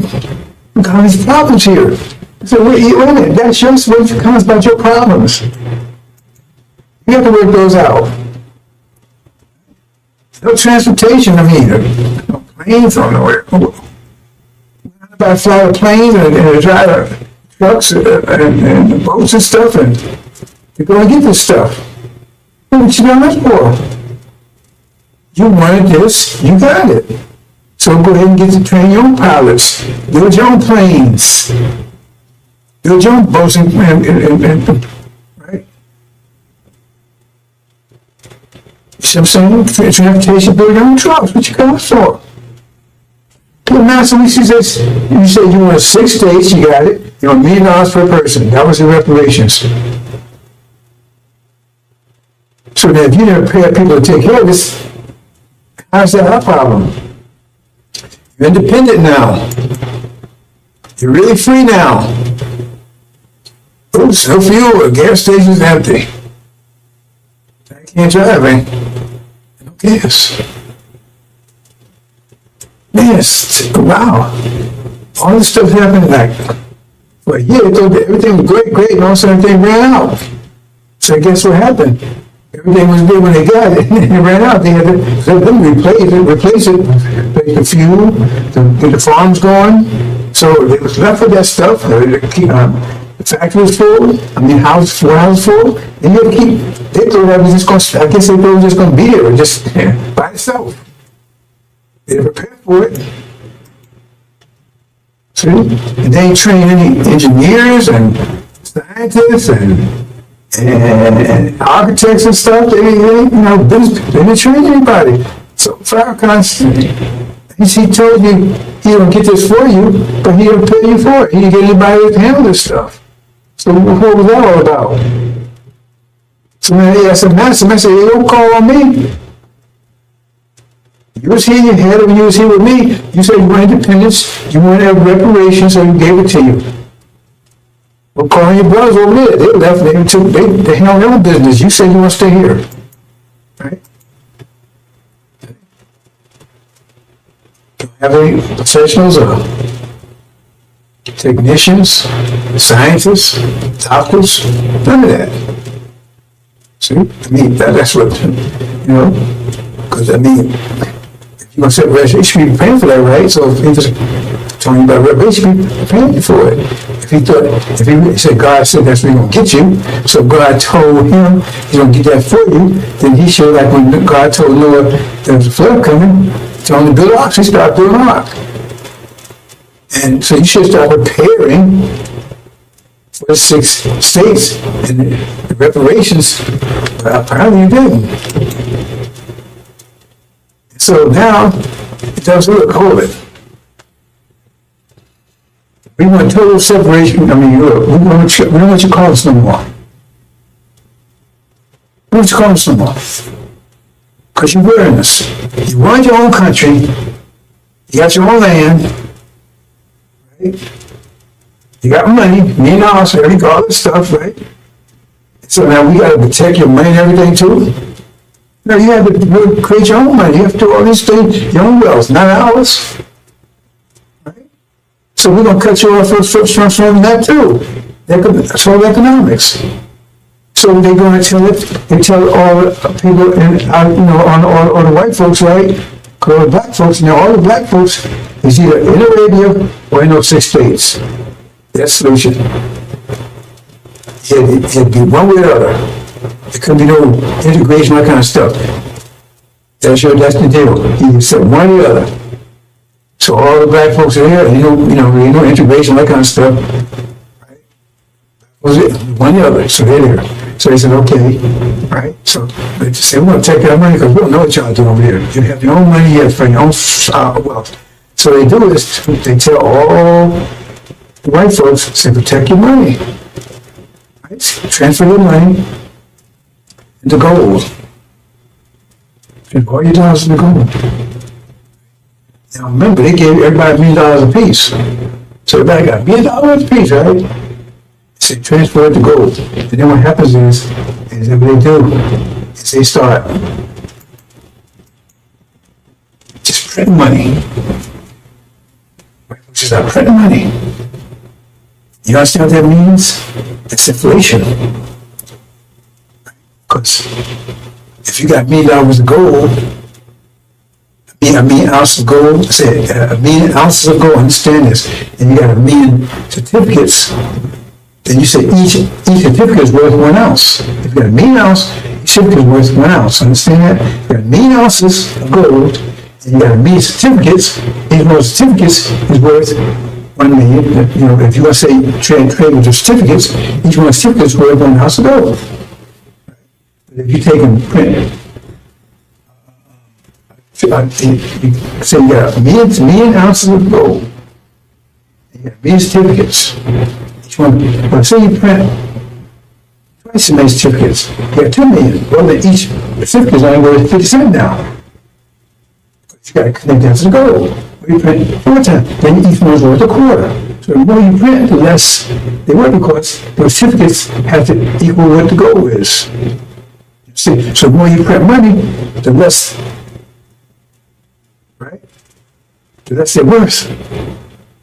So if you print twice as much money, right, then less gold. You understand? So $1 is worth 1 ounce of gold. That's right. Then if you print double that amount of dollars, then each one's worth half an ounce. You understand? That's printing money without increasing your wealth does. That's inflation. So what happens is, they keep printing. They get down to where $100 is worth a penny. See, that doesn't affect their people. They try to protect their money because they transfer their money to gold. So gold still has its value. It's just the dollars don't. Still got the same amount of gold. But the dollars, they get down to a penny. So you can't buy it. You had $1 million, now $1 million worth of $5. That's what it's worth. Pay $1. Hardly worth anything. Otherwise, budget, hey, that's our money. You gotta have your money, control your wealth. You can't keep coming at us what you're doing. And you think they will do that? You've been a gossip lately? You see what happened to the trees they made, the so-called natives kept telling you a fault town because they kept making trees where then they broke the trees. They took their land and genocide everything else. But no, they wouldn't do that to you. See? Because now you have, your money's worth nothing. They haven't lost anything. Because once that money's worthless, it's no good, right? Then you burn it up, it's all it was, it's worth nothing. People still got gold, and even if they take it, hold on, the money, hope to increase again, they just use another certificate, use another form of money. So it's still worth nothing. The $1 million you had, you was unhappy with now, it's probably worth $1 million. So you can't buy anything $1. Plus the economy's crap because everything is failing, and you don't know how to repair it. You don't have to communications. You don't have to do any of this stuff. You're an engineer, but how should I know anything?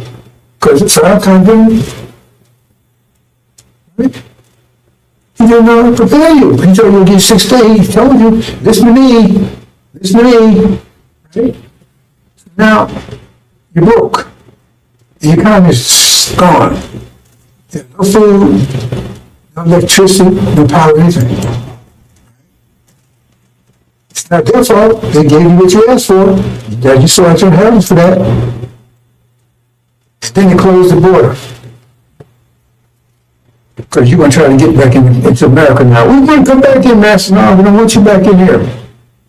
We sorry, we want to come in. No. As you chose, you stay there. Close the border so you can't get back in here. You get back into what you call your land now. Swaziland or something? Farracon. Maybe call it Farracon. Farracon. You got the Farracon. Right? So they close the borders, you can't. Because now you're hungry and everything else, your money's worthless. Oh God, I come back, man. I come back, work for you, I work for Popeyes, I do anything you want. No, either they were in Arabia or they in that land. There are no blacks in America, any places, just in that land, and those that you 6 days. And then you're starving, you ain't got no, your money's worthless, nothing works, and they close the border.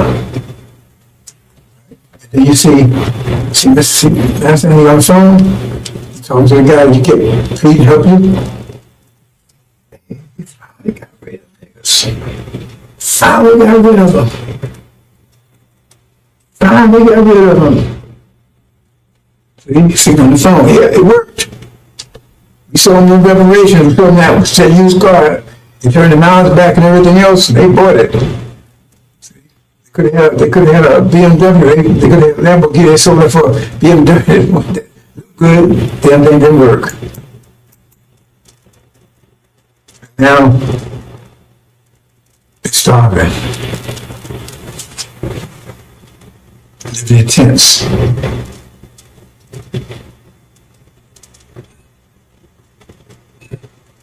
Praying.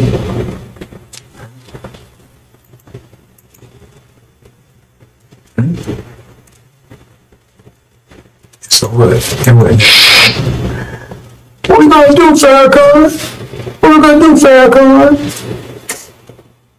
You told us to take reparations, so we did, but they gave us everything we asked for. What we gonna do, Farracon? What we gonna do? Pray, pray, pray, pray. That's his answer. Pray, pray, pray.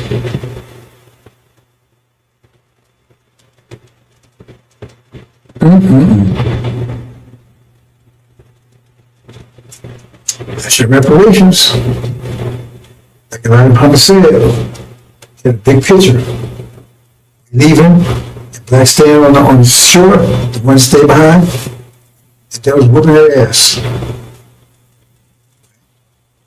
But they thought you think they would give you some land to take care of you? You think they wouldn't do that? They go bankrupt, give everybody $1 million, how much that was? 17 million, that would be 17 million times, 17 million times a million is like $17 trillion, I think, something like that. What are they going to do that for you? They want to get rid of you. So now they have to see it. Because they close the border, what you going to do? When you want to fight to come out? They close the border. They got the military around there. They finally got rid of you. No more black problem, no more Negro problem anymore. Who's out of here? And those groups that's here, they're gone. And I have to clean. And they what they wanted. Or anything. God honors contracts. Remember he honored the contract with Jacob. He sold his birthright for a bowl of soup to Jacob. It was Esau's inheritance. And God honored it. Okay, Jacob, it's yours. You're the one. And that's the deal. Because he ain't your friend. Farracon ain't your friend. Pray, pray, pray. That's the answer. It's homeland you was promised, you never rejected it. So now you got what you asked for. So they gave you reparations today or tomorrow. How would that scenario not play out like that? What they say, okay, we got it, you got it. Tell me how the scenario wouldn't play out like that. And tell me why they wouldn't do it. There'll be so much they can say, okay, we're going to take care of him. I said, go out there and take care of you when he was right here. He's working at Popeyes and then they get up on the section of our stuff right here. Because you know they're trying to get rid of stuff right now. Trump's trying to get all that stuff right now. Because they're closing on you don't realize it. Anyway, that's just, that's what's happening in America. Of course, coming there. It's a disaster over there. You know, I just got a call. Really? You serious? Our ambassador just got a call from I don't know they call it Conland or something. I forgot what it's something called right there. That 16. They begged us to come and help. Can they come over here? Can we come and get them? Really? Can we come and get them? Bring them? Oh no! And he even asked Master Farracon Muhammad, right? He said, no, hell no. We ain't going to get them. I agree with that. Yeah, the pastor said he's called him and he passed the word to Master Muhammad. Master Muhammad said, send him back. Messenger, we can't come and get you. You chose, you made your choice, live with it. Or die, whatever the situation is. Wow. I can't do that. They actually, right, sent a message over. Well, they did, I have communication, but somehow they got the information over to him. Said, would you please come and get him? Don't tell them no. And don't waste time communicating us anymore. You got your land, you got your reputation, you got your money, you got Farracon as your leader. Yeah, tell them, talk to them, let them straighten out for you. You want to sell your idea, you just sell them. So you want an idea of reparations, we told you. Suleiman, he was a messenger to you, telling you, look, man, let's go home. You said no. You chose not to.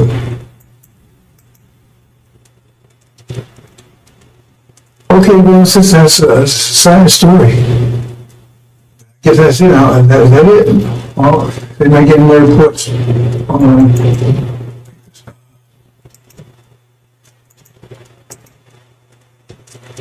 Okay, he says that was a Matthew Muhammad's final decision, and I think they closed communications off. Yeah, so that's it, brothers and sisters. We got those guys that came in. All that came in today. I mean, I came in fast. After a whole year. Total collapse. They're begging it. Somebody help me. We can't do it. They didn't ask to help you. We won't do it. That's not what we do.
Update, brothers and sisters, got another late report in. They said, well, if you won't come and get us food, we at least send some food. They begged him, please send some food. That's what I'm saying, I'm gonna send a damn thing, nothing, zero. I said, please just send some food. This guy that in, he says, we can't come and get it, please send some food. He says, no. He refused. I said, I just got the information from the ambassador. He said that, and he's ready to meet. He says, no. He said, please, just please send us some food. He said, no, go no way. You made your choice, case closed. Just got that in, bros. It's just, that's not like him.